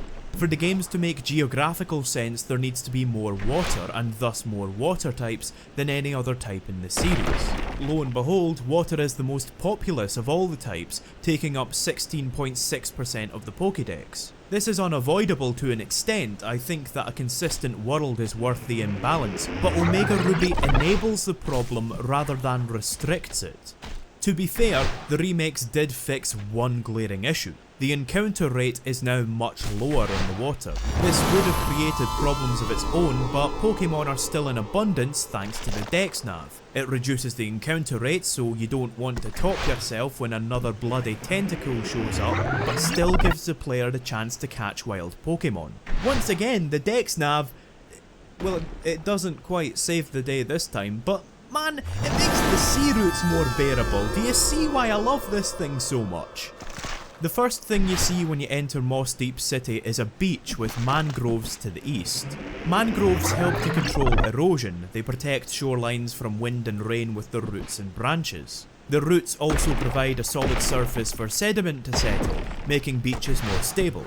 That's probably not the scientific phrase, look it up for yourself. The buildings here aren't found anywhere else in Hoenn, and between the buildings and the mangroves, Moss Deep manages to have a really unique look. My complaints about how boring the sea routes are don't extend to the cities within them. They are imaginative and memorable thanks to details like these. Moss Deep also marks the second time that the game brings up outer space. The first time was at the end of the introduction when your character looks up to the sky to see a rocket. I would have mentioned it back then, but there was a lot going on. Anyway, yeah, the game keeps bringing up the idea of space, which is a little bit of subtle foreshadowing. What I just said, in contrast, was some not so subtle foreshadowing. We're going into space later on. I just ruined the surprise. Don't care. The Moss Deep gym leaders are the twins Tate and Lisa, psychic type users who fight you in a double battle. is based on that old chestnut about twins being able to read one another's minds. This gym should have been based on double battles in its entirety, but only Tate and Lisa take you on at once. It's a bit of a waste. This was the perfect opportunity to theme a gym around something other than type. I think that a better alternative to the current system would be to frame the gyms around one of the core mechanics. One gym could be focused on type, one focused on buffs and debuffs, one focused on double battles, and so on. This would force the player to slowly learn the mechanics over the course of the game, while also diversifying the gameplay beyond just choosing a super effective move over and over. Lisa and Tate have a Solrock and a Lunatone, and that's it. It's ridiculous for a late game boss battle. Double battles are an odd duck. On paper, they present an opportunity to create some more dynamic tactics. You have two Pokemon out at once, which you would think would allow you to experiment with different combinations of moves. But the best tactic is still just to use super effective hits. I've built my team around singles because that is the format used for about 99% of the game. You only have 4 slots for moves per Pokemon, so why would you use up move slots on tactics for double battles when they're so few and far between? When a double battle does pop up, I find myself just using the same tactics as always. The only difference is I have to avoid using moves like Earthquake and Surf as they'll hit my partner Pokemon as well. And that's the biggest failure of doubles, I think. There's not much teamwork going on. The fact is, Pokemon is a one-on-one game, and putting 2 Pokemon in the field doesn't change that. It really is just a bloated version of singles. In other RPGs, teams will have different roles that you mix and match. A glass cannon for offense, a tank to sponge damage, a cleric to heal, and so on. In Pokemon, classes don't exist, healing moves are rare, and you can't soak up damage because of the type system. Even the most impenetrable wall will be crippled by a super effective hit. So it just feels like a bit of a waste. I would say either make the double battles a focus, or save it for the post game. As soon as you step outside, you're met with calamity. Or, well, as close as Pokemon gets anyway. They're desperately trying to raise the stakes here, but they have no idea how. The game insists it's dire straits by telling you that the seal is broken and it's the end of the world. I don't care. Team Magma have been bumbling comedy villains up until this point, and the idea of an ancient seal on a world-destroying monster is so played out that it doesn't even register. There's no logical sequence of events either. First of all, Team Magma nick a sub and find Groudon. In response, you go to beat an unrelated gym that, coincidentally, gives you permission to dive underwater. Then, coincidentally, you bump into Steven just as Team Magma accomplish their goals. He, coincidentally, has dive and some scuba gear. It's a bit suspicious. And none of this was necessary at all. There's still a lot of space to cover in these sea routes. The game should have forced the player to find the seafloor cavern for themselves. It would have been the perfect excuse for some narrative-friendly exploration.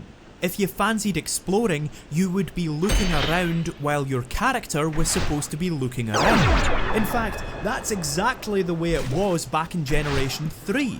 The game struggles to balance its overwritten story and its level design. The former demands that you hurry to the next story scenes, the latter is more relaxed. As if to prove my point, I'm going to disrupt the story and go exploring now that I have dive. And I'm not doing this to spite the game, this is just how I like playing. In fact, if I weren't trying to pace a video, I would actually be inclined to finish off the rest of the map just now. North of Moss Deep is Route 125 and the Shoal Cave. As I say, every Pokemon game needs at least one climate for every type. Shoal Cave is Omega Ruby's designated ice area. I don't know how much geographical sense it makes, but they needed an ice area, and I don't actually care enough, so whatever. Shoal Cave is affected by the tide. Every 6 hours it either floods or drains, giving you access to a different part of the cave. In both cases though, it's basically a short, linear circuit around the cave to collect 4 items: shoal salts at low tide and shoal shells at high tide. If you collect all 8, you can exchange them for a shell bell, which heals your Pokemon every time it deals damage. It's a useful item, but it's really boring to get. Even though the salt, she sells shoal shells and shoal salts on the seashore. Even though the items respawn when the tide changes, I couldn't be bothered getting more than one. Waiting 6 hours to go around a dull dungeon just isn't an exciting prospect, no matter how you slice it. During low tide, you can reach one of those classic ice sliding puzzles that everybody seems to hate. They're usually alright to me, they're a bit of a pace breaker, but hilariously, Game Freak forgot to accommodate for the fact that you can move diagonally in this game. So the puzzle's completely ruined. I can't imagine that they missed this, they must have had to ignore it for whatever reason. I couldn't explore Sea Moville earlier without Dive. In Generation 3, this was just called the Abandoned Ship. It was a counterpart to Route 111's Desert. It was evidence that if Team Aqua succeeded in expanding the ocean, it might not be the paradise they imagined. But the theming is more complex in Omega Ruby. Sea Moville is based on an artificial reef, a man-made structure that becomes a habitat for animals. The ship was made to plunder the ocean's resources, but it was decommissioned due to a certain incident. It was then left intact as a nature reserve after it was found that Pokemon had taken up residence. This new version is a lot more critical of Moville. There are posters, slogans, newspaper articles and letters suggesting that this was a hellish place to work. It exploited both the environment and its employees. Its slogans for a cheerful and fun workplace are "Lay your life on the line in safety checks, maintain top quality, give up your sanity, worship and praise the founder, and no need to think, just work unceasingly." That's a reference to karoshi, a phenomenon in Japan where employees will literally work themselves to death. So this is a critical look at laissez-faire capitalism, showing how unscrupulous businessmen can dehumanise their employees and abuse the environment for financial gain. But rather than do the sensible thing and start a communist revolution, the Pokemon world instead invents an infinite resource. As you do. Devon develops infinity energy so that Sea Moville no longer needs to exist.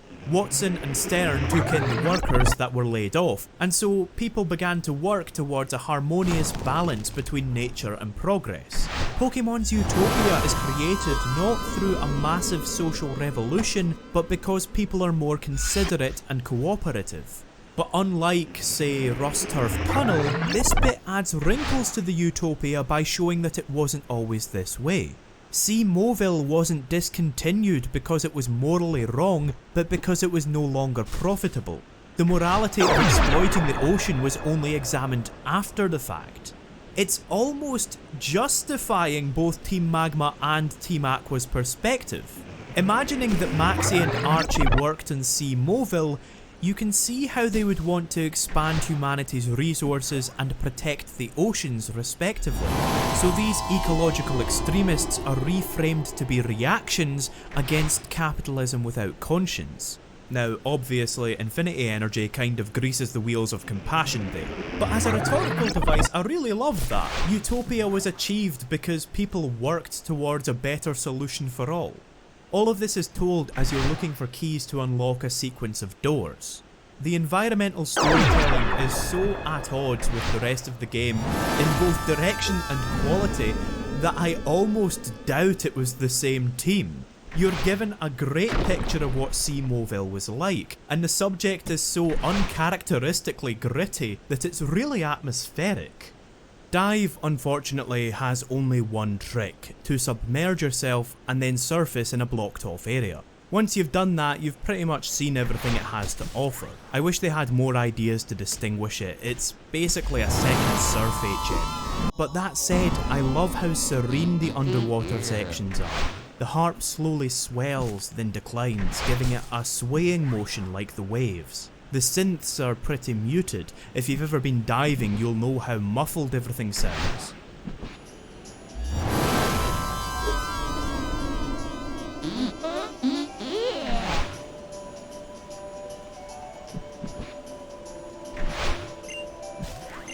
The screen is covered in this calming blue hue. I love how relaxing being underwater is. It's almost worth having that second HM.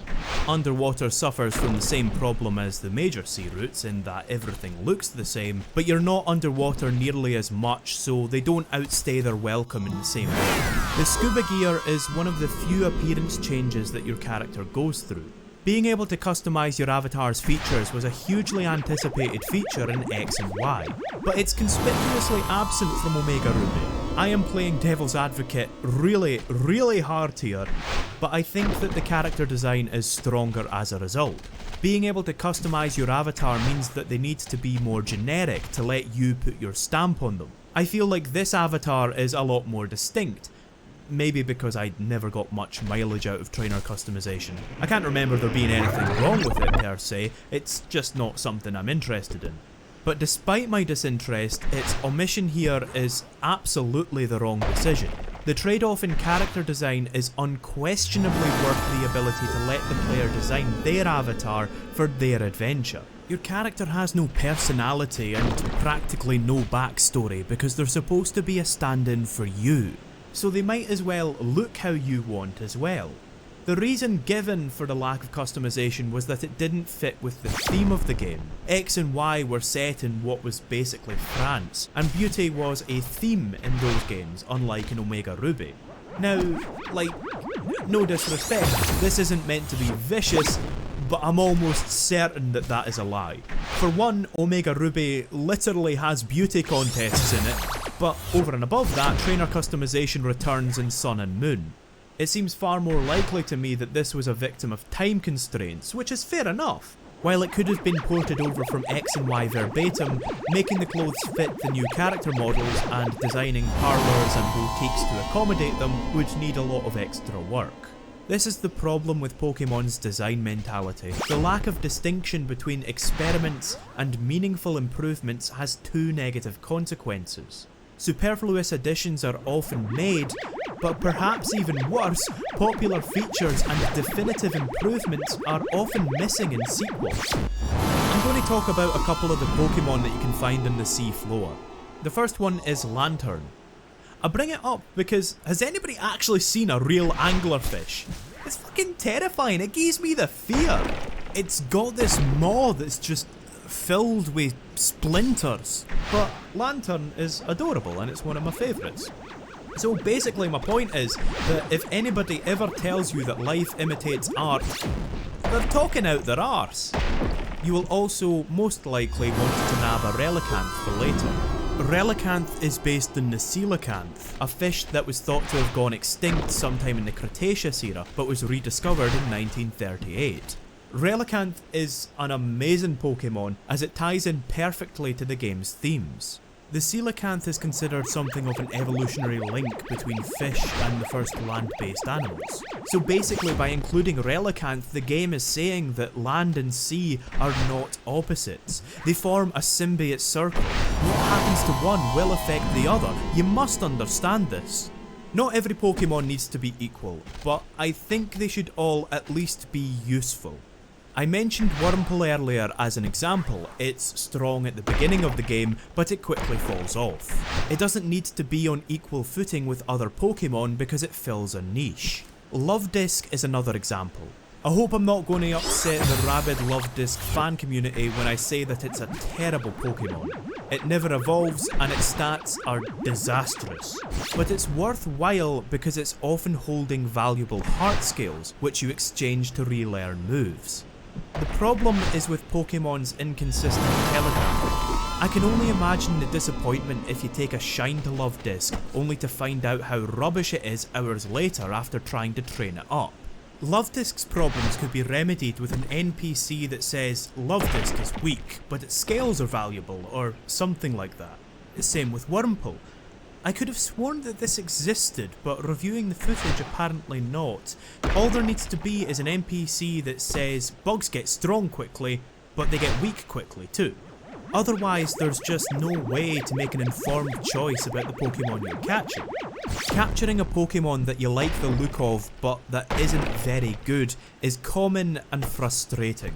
On my first time through pretty much every Pokemon game to date, I've used at least one monster that became a dead weight by the end. The telegraphing problem extends to stuff like type and moveset as well. You can guess, but it's impossible to know a Pokemon's type or moves just by looking at it. When the game does deign to let you know what's going on, it can often be really vague. Like, the ability Mold Breaker, for example, prevents enemy abilities from interfering with your attacks. So if your Pokemon has Mold Breaker and uses Earthquake on a levitating Pokemon, the move will still connect.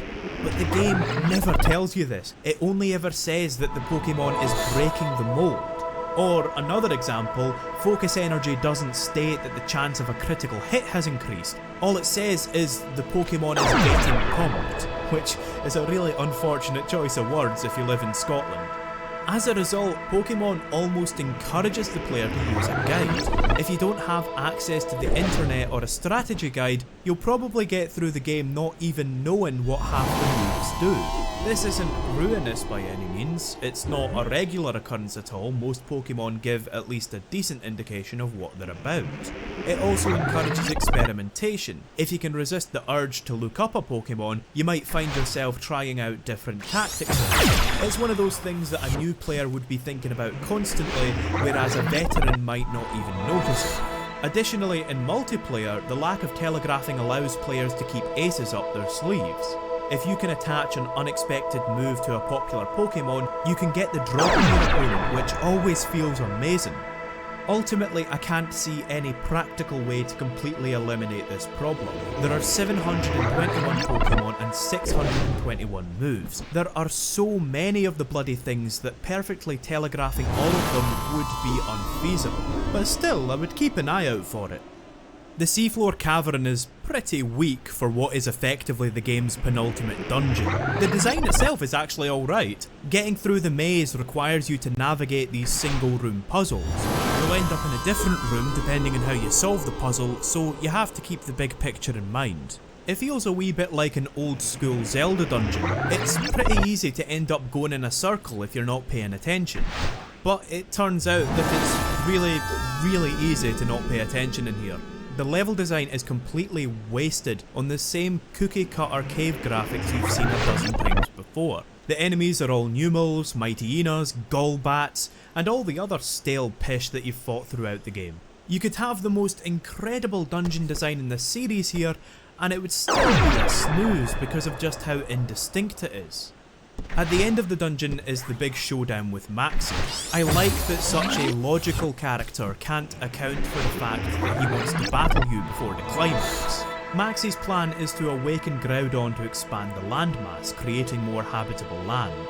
I reckon meteorologists would probably have a few words to say about this. For starters, if Groudon intensifies the sun's rays, surely that would melt the ice caps and raise the sea level. I cannot believe that a Pokemon game of all things isn't scientifically accurate. Their plan is really grandiose, but it ends up feeling flaccid because of how disassociated it is. I think Team Rocket were the series' best villains because they were immediately understandable. Their motivation was to make profit any way they could, so they stole or sold or otherwise abused Pokemon. So you felt the impact of this. Pokemon the series is about Pokemon the creatures, and Team Rocket is just a gang of Pokemon crooks. Meanwhile, Team Magma is going after a specific Pokemon, so it's not like they're completely detached from the series' core idea. But there's a lot more explanation required, so they're not that direct and not that impactful. The difference between Team Rocket and Team Magma, I guess, is that Team Rocket is villainous, whereas Team Magma is just misguided. His ideology doesn't make very much sense, but Maxie isn't outright evil. Once he realises the error of his ways, he turns Team Magma into a force for good. As if to illustrate this, he uses a Crobat during the fight, a Pokemon that can only evolve if it's completely happy. I really can't get over how good Pokemon is at these little bits of mechanical storytelling. It's your first hint that he isn't an amoral monster. Although, to be fair, you would be forgiven for thinking that he was as soon as the following speech begins. The scene where Maxie awakens Groudon contains possibly the dumbest dialogue in a game packed with really dumb dialogue.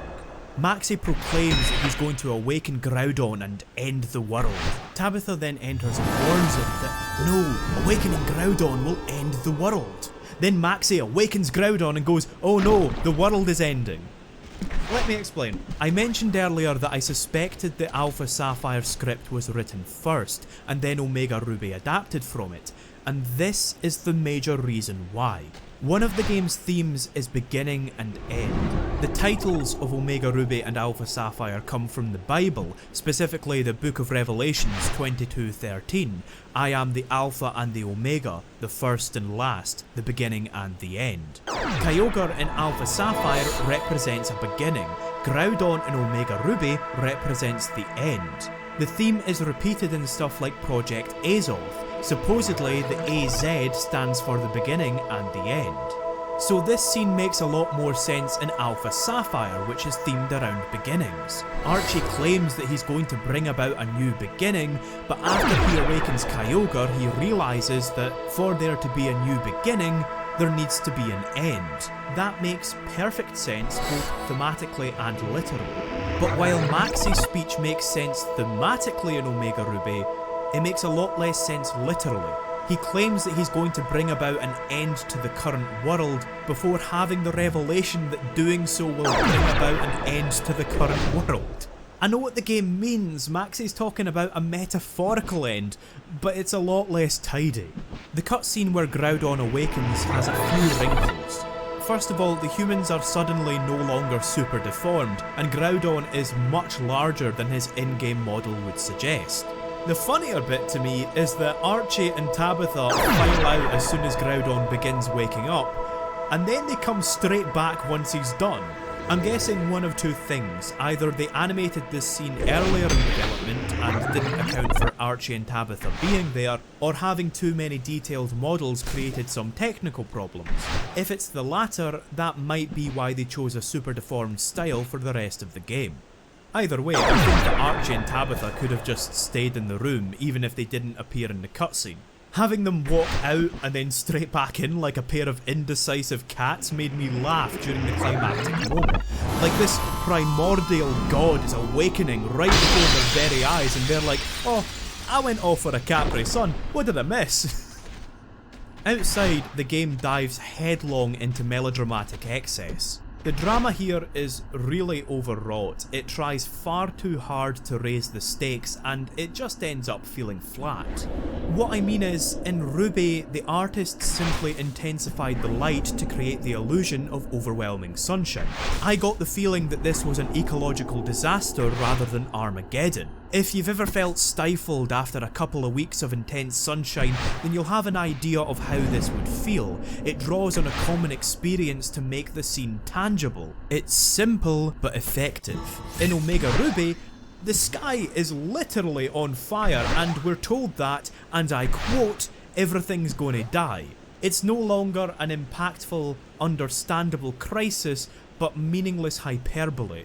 The pitch was also different in the originals, with Archie telling you that it was too dangerous for a child to get involved any further. Which makes a lot of sense to me. I mean, you rebel against him anyway, but at least he's trying to be a responsible adult. Instead, the remakes make you acutely aware that you're the protagonist, so Archie instead defies common sense and tells you that you're needed in Suitopolis. And now that it's been established that there's a crisis and Groudon's headed to Suitopolis, Steven swoops in to remind you that there's a crisis and that you should head to Suitopolis. Bit late there, mate. Why are you here? Suitopolis City is found on Route 126, roughly where the island of Yakushima is in the real world. Thematically though, it seems to be based more on the island of Aogashima, which is situated inside a volcanic caldera. Judging by the buildings, it also takes its cues from the Greek island of Santorini, which is also built in a crater. It's a shame that it doesn't feel quite as breathtaking as its inspirations, but then it was an area made for a Game Boy Advance game. What can you do? This is a topic I've been flirting with for a while now, but there is so much needless fluff in this story. The script constantly wastes your time with meandering, repetitive dialogue.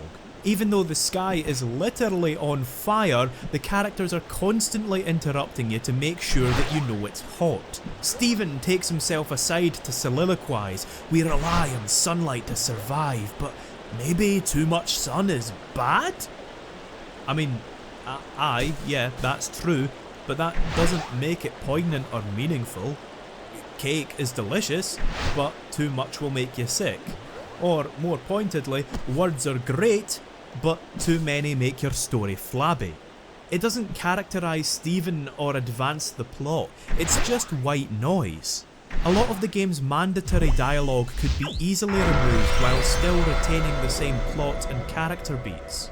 What you're seeing just now is a 3-minute long cutscene where the cast give you words of encouragement before you enter the Cave of Origin. Immediately thereafter, you can speak to all of the characters again, and they repeat their dialogue verbatim. That is a 3-minute long cutscene that could have been outright removed with almost no consequences. The issue, I think, is that Omega Ruby tells the same story as Ruby, just in a lot more words. Which is a shame, because I think that Ruby could benefit from an expanded script. It was quite terse and inexpressive. There was a lot of room to justify the characters or reinforce the themes, but in the remake it feels like there just weren't that many new ideas to fill the extra space, so a lot of the dialogue just becomes dead air. All of the extra space is instead used to make this simple story more epic. The game also makes a deliberate, consternated effort to set you up as the hero. One of the first things Stephen tells you is that you might become the champion someday. As soon as the old couple on top of Mount Pyre see you, they decide that only you can use the blue orb to defeat Groudon. And of course, the scale of the disaster has been increased. Preventing a crisis is no longer enough, now you're saving the entire world. But the reliance on coincidence and its continual reassurances that you're really special only highlights how preordained the events of the game actually are. You are not the main character under your own power, but by divine providence. You don't go to fight Groudon because you're the best equipped to deal with the situation, you go because you're the only one that can do it apparently. Am I? Am I really? Because you might be ready to challenge me on that. We've not fought Wallace yet, but it's not too much of a stretch to imagine that you're the strongest trainer here. That is, unless you already know that Stephen is Hoenn's champion. He should absolutely be the one fighting Groudon. His job is literally to be the strongest trainer in Hoenn, and you're just a kid that got handed a ball by a pair of coffin dodgers. A lot of people I've spoken to had trouble getting into Omega Ruby, but couldn't quite put their finger on why, and I think this is the reason. The game tells you that you're incredible at every opportunity, while also being extremely easy. And that's why I think that the difficulty is such a huge problem. There's nothing explicitly wrong with the game, in fact, on paper it's great, but that doesn't keep it from feeling flat. Adventure is textured by hardship, and it's difficult to feel invested when it's so accommodating. Your journey into the depths of the Cave of Origin is interrupted by frequent earthquakes which build tension towards the upcoming battle. It's also interrupted by frequent Golbats, which is a bit less climactic. Battling your way down into the depths sounds exciting in theory, but the Pokemon selection once again lets the side down. At the bottom, Groudon ferries you to the deepest chamber for your fated battle. This is what I mean when I say that you're the main character by divine providence. The only way that I can read this is if Groudon accepts you as some kind of chosen one destined to battle it, and it needs to respect that prophecy for some reason, even though it's supposed to be a wild animal. Although I criticised Mega Evolutions, I'm not going to do the same with Groudon's Primal Reversion.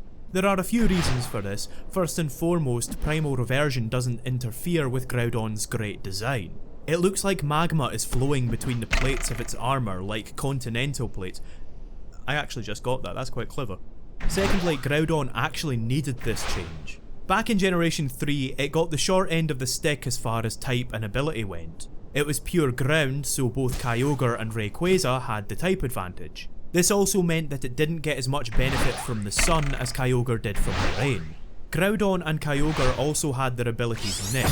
Charizard, Ninetales and Torkoal can all have Groudon's Drought, while Politoed and Pelipper can have Drizzle. It kind of belittles your primordial elemental Leviathan when it can be matched by a frog. Giving these Pokemon Drought and Drizzle kind of broke competitive play. Permanent weather abilities were completely broken in Generation 5, so they were nerfed in Generation 6 to only last 5 turns. So the story was still that Groudon created everlasting droughts, but the gameplay no longer reflected that. Groudon's new transformation fixes all of these problems. Primal Reversion makes it part Fire type and gives it the unique permanent weather ability Desolate Land. Not only does Desolate Land power up Fire type moves, it also completely disables Water type moves. So rather than Kyogre having the definitive edge over its rival, both instead rely on their respective weather conditions for the advantage. The new transformation also gives the Red Orb an actual reason to exist. In Generation 3 it was this nebulous MacGuffin that awakened Groudon, but by the time you had reached Groudon, the Red Orb was already there, so it might as well have not existed, if you see what I mean. Groudon might as well have been woken up by, I don't know, like shouting at it or something. But here Groudon needs to hold the Red Orb to undergo Primal Reversion, so it's needed for both the story and the mechanics. Don't worry yourselves though, I've still got loads to moan about. My problem with the revisions to Groudon is, ironically, just how ungrounded they are. One of the reasons I've continued to love Pokemon is because of how down to earth it was. I mentioned on Mount Pyre how legends are treated in Pokemon. Often it felt more like the Pokédex was documenting folklore rather than giving factual accounts. Pokemon were never actually supposed to be world-creating gods, they were just said to be in mythology. Groudon causes droughts which would dry up rivers and lakes. You can see then how folk would tell stories of this legendary monster that could expand the landmass. The problem with the way that Generation 6 handles its story is that it explicitly shows a lot of these legends to be true. Now Groudon is literally setting the sky on fire.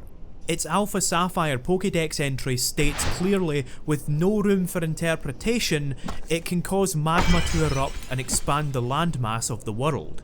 It's a lot less ambiguous and it lends a lot less texture to the world. It also makes it all the more ridiculous when I kill it in one hit with my pet ballerina. For God's sake, Gardevoir, would you ever calm down?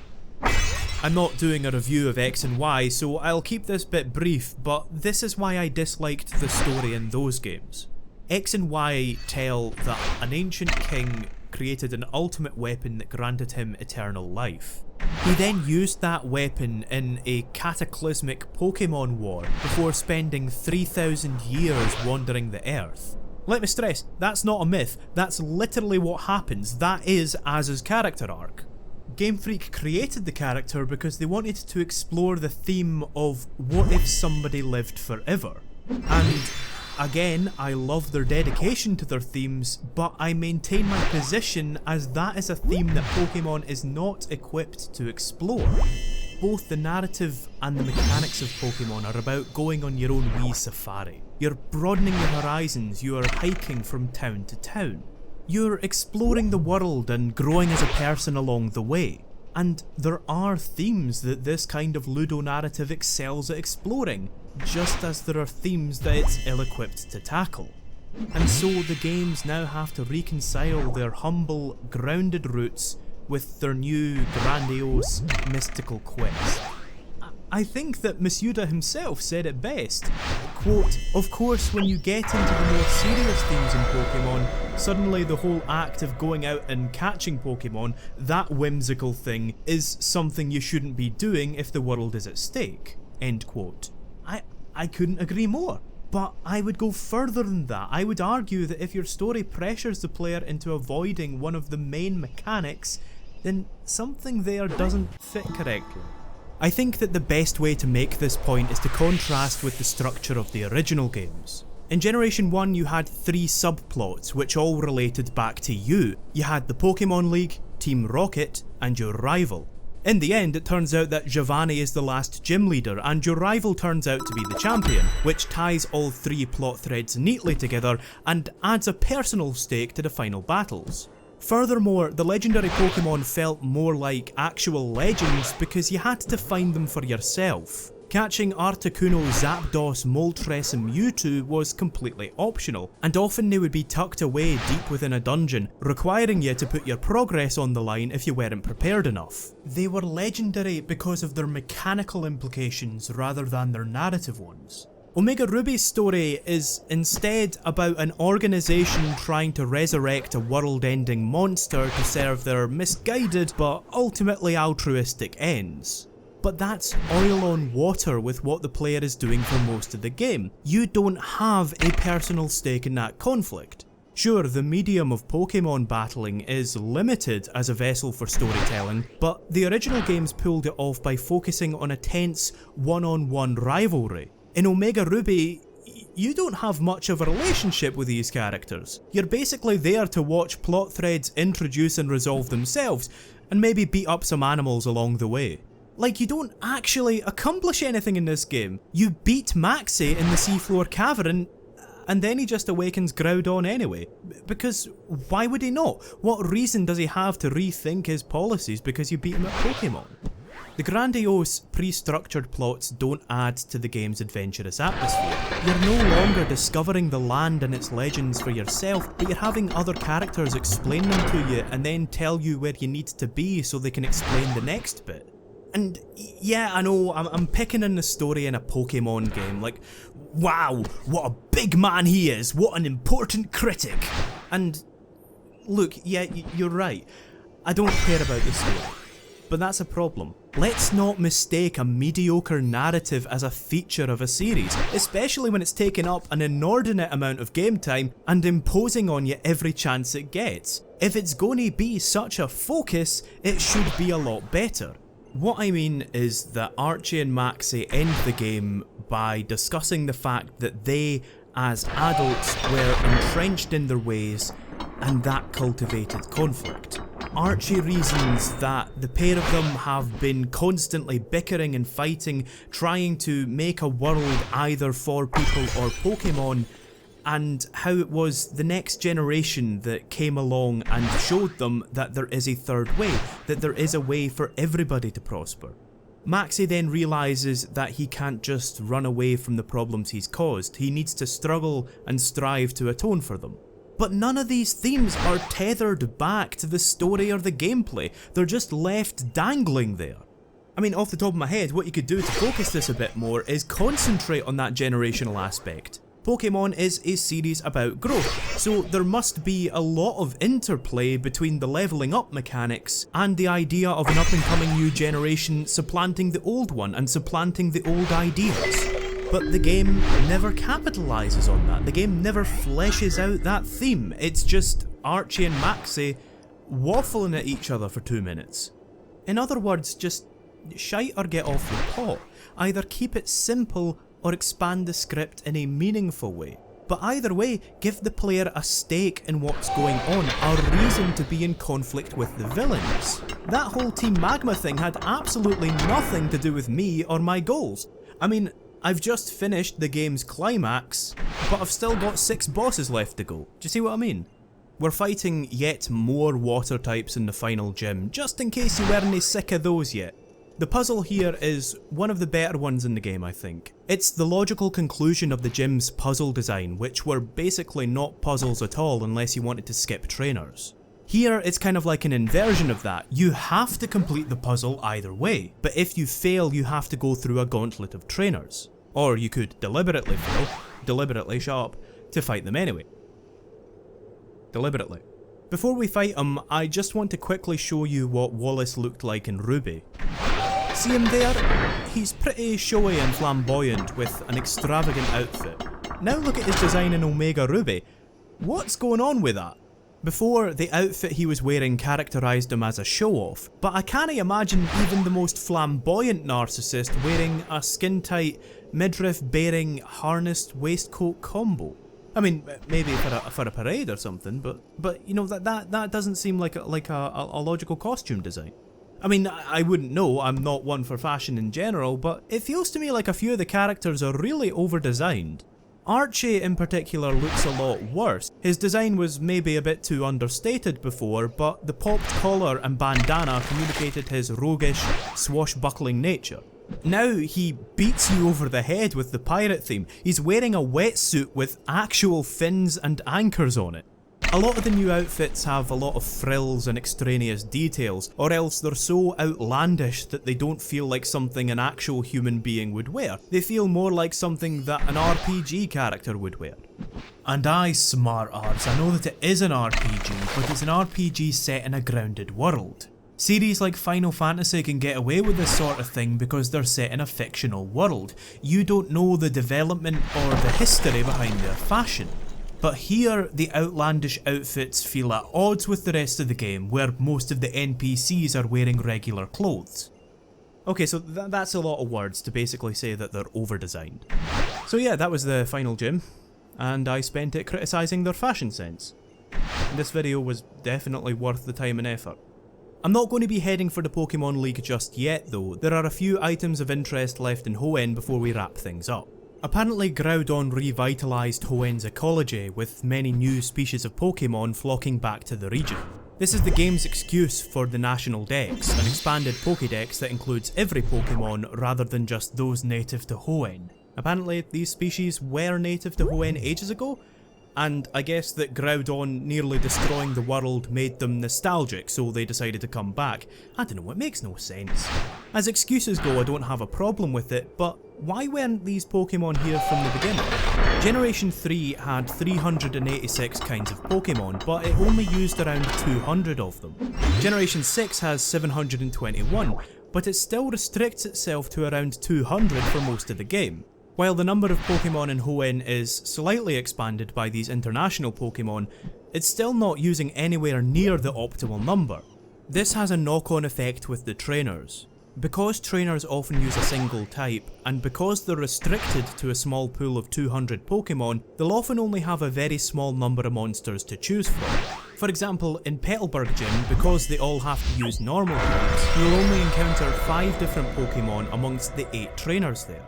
That number could easily be much higher. Norman himself only uses Pokemon from the Slakoth line.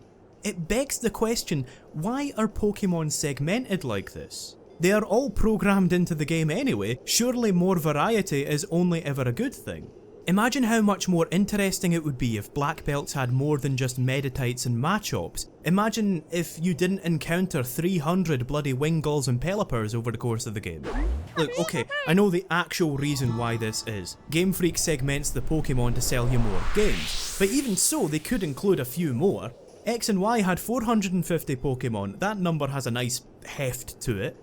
As it is, even though they've introduced all these new Pokemon, I can imagine that most players will already have their final teams. So even if one of your favourites is made available by this expansion, it would be a massive pacebreaker to train one from scratch right before the finale. The Pokédex itself is fully featured, which must take an extraordinary amount of effort. Catching a Pokemon gives you its height, weight, a description, its cry, and a list of areas where it can be found. This is an insane amount of effort for details that most players won't care about, but it's a great incentive for those saddos that like talking about Pokemon's lore. It's me, I'm the saddo, that's the joke there.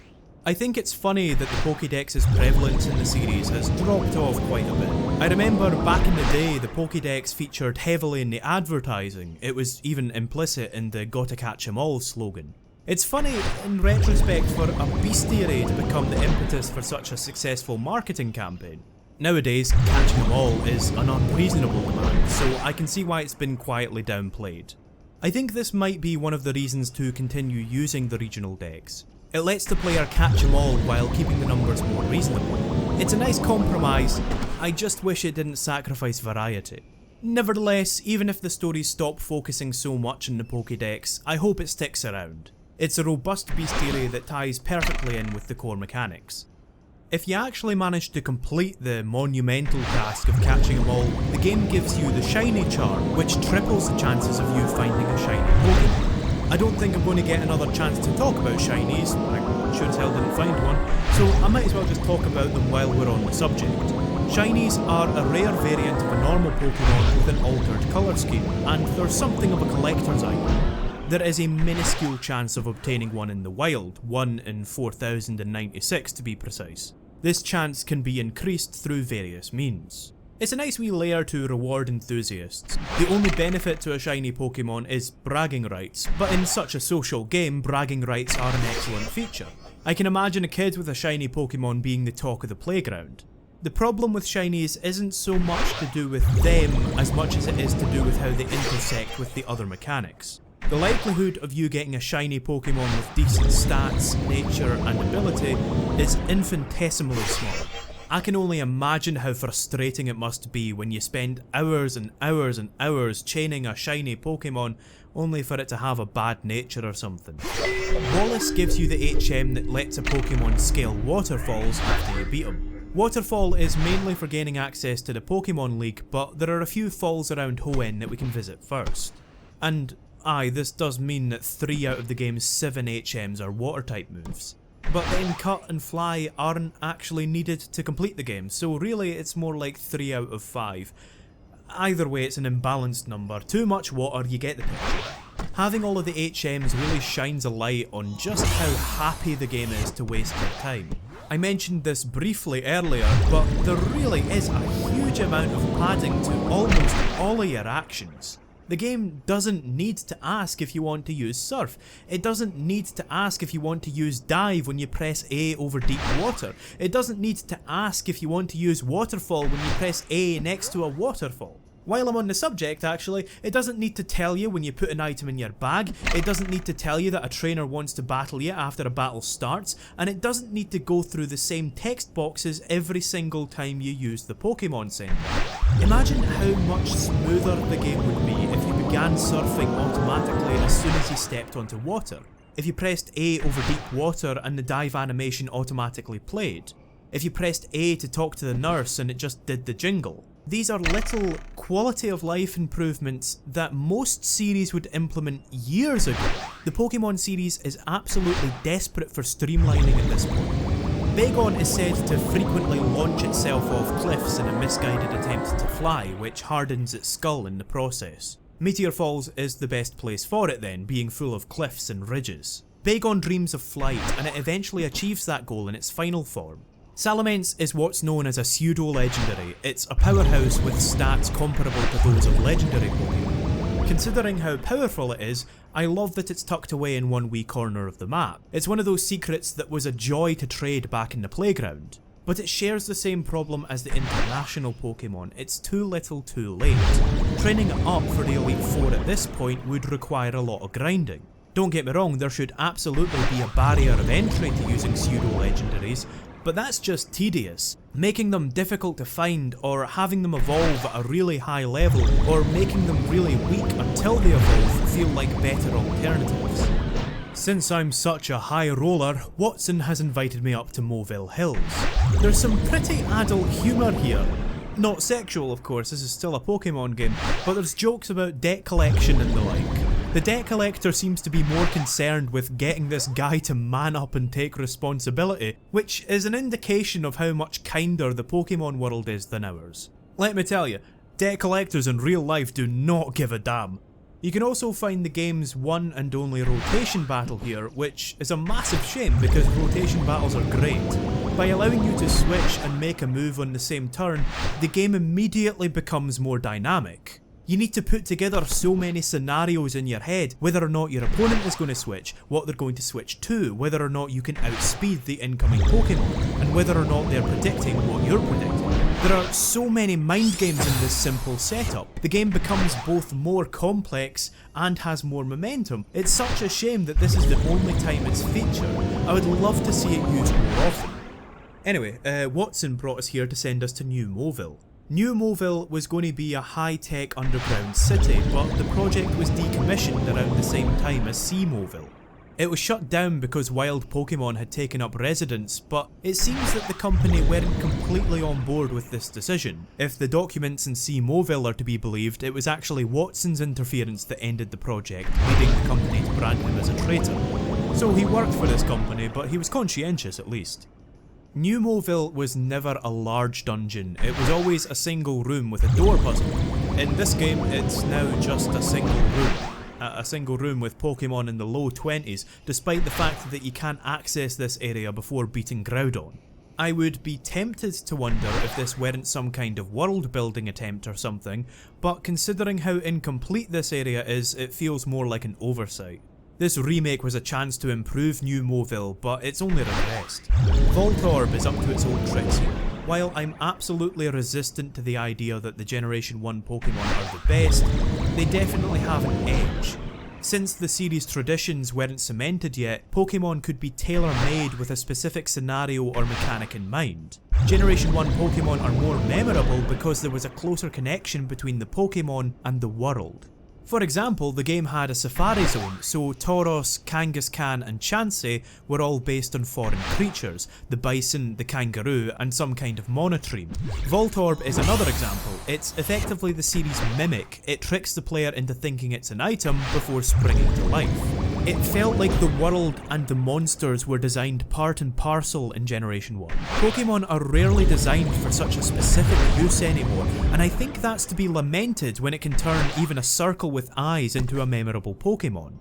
Magnemite is an odd specimen, as its backstory states that 3 Magnemite together will create Magneton. There are a lot of Pokemon like this that evolve by fusing together, and I love that idea, but the gameplay just doesn't reflect the information you're given. Magnemite just evolves by leveling up. I've mentioned already that I feel that evolutions could use a bit more thought, requiring a bit of puzzle solving on the player's part.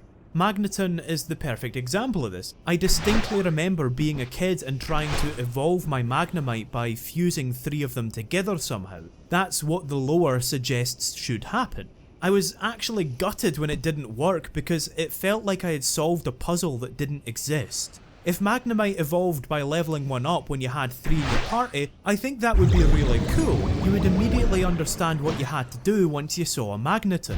Another example of unique evolution is location-specific evolutions. If Magneton levels up in New Mauville, it will evolve into Magnezone due to the strong magnetic field. On the one hand, this is great because, again, it feels a bit like solving a puzzle. New Mauville has strong magnetic fields, so it makes sense for a magnet Pokemon to undergo a further evolution. Location-specific evolutions also allow the game to dictate to the player when their Pokemon can evolve. Imagine, if you will, that Bagon was available really early in the game, but it could only evolve in Victory Road. That would be a great way to put that Pokemon in the player's party, while also preventing them from getting Salamence too early.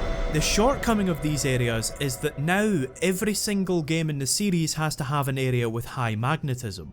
Magnezone made its debut in Generation 4, and every single subsequent game has had to include or invent a high magnetism area. Of course, it's fortuitous that New Mauville happens to fit perfectly with Magnezone's requirements. Petalburg Woods and the Shoal Cave are also the perfect places to have the Moss Rock and Ice Rock so that you can evolve Eevee.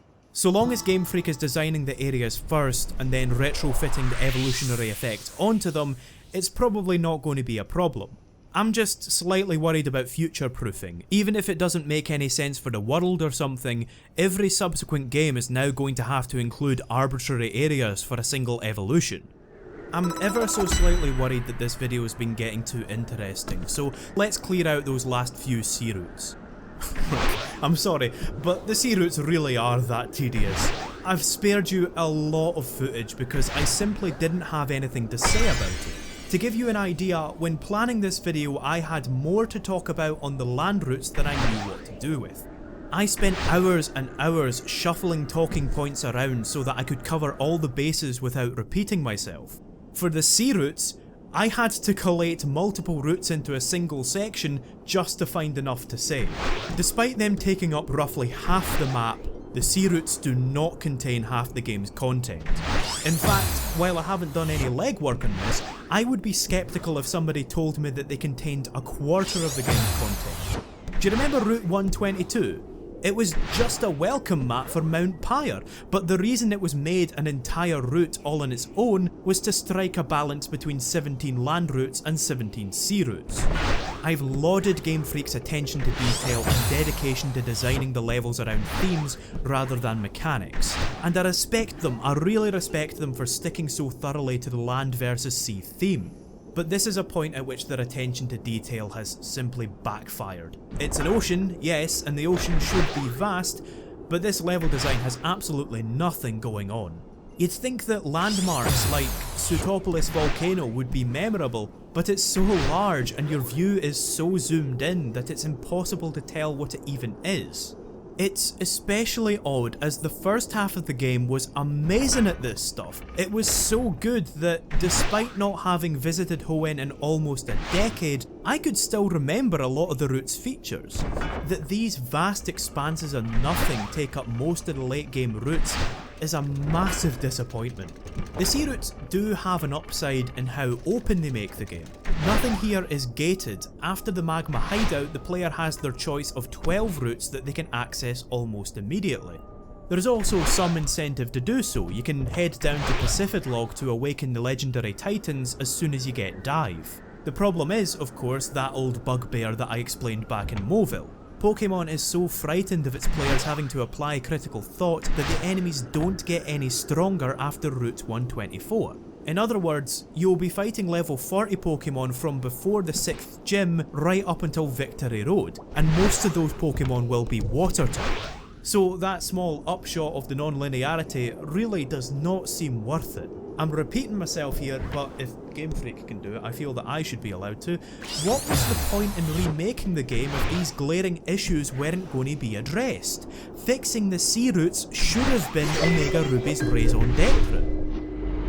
French is really difficult to pronounce with my accent. The secret islet, shore and meadow are small areas tucked away around the map, and they're designed for building secret bases. I have fond memories of being a kid and heading up to the woods to make hideouts, tree houses and hollowed out bushes and stuff. That's basically what the secret bases are. They're a perfect fit for the uncomplicated childhood adventure that Pokemon is so good at capturing. Secret bases were unfortunately half-baked in Generation 3.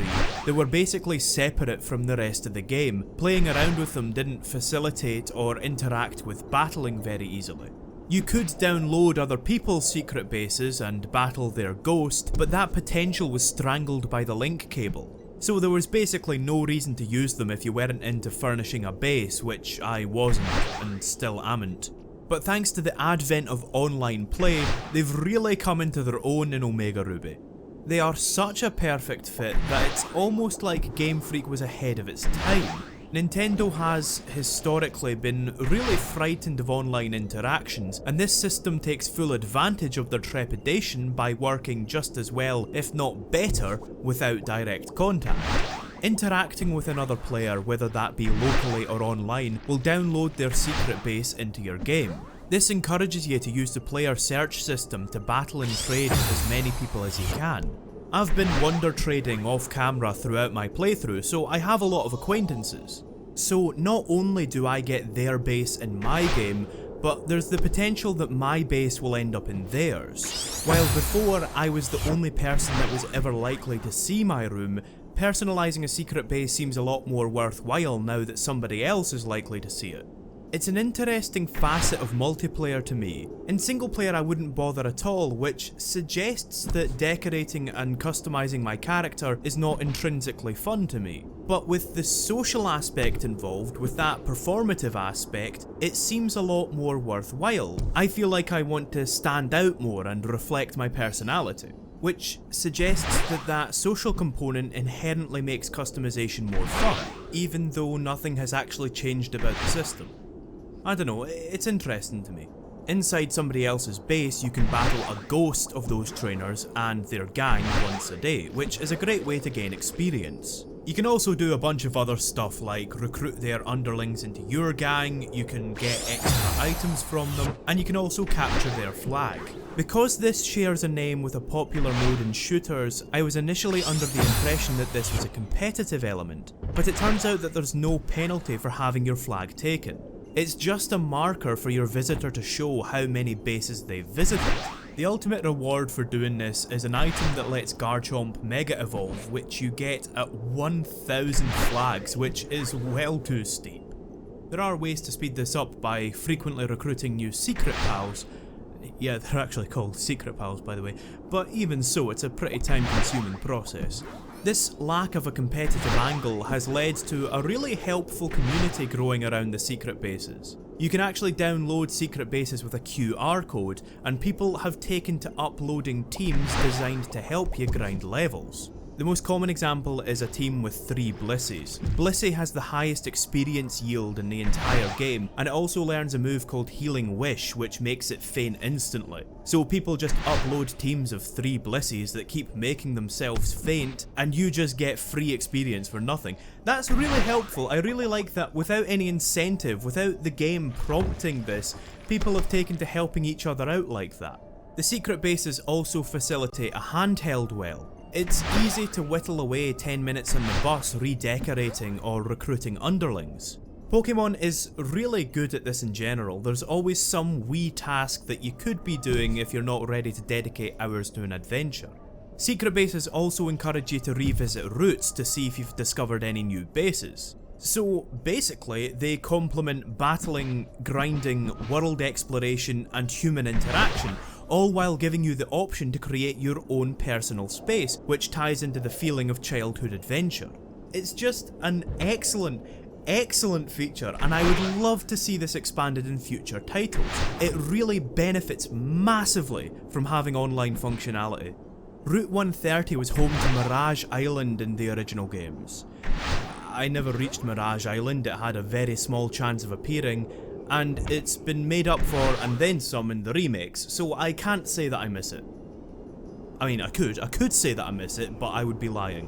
One of the few interesting areas on this sea expedition is the Sky Pillar, which you are barred from entering until later. Backtracking in games often gets a bad rap, but teasing Sky Pillar now builds some intrigue. There's no payoff without anticipation, and any opportunity to build a little bit of anticipation is always a good thing in my book. The sea routes... No, don't worry, I'm done moaning.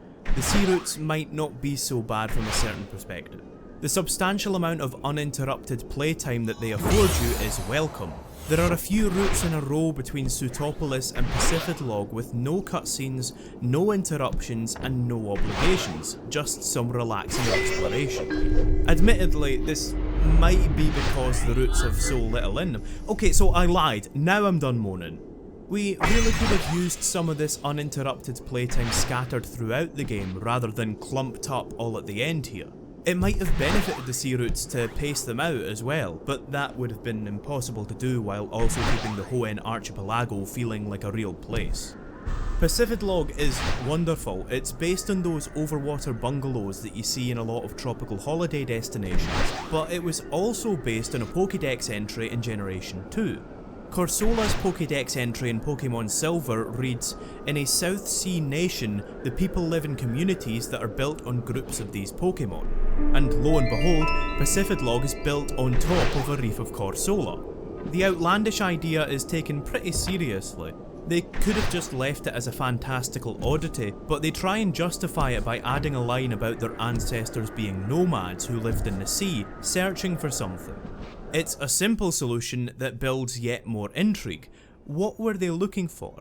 Might it have something to do with Sky Pillar? Or, to build some intrigue of my own, might it have something to do with the sealed chamber? Previously, the man in this building would tell you if Mirage Island was in view.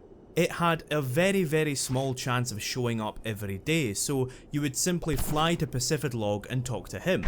Now, he says this. I want to talk to you for a minute about a man named Nob Ogasawara. He was the English translator for the series from Pokemon Red and Blue through to Pokemon Platinum. And Mr. Ogasawara gave a damn. He cared about this universe and he wanted to give it a damn good translation, one worthy of its mass appeal. And I think that he succeeded. The English language script for the old Pokemon games was really strong, as it wasn't just a direct translation from Japanese. Some people see that as an affront to the original script, but I don't think that translation should be one-to-one. There are idioms, phrases and sentence structures that work in Japanese, but don't in English. Ogasawara recognised that and changed the script accordingly, and what we got sounded really natural. what we got was the use of such idioms as pulling it off with aplomb, which is such an emphatic phrase that I could interact with it. I named my starter Pokemon Aplomb as a play on what he wrote. The bottom line is, as a native English speaker, I wasn't conscious that this was being translated, which I think is the best case scenario. The best example of Nob's care, in my opinion, was that infamous artificial roadblock at the start of Red and Blue. There was an old man who would prevent you from accessing the rest of the game until you had gotten your Pokédex, so what he did was he would lie on the road, and if you tried to pass him he'd stop you, claiming that the whole road was his property. His relative, maybe his daughter, maybe his granddaughter, it was never made clear, will say he gets cranky when he hasn't had his coffee. Now, it's obvious to any adults playing the game that the old man is bluttered, he is blind drunk, and he's just throwing his weight around. He's a very belligerent drunk, he's being completely unreasonable, and that's a fun excuse. I'm not just making that up, by the way, he was literally drunk in Japanese. When that was brought across to English, of course, that had to be censored. Now, I'm not going to get into a debate about whether or not that's necessary. The fact of the matter is, we don't like portraying alcohol in children's material in English-speaking countries. What I want to recognise instead is just how deftly Ogasawara handled this. His solution to the problem was to say that the man hadn't had his coffee. Now, that to a child is intelligible. He drinks his coffee, he'll wake up and stop being so grumpy. But adults will read between the lines there and figure out that he's drunk. What do you do to sober up when you're drunk? Well, besides scoff or kebab, you stereotypically drink some coffee. So here, the translator was able to imply that the guy is drunk while also keeping it child-friendly. He found a solution to the problem because he was passionate about his work, preserving the intent of the scene while also making it more palatable to a Western audience. The difference in priorities in Ogasawara's translation is clear, I think, in Maxi. He was a bit underdeveloped in Ruby, but his dialogue and outfit gave him a more authoritative air than Archie. But to get that idea across in the remake, he is needlessly and awkwardly sesquipedalian, and he also refers to himself as the Great Maxi. Now, I presume what's happened here is that he referred to himself as Maxi-sama in Japanese, but rather than naturally weave his arrogance into his dialogue, they just copied it verbatim in a way that reads horribly in English. So when Ogasawara was let go due to Nintendo wanting to internalise translation, what did we get to replace him? Memes. Just lazy, half-arsed, not bothered, disinterested memes. Now, don't get me wrong, I love mucking about on Twitter as much as the next guy, but memes are a format designed for use online. They work with the transient nature of the medium. The internet is weirdly paradoxical in that everything that is put on there is there forever, but at the same time, most things are forgotten within a week of happening. Memes are not lasting, classic, robust material. They're low effort, lowest common denominator jokes to fit the fast pace and large user base of the internet. This kind of reference humour also takes advantage of people's ability to look up the context. The dirty wee secret here is that there is no joke. It's a belly laugh based on recognising something and then feeling like you're in on a joke.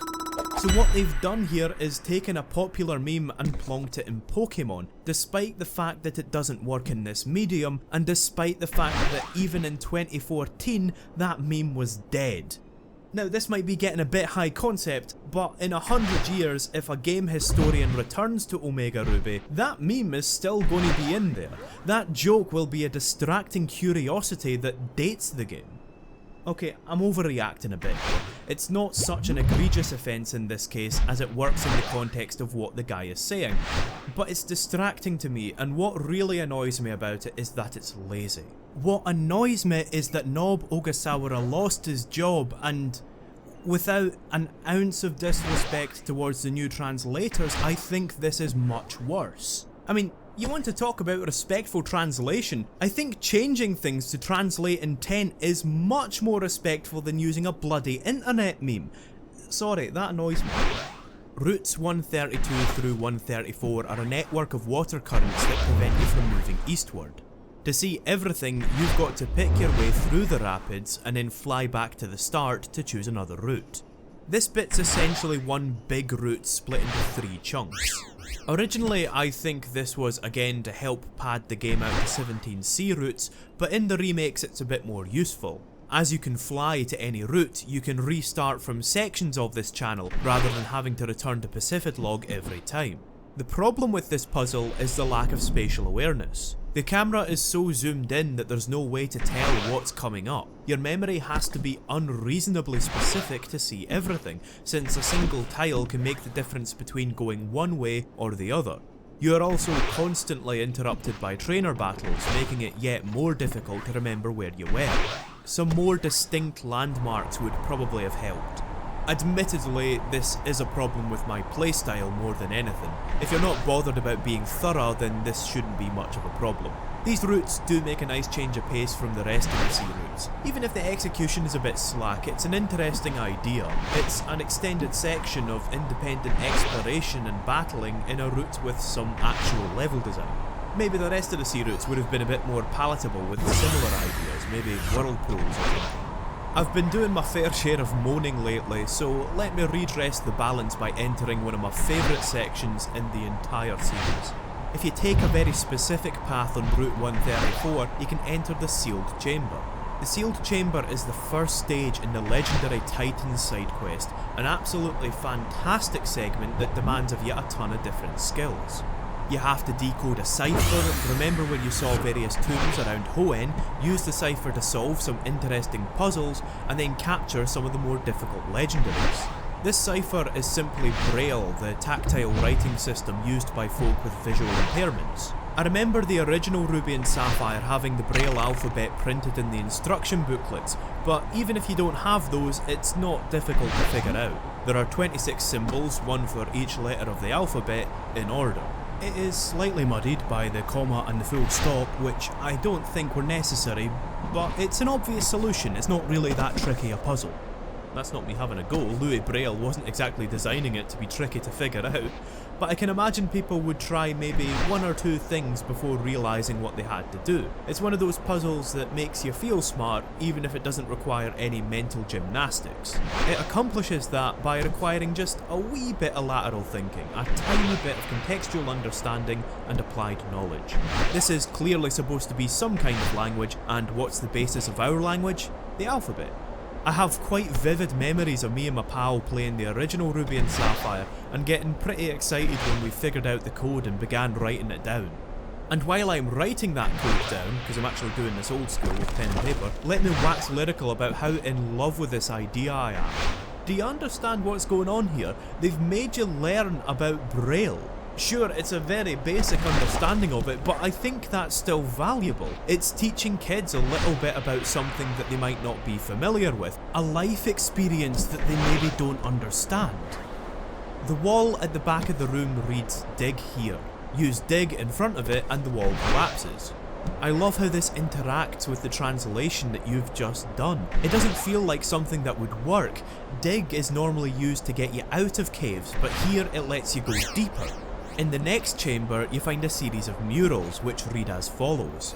Long did we live here in this cave, all thanks to the powerful Pokemon living alongside us. Yet we sealed that Pokemon away, alone in the dark. We feared it. If you have the courage, if you still hold to hope, open the door, for beyond it the eternal Pokemon waits. So it's heavily implied that a powerful Pokemon caused the destruction, or at least the dissolution, of an ancient civilization. But what I love about it, in contrast to the Groudon story, is that it's completely ambiguous. There are so many ways to interpret this text, it's not even clear what it is referring to specifically, as it's singular rather than plural, suggesting that it's not referring to the Regi trio but something else. To awaken the Regis, and again I love this bit, you have to have Relicanth first in your party and Wailord last.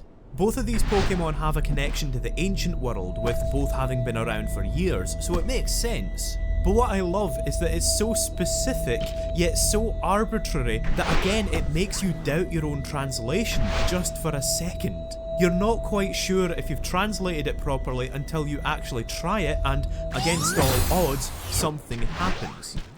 Man, like, obviously you don't answer to me, but if you used a walkthrough for this, I think you completely ruined it for yourself. I'm keeping my piece of paper with the braille on it handy, as I will need it to awaken the rest of the Reggies. These puzzles are cut from the same cloth. You need to have the faith to try ridiculous stuff that doesn't feel like it should work. The puzzle in Regice's chamber is that you're supposed to wait on the dialogue box for 2 minutes. Now, I was in the middle of trying to work out what the text said. I was leaned in, lights out, with this atmospheric music playing in the background. So when the door opened like this, I got an actual fright. Eat your bloody heart out, Wismar. My gimmick is that I scream when I'm startled as well. Groudon, Kyogre and Rayquaza are based on the Behemoth, Leviathan and Ziz from Jewish mythology. The Reggies continue this line of inspiration, being based on the Golem. The Golem was said to be a crude clay figure in the shape of a man. It was given life when writing bearing one of God's names was attached to the forehead or inserted in the mouth. The dots on the Reggies' foreheads resembles Braille, but as far as I know it actually isn't. It is almost certainly a reference to the legend though, and it's a nice piece of consistency in design. The Reggies' battle theme is also fantastic, with the melody kind of stumbling a little before it sobers up when the main theme kicks in.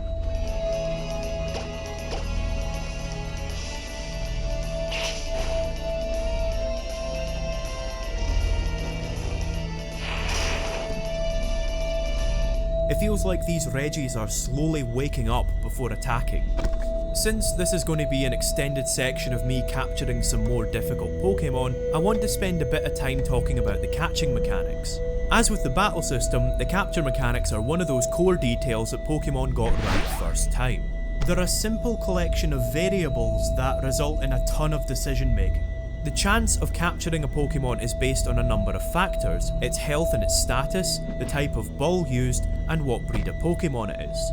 As a basic example, a Regice will be more difficult to catch than a Zigzagoon. The implementation is great as well. It's a really tricky balancing act. It forces you to weaken the Pokemon as much as possible without killing it to improve your chances. I've taught Shiftry False Swipe, which is a move designed for catching Pokemon. It's a move that always leaves the Pokemon with at least 1 HP. It means that you can be over-leveled and you won't run the risk of knocking the wild Pokemon out. It removes the potential for critical hits to ruin your day, and it also rewards preparation. The move's usefulness used to be limited by the fact that you could only use a TM one time, but their permanency now allows me to tailor my movesets towards particular situations. Another consideration is the fact that Sleep and Freeze both increase the opponent's catch rate more than Poison, Burn or Paralysis do. Sleep and Freeze both have to be continually reapplied, so it makes sense that they're more effective as a trade-off.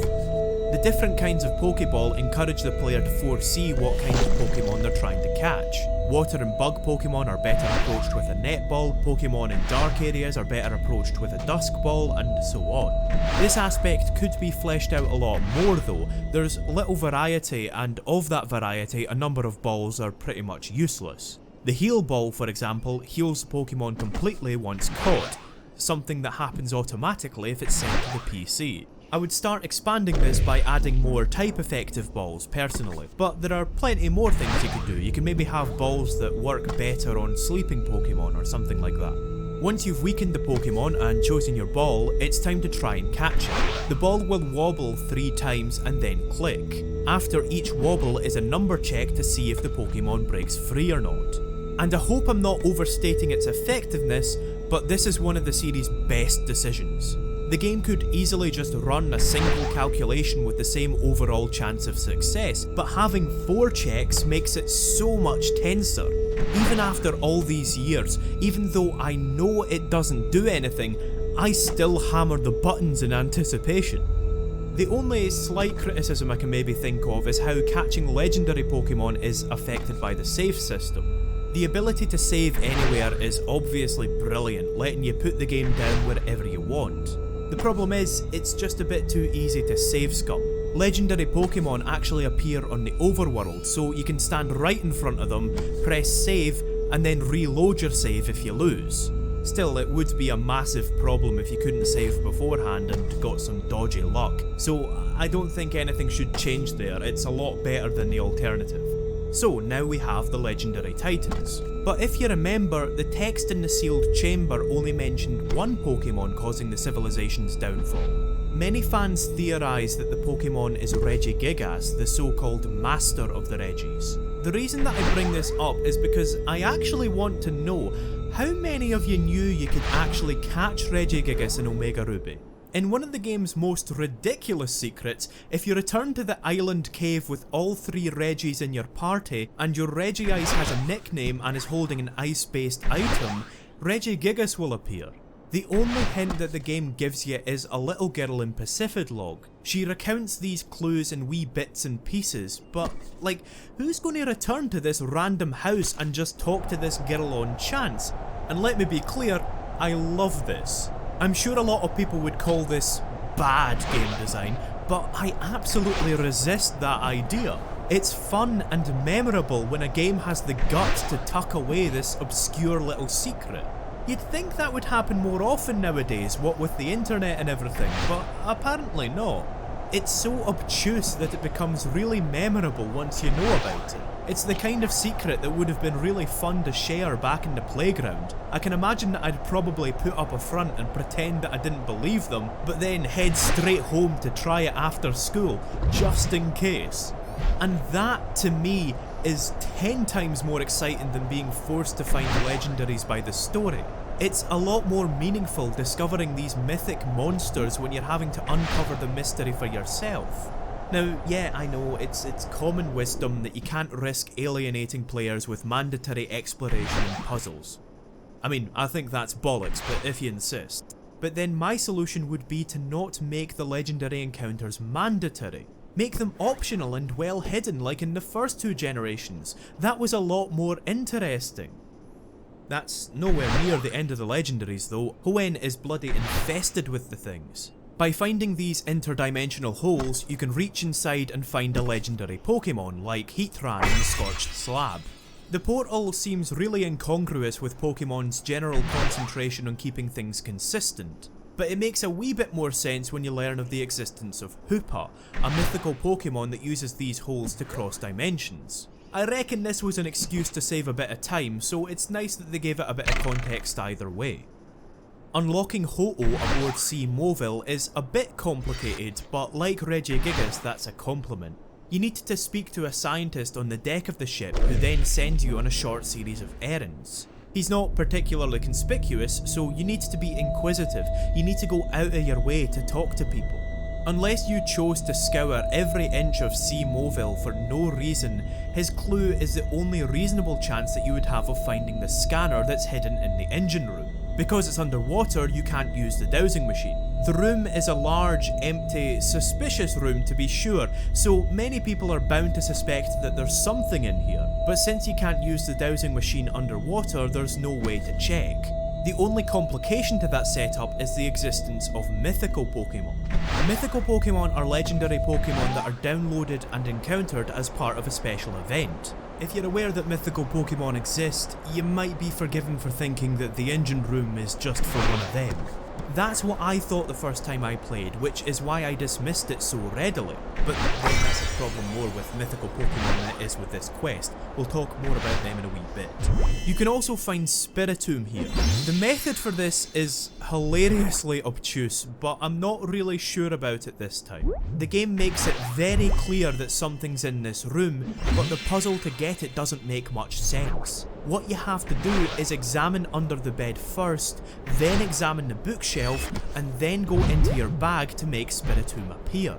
It's this last step that's really weird. I think it's supposed to be like you turning your back, but since it's a top-down game, it doesn't make much sense. I wouldn't have worked that out on my own. But again, I can't help but kind of like that just a wee bit. It's another fun little playground secret. Just be sure to save before you fight Spiritomb. The stupid thing loves using Memento, which is an instant suicide. That seems like a bad move to put on a Pokemon that you can only fight once. You can catch Latias in Southern Island if you have the Eon ticket. I'll be honest with you, I have no idea where I got this thing. It's an event item that apparently spreads from person to person via Street Pass, but I have no idea how I got it. Either way, it allows you to catch Latios in Omega Ruby and Latios in Alpha Sapphire, the opposite of the one you got earlier. They will also be holding this stupidly overpowered Soul Dew to boot, just in case the game wasn't easy enough. Latios and Latias used to be roaming Pokemon. Roaming Pokemon would, as the name suggests, roam all over the map. They would always run on their first turn, but they would retain damage between battles. The problem with them was that tracking them down was a massive pain in the arse, so anybody that didn't want to be tearing their hair out would just come prepared with Mean Luke to trap them, at which point it was just a normal battle. There are no roaming Pokemon in Omega Ruby, which I'm glad about, but also a wee bit disappointed by. Even if I didn't enjoy it moment to moment, I appreciate that change of pace. I'd rather see them improved than removed. That feels like giving up to me. The next few legendaries require you to soar. Soaring basically allows you to control Latios as it's flying. It overlaps massively with Fly to the point that if this weren't a remake, I suspect that Fly wouldn't have even been an HM. It works. The camera's a bit wonky and you have to watch the same cinematics every single time you use it, but other than that it works. I just wish I were more taken with it, really. The best I could maybe say about it is that it encourages exploration by opening up mirage spots, but they're all clearly marked with a bright red light anyway, so not really. It's a fun idea to be sure, but I think that the most telling thing is that if they removed it, I wouldn't care. Which I think sounds harsher than it actually is. I'm just kind of ambivalent towards it. I tend to use Fly anyway since it's much quicker. The mirage spots themselves are really cool. It's another great way to get you to socialise. You get a single random mirage spot every day which have rare Pokemon and unusual items. But by connecting with people, you'll get their mirage spot for the day as well. So you really want to be socialising as much as possible since it'll give you both mirage spots and secret bases. It snowballs really well with wonder trading in particular. The more people you trade with, the more your Pokédex fills, but also the more mirage spots you get, so the more rare items and Pokemon you can find. If you have Ho-Oh in your party, you can find the legendary beasts in the trackless forest. The legendary beasts are amazing, they've got some wonderful designs. You can tell just by looking at them that they're somewhat mystical. I also love how they recount the story of their creation. Raikou is the lightning that struck the brass tower, Entei is the fire that burned it, and Suicune is the rain that quenched the flames. Ho-Oh, of course, represents the rainbow. It's the sun after the rain. They each have the ability Pressure, which doubles the PP cost for moves. I really like the subtle storytelling behind this ability. When faced with a legend, you would find yourself nervous and under pressure, so you'd tend to be sloppier. It's a great wee piece of Ludo narrative. Reaching the Pathless Plane requires 3 Pokemon with max EVs in your party, which is a pretty low requirement. You will have that by this point in the game. The Swords of Justice are based on the 3 Musketeers of all things. Funnily enough, they were introduced in Generation 5 rather than 6, when the latter was based in France. You'll probably have noticed that a lot of these legendary Pokemon appear in this weird sub-dimension. This was maybe time constraints again, but I also suspect it's because Dusk Balls are too good otherwise. In previous generations, you could simply wait until night and then use a Dusk Ball for 3.5 times the effectiveness of a regular ball. For comparison, the Ultra Ball is only twice as effective. Catching Tornadus requires you to have Cast Form in your party. Tornadus is a prime example of some of the issues with designing legendary trios. You might have noticed that legendaries are usually grouped into 2s or 3s. This isn't a bad thing on the surface, but it means that they have to be designed around an arbitrary constraint. And while that can encourage creativity, Tornadus, Thundurus and Landorus show exactly what's wrong with that. All 3 look almost identical and are really forgettable as a result. Black and White introduced 156 new Pokemon, more than any other generation, including Generation 1. I think the designers must have been under a lot of pressure to pad out that quota, hence these lackluster designs. And Game Freak seems to agree with me, because in Black and White 2 they gained the ability to transform into visually distinct beast forms. Tornadus is the only pure flying type in the entire game. I have no idea why this is, it seems to have been a tradition to make every other flying type normal flying. There are a few more legendaries you can catch. You've got the Lake Trio, Palkia, Cresselia, Reshiram, Zekrom, Giratina, and a few more, but I'm not going to go out of my way to get them, you get the point by now. I like that there are so many legendaries though. They don't have much relevance to the world around them, but they're still cool secrets and catching them is fun, so the more the better, I say. I just kinda wish they weren't all clumped up at the end. I know that they couldn't exactly throw a legendary Pokemon at you after the 3rd gym, but it would have been a nice pace breaker to have these catching challenges sprinkled throughout the game. As it is, you never really need to put your catching skills to the test until right at the end. And with that, we are finally heading for the end game. I take it you're all ready to be done with the sea routes at this point. Well, tough luck! Buckle up lads, it's time for a final 10-minute rant! Nah, I'm kidding, we're done with that. I'm really over-leveled at this point, and I'm not entirely sure that I should be.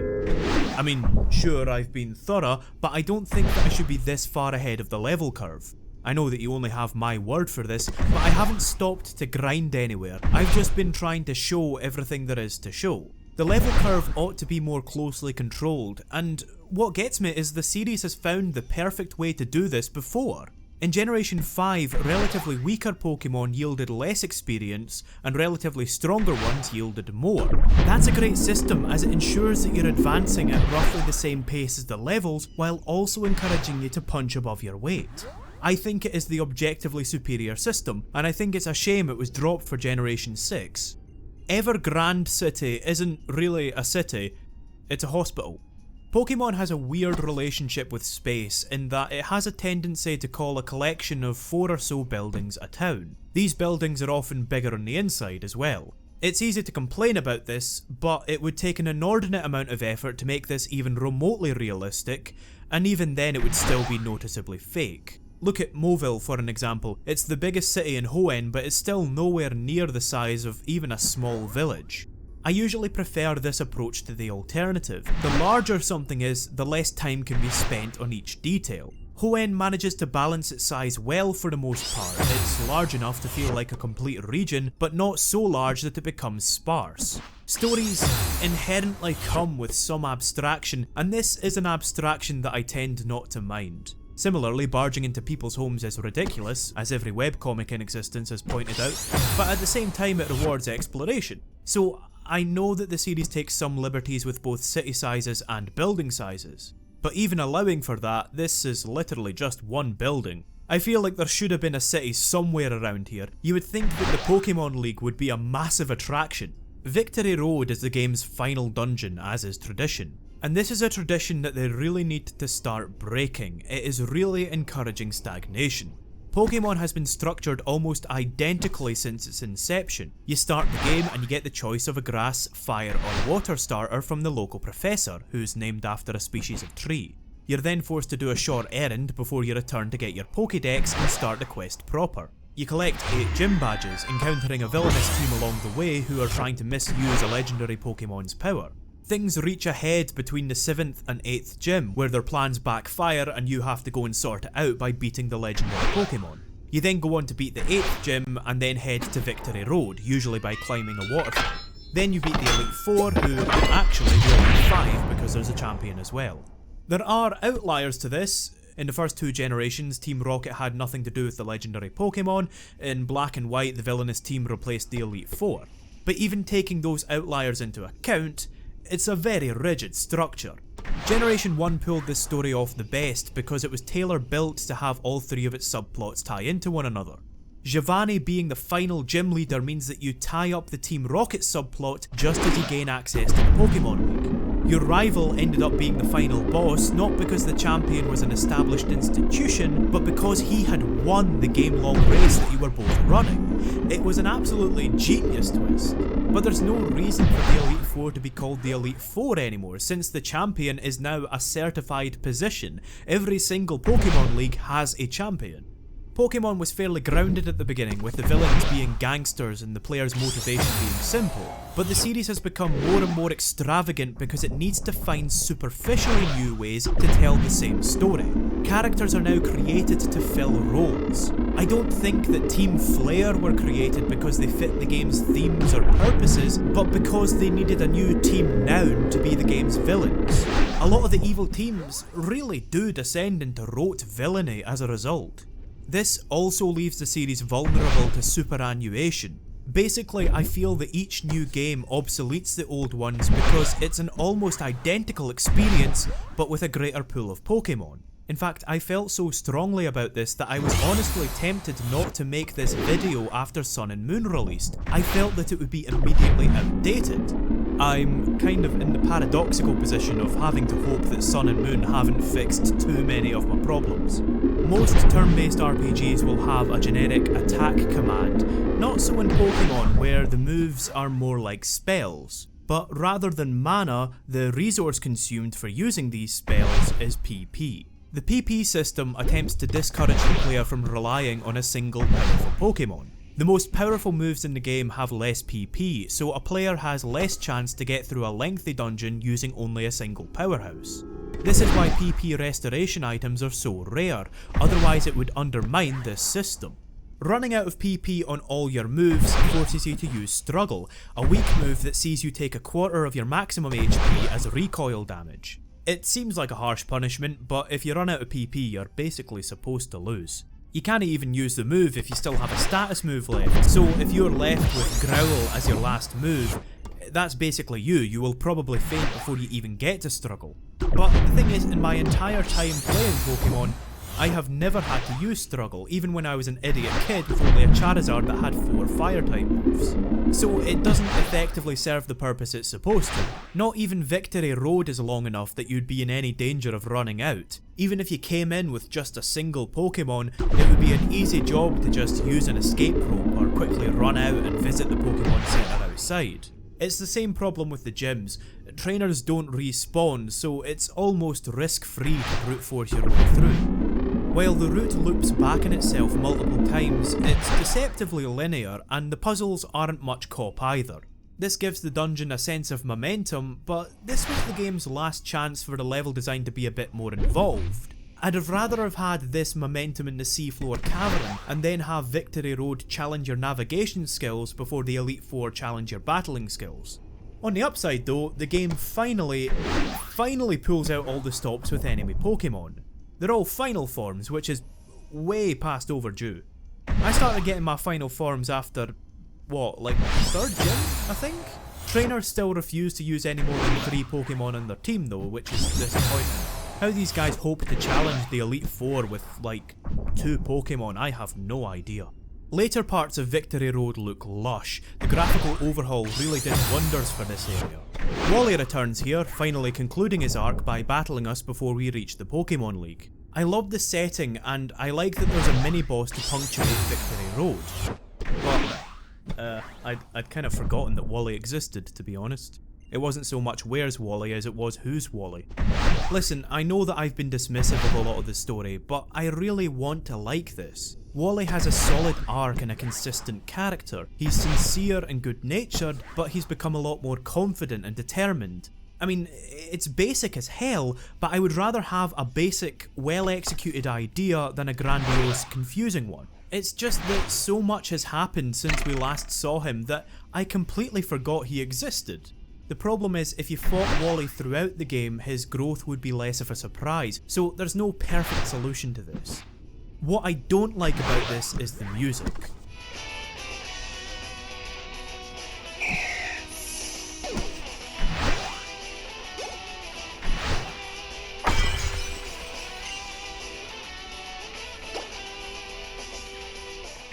The instrumentation makes me wince.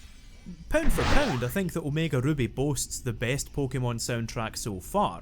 The melodies are incredibly memorable, and the tempo and instrumentation always set the tone perfectly. It captures a wide range of tones and styles, but without ever feeling inconsistent thanks to the instrumentation. I don't know how ironic people are being when they deride the trumpets, but they are utterly iconic to me.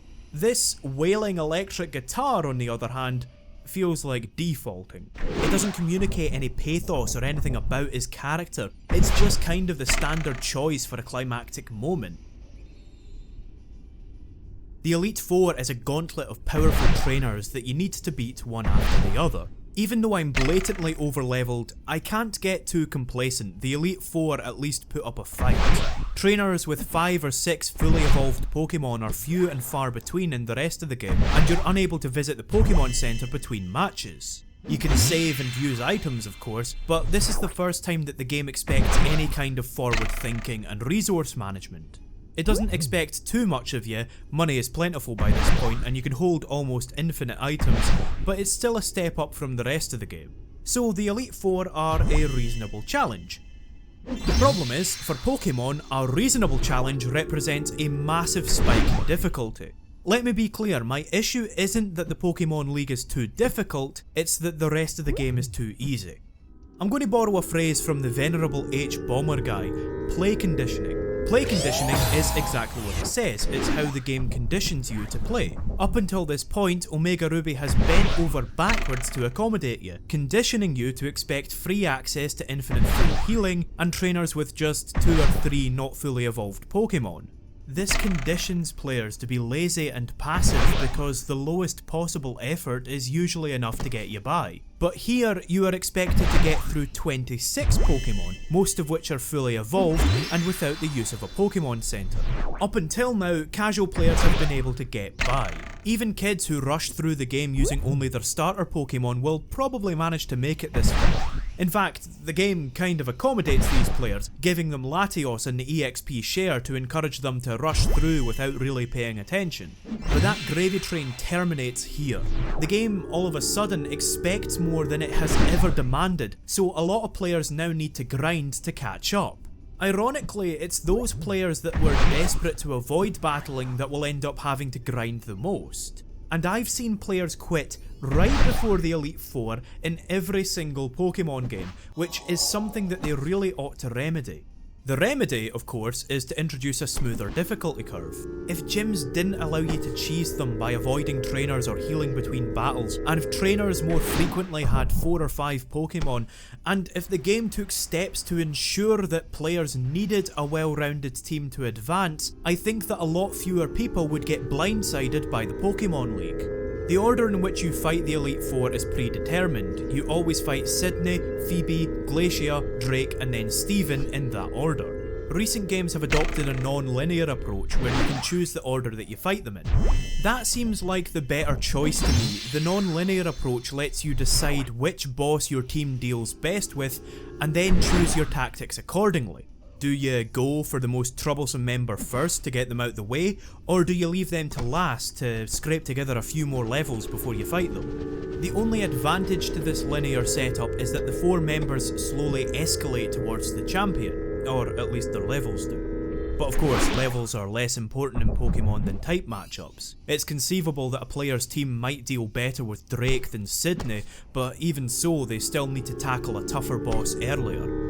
Now that we have 5 tough battles in a row, I think this is the best time to talk about the battle system in depth.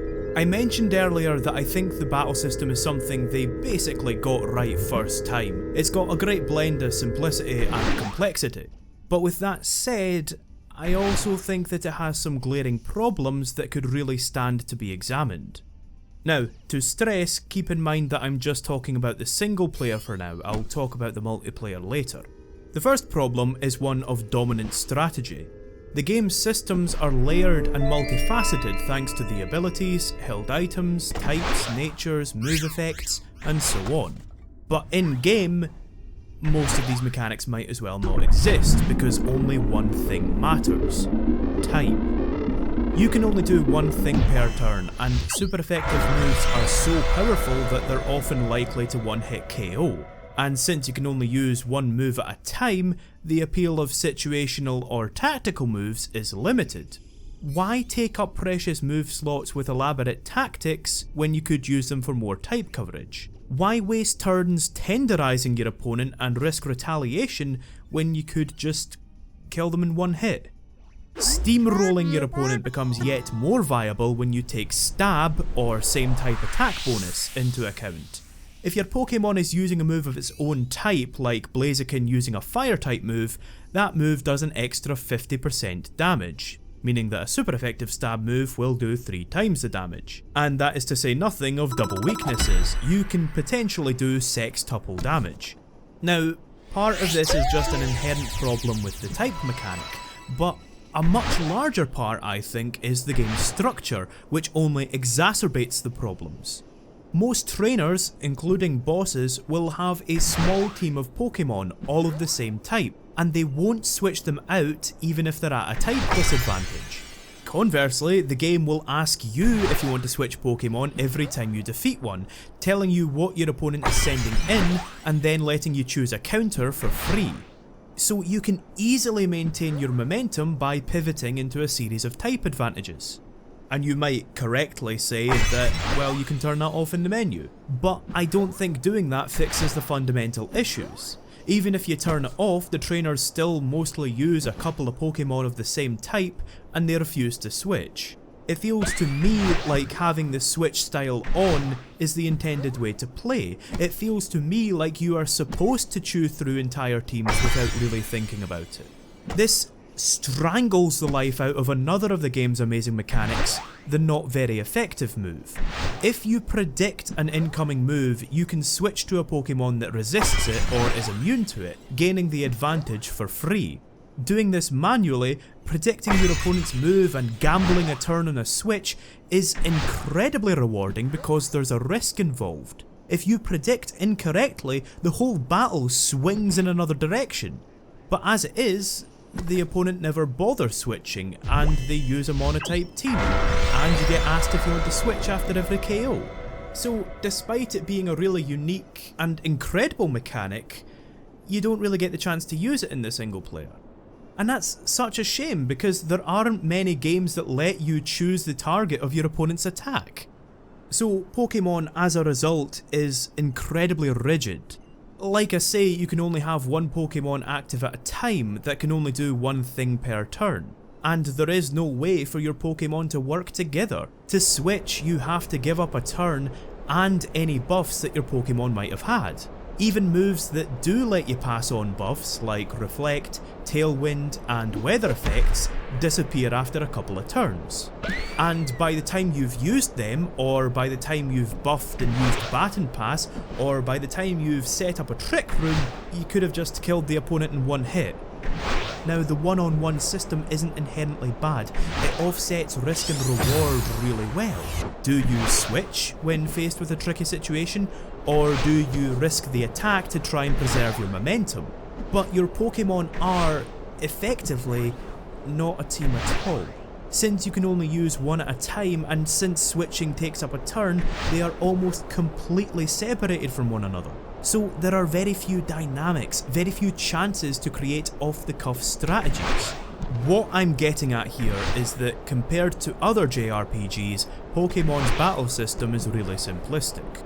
I'm going to use Mother 3 as a counterexample, not because it's the best example of the genre, but because I was playing it alongside Omega Ruby, and I was struck by just how much more satisfying the battles were. I had to layer offensive and defensive buffs, manage my team's inventories and PP, and keep them all alive as I did so. I couldn't rely on raw power, I had to focus on tactics and synergy between my party members. Random encounters were more interesting as I couldn't just select a single attack for an automatic win. This meant that the game had to be balanced so that my team could take a few hits. So I had to manage my resources to keep my team topped off. Bosses completely dwarfed me in raw strength, so the battles often began with me casting a tapestry of buffs and debuffs. I had to organise who was doing what each turn, who was putting out the damage, who was healing the party. This would often involve inventory management so that each party member had enough healing items to pass around. And because everyone had all of their moves at once, it also gave me plenty of opportunities to create on-the-fly tactics to respond to a tricky situation that I didn't anticipate. It wasn't ever overwhelmingly complicated, but it forced me to be engaged in a way that Pokemon, unfortunately never did. So it's easy to see Pokemon's battle system as inferior. The system could be twice as complex, but so long as maintaining type advantage remains the dominant strategy, its tactical potential is restricted.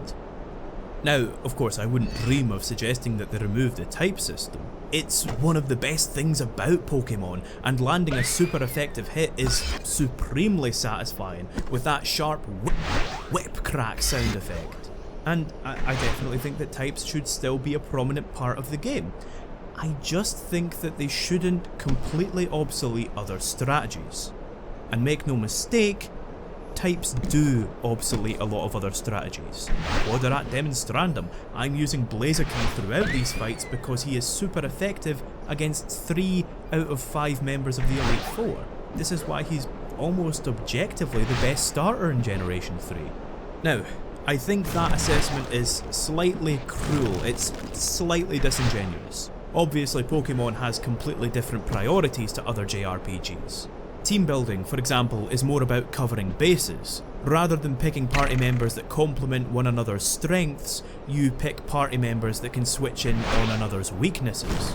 And since the system is dominated by type, a strong team has a variety of monsters. This isn't a bad approach at all, and it justifies the existence of stuff like Shift Ray. I'd never really rated Shift Ray before this playthrough, but he plugged a gap in my team perfectly and he turned out to be a great asset. Shift Ray's really brought me around this playthrough, I'm a fan of him now. The type system also means that you have an easy time telling what will fit in your team. It's a lot easier to explain to a kid that they need a water type in case they get set on fire than it is to explain the strategic advantages of having a tank. So what Pokemon lacks in synergy, it makes up for in creativity and freedom of choice. What I'm saying is that Pokemon's mechanics are by no means broken, but they're by no means perfect either. It is still running on the same mechanics and stats that it established back in 1996. And while that system still works, while it's still ticking away, you can really see the cobwebs, and I think that there are changes that could help unlock the game's potential. Because if you look at most other RPGs, hell, if you look at most other games, you will find pretty significant revisions to their core mechanics between games. I can see why Pokemon can't be quite as radical with its revisions. It has a lot more monsters and moves to consider, but I don't think that excuses it from having revisions at all. Even small changes to the level design or the AI would help a lot, I think. Giving trainers diverse Pokemon rather than a single type, letting the AI recognise a poor type matchup and be willing to switch, getting rid of the switch style so that you have to start predicting things. Now, I don't know how Pokemon games are made, I don't know how complicated programming them is, but I get the feeling that that sort of thing would be relatively easy to execute. It wouldn't involve a sweeping revision of the core formula. And I also think it would make the game orders of magnitude more engaging.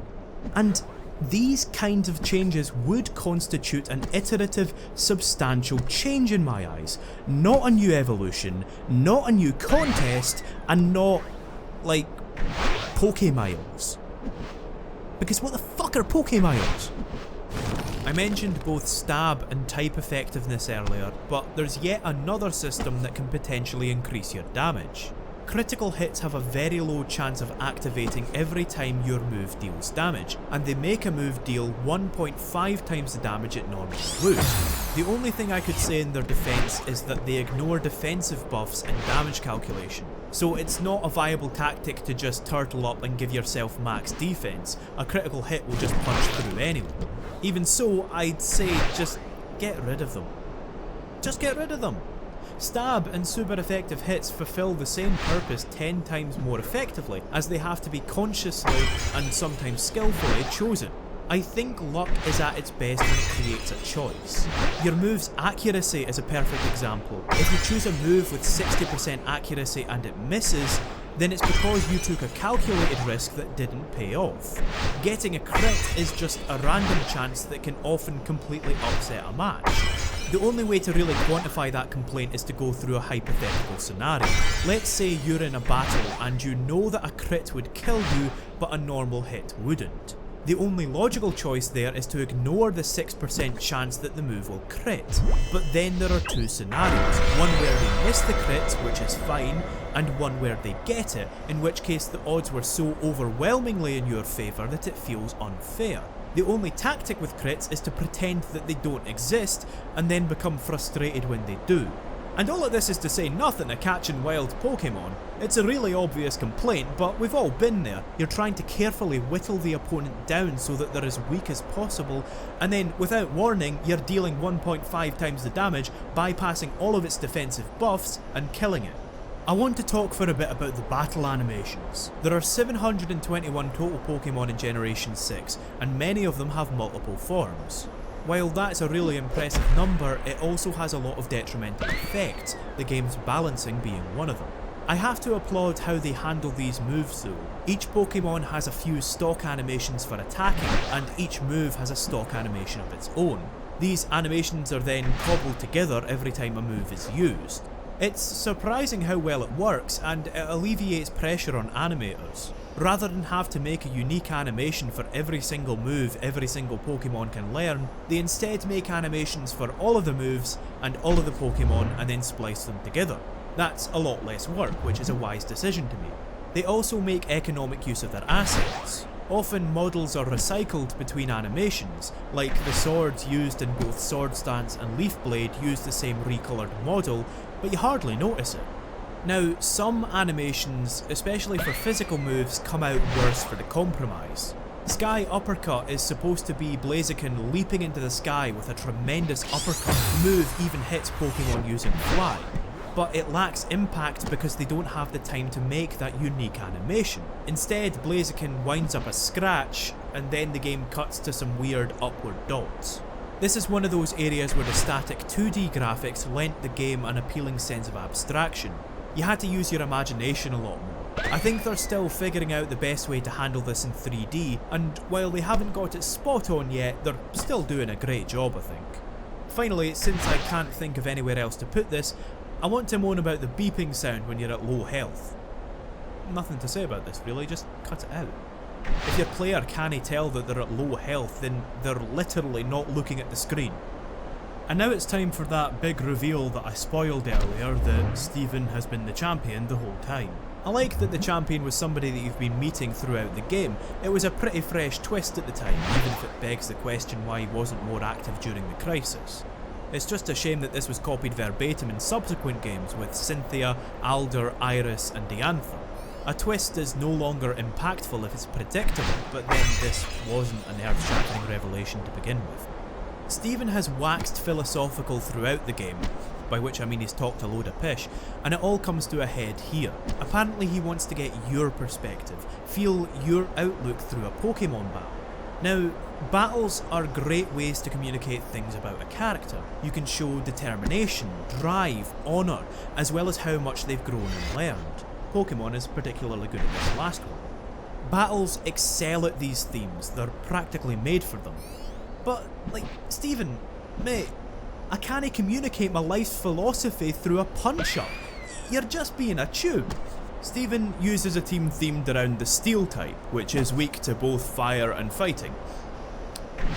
Guess what type's Blaziken is? Now, to be fair, he rounds out his roster with some rock and ground types, but Blaziken still has a type advantage over 4 out of 6 members of his team. This can't have been intentional, but instead an unfortunate oversight. They probably didn't consider the problem, and by the time they were able to catch the mistake in playtesting, it would have been too much of a hassle to fix. The problem is, that hypothetical scenario happened over 10 years ago when they were making Ruby and Sapphire. To add insult to injury, they fixed the problem in Pokemon Emerald by having Wallace become the champion. Although I wasn't too chuffed at having to fight yet more water types, so that was a lateral move at best. But either way, they were obviously aware that there was a problem with the setup. So why is it here again in the remakes? I said earlier that Mega Evolutions harmed the simple timelessness of the original Pokemon designs, but I don't think any of them are actually poorly designed, except for one. And that one is Mega Metagross. That thing's a fucking mess. I don't even know what's going on with it when I'm looking directly at it. There are so many spikes and legs all over the place that I don't know what this creature is or how it moves. Now, it's supposed to be the culmination of Metagross's evolutionary line. 2 Beldum become Metang, 2 Metang become Metagross, 2 Metagross become Mega Metagross. But there's a limit, and they took it too far with this one. It ruined Metagross's impact. It's supposed to be bulky and heavy, coming out of its ball and then crashing down into the ground. That's ruined when it Mega evolves and then sprouts a billion legs and starts floating about weightlessly. Pride, of course, comes before a fall. I only went and misclicked in the final move, didn't I? I knew for sure that another flamethrower would have killed it, but ah well. Even with that blunder, the fact that I beat over half the Elite Four with just Blaziken shows how desperately Game Freak need to pay attention to the balancing. It really is the ultimate example of the problems with the type system. A single Pokemon can tear through entire teams like wet tissue. Or dry tissue, I suppose, since it's fire type. The final post-credits battle against May is the perfect way to close out the main quest. It's a quieter and more meaningful battle to show how far you've both come. It's the perfect choice for this kind of game. It's just dead on. She makes it a wee bit cheesy with her friendship speeches though. Nintendo have a horrible habit of animating the characters' lips in a way that seems to be synced to a script, but without voiceover. Text boxes are an abstraction, but what I find really interesting is that they work so well. While it's vogue to draw the parallel between games and films by making them more cinematic, text boxes are one of the reasons why, at least for the RPG, I would more closely compare them to a comic.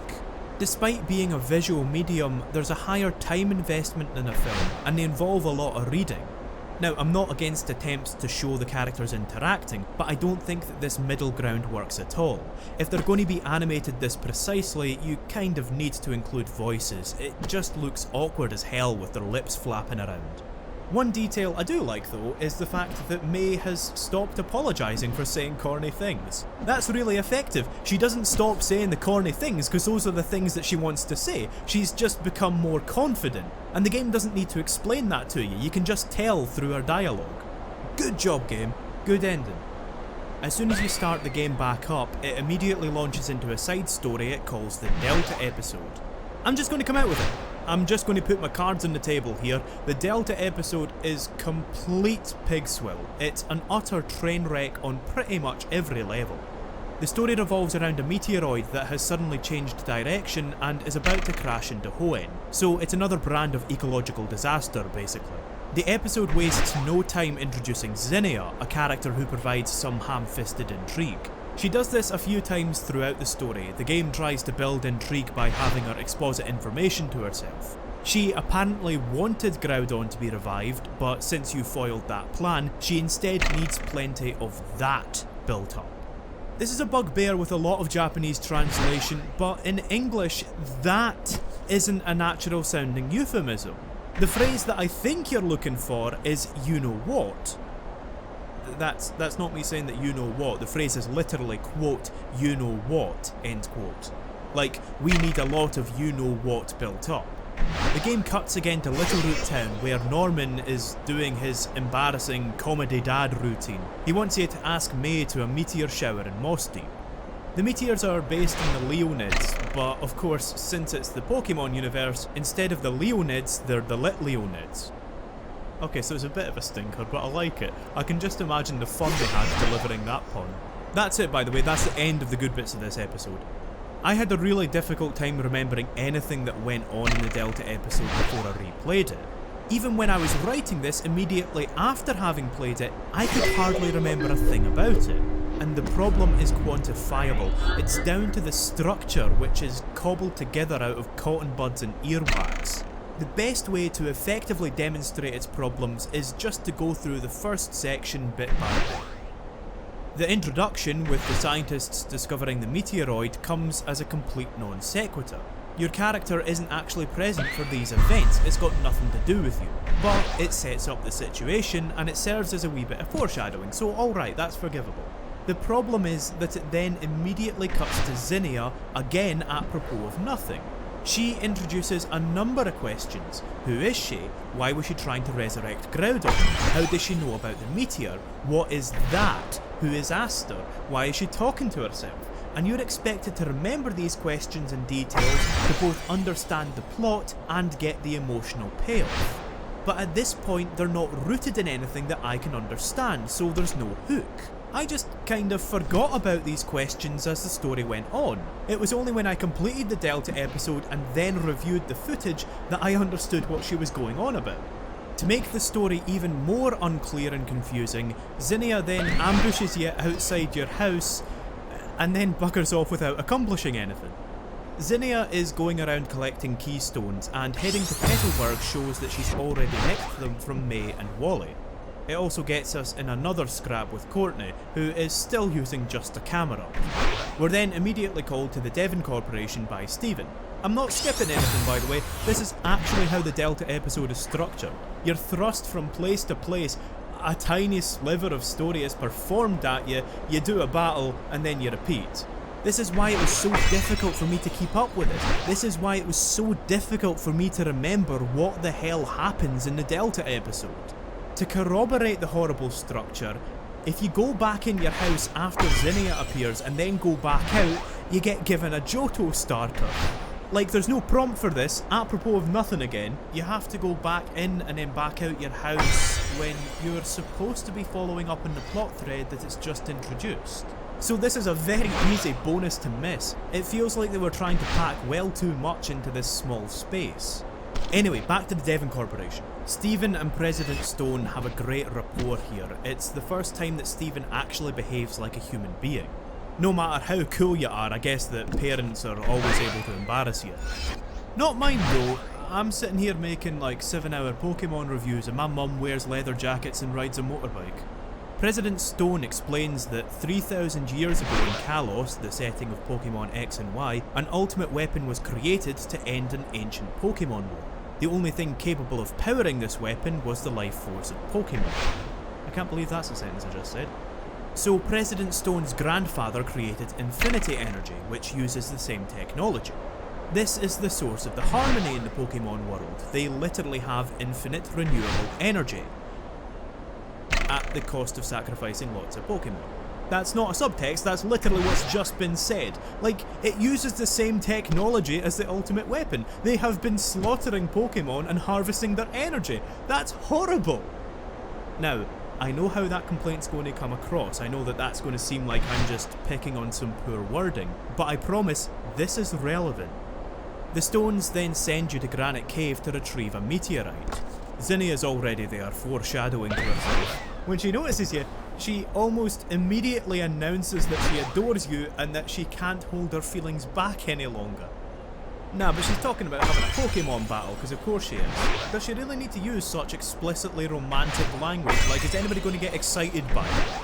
After she gets thrashed, she challenges my actions, asking if they're based on ideals or some notion of the truth. If it's the latter, do I really know the truth? No! Listen, I'm giving you everything I've got here. The game has not explained anything to me. My actions aren't dictated by ideals or truth. They're dictated by the game designers. Neither me nor my character have been given any reason to do any of this. Although, actually no, tell you what, fighting Zinnia, I don't need much of a reason to do that. I'm quite happy to beat her up. Okay, again, cards on the table here, Zinnia is far and away the worst character in the game. She is a condescending wee bampot, she constantly interrupts you, she massively overcomplicates a simple story even further, and none of her actions make any logical sense whatsoever. She's supposed to be mysterious, sure, but none of her mannerisms are consistent or justified. Like, why does she swing her arms like a monkey during battle? The scientist's plan is to launch a rocket containing Mega Evolution energy at the meteor and teleport it away from the planet using a device called the link cable. Alright, oh yeah, the link cable, aye, very good lads. What the hell is going on? Where did any of this come from in a Pokemon game? So Zinnia appears again. We should probably just start carpooling at this point, and she claims that we shouldn't use the abominable infinity energy, claiming that it is indeed evil. But this is a really cheap trick. The text surrounding Infinity Energy is deliberately misleading. It implies that there's a Pokemon body count to create it, adding a bit of moral ambiguity. If it benefits so many but sacrifices Pokemon, is Infinity Energy truly bad? That's the subtext they're going for anyway, but the answer's no. I'm going to ruin this moment by point blank telling you what Zinnia's on about. She's not worried about Infinity Energy at all. She's worried that the meteorite might crash into a parallel universe. No, okay, listen, this is a train wreck. We'll get back to that later. My point for just now is that the game purposefully explains Infinity Energy poorly to create the illusion of moral complexity. The fact is, Infinity Energy is fine. It doesn't require the sacrifice of Pokemon. It really is a perfect solution. But in lieu of a substantial conflict, Omega Ruby instead just explains itself poorly to pretend that there's a conflict. The series keeps bloody well doing this. It keeps raising an interesting question about the potentially exploitative relationship between people and Pokemon before immediately concluding, nah, it's fine. Zinnia is manic and condescending because she's angry. She's angry that we're unwittingly seeking a destructive solution to our problem. Taking her parallel universe theory at face value, and again we'll get back to that in a minute, that's understandable, especially as she has a better solution, one that could save everyone. But the problem is, that conflict is so easily resolved. She could just tell us.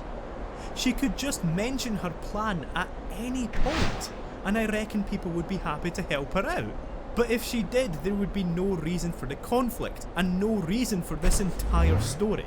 She comes in, she snarks and condescends, she criticises your methods, and then she doesn't offer an alternative even though she has one. All of the conflict could be resolved right here, right now, if anybody asked at any point, alright, what's your solution? Instead, she asks me what my solution is. Why would I have a plan? Like, 'cause I'm good at fighting Pokemon? Like, oh no lads, global warming's getting to be a bit of a problem. Quick, get Thierry Henry on the phone. Meteor Falls is next to pick up a meteorite and get some information about Zinnia. I mean, I feel like this whole meteoroid situation is fairly urgent. I don't think we should be wasting our time with this, but no, apparently we need to find out what Zinnia's about. She's a member of the Draconids, a group that formed around Rayquaza, whom they viewed as a guardian deity. The Draconids are the only bit of the story that I'd like to see more of. It's a wee bit of world building that actually builds the world. It's only natural that Rayquaza would be a figure of worship, especially when it's the only thing able to quell Groudon and Kyogre. Now back to Rustboro. This entire saga so far has just been travelling between Rustboro and Moss Deep and text skipping through nonsensical cutscenes. Areas were always going to be reused in post-game content, but this is not an interesting or clever reuse. You don't actually interact with the level design at any point, you just fly between 2 points. It also wastes a lot of your time. Team Magma is attacking the Devon Corporation again, and you have to stand outside and then fight them one by one. If the story isn't doing you in, then the repetitive, padded structure sure as hell will. Just in case you thought I was kidding about going back and forth between Rustboro and Moss Deep, the next step is to fight Team Magma at Moss Deep Space Centre. Courtney has apparently gone in the huff because Maxie changed his plans after realising that Groudon would destroy the world. So yeah, no, she's frustrated and I can understand that, so what's her plan? Well, it's to blow up the link cable, thus destroying the world. Christ almighty. Like what, apparently the stakes just weren't high enough? As if this story wasn't having enough trouble focusing. Like, her grunts are all following her every order, but they also want to stop her for some reason. Look, I'm not looking for incredible narrative complexity with this, just for it to make a modicum, an iota of sense ever. Why are they that devoted to her? Like, come on lads, have some self-respect. I'm a massive perma-virgin myself, but destroying the world's a wee bit of a red flag. I mean, you live there. I'm having a lot of fun with this, can you tell? After thwarting Courtney, Zinnia shows up and destroys the activation device for the link cable. So if her plan fails, you know, the plan that she still hasn't explained yet, there's no alternative and the world is dead. Now, you're probably wondering what Zinnia's alternative is. After all, she has been building up to it for 12 hours. But to answer that, we need to talk about parallel universes. The meteoroid might end up in a hypothetical parallel universe, Hoenn, where Mega Evolution doesn't exist, and thus they would have no way to defend themselves from it. Aye, very good lads. Basically, they're banking on veterans of the series giving her theory a bit more clout, as that other Hoenn does exist in Generation 3. But from a narrative perspective, that is a hilariously random explanation. I really don't think we needed any narrative justification for this remake. Apparently this has lent some weight because it's a long observed phenomenon amongst the Draconid. You know, because apparently the spiritual group that surrounded Rayquaza for generations are all about the quantum physics. Apparently they're also proof of the infinite monkey theorem. So supposedly, Mega Evolutions are created by an overflow of life force born of friendship that opens a portal to another dimension. This is so stupid, it's amazing! Next, Zinnia heads to take Maxie's keystone. For some reason, you still have to battle your way through the magma hideout even though they're no longer hostile towards you. Let's just skip it. If you didn't find the Master Ball earlier, the game basically forces you into it. I actually kind of like how this is handled. If you're paying attention, you can get it earlier, but in either case it isn't thrust at you. You're probably going to need it soon, so they deliberately draw you to it in case you don't have it yet.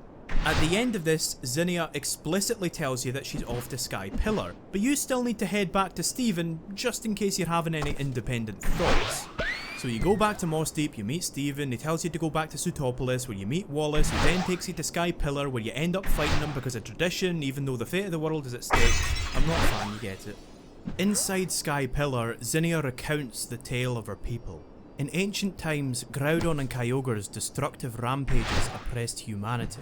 There existed a group of Dragon-type users who... Oh, no. Okay, that's it. You've got to climb to the next floor and then fight through random encounters just to eke out the next wee bit of the story, because that's good pacing.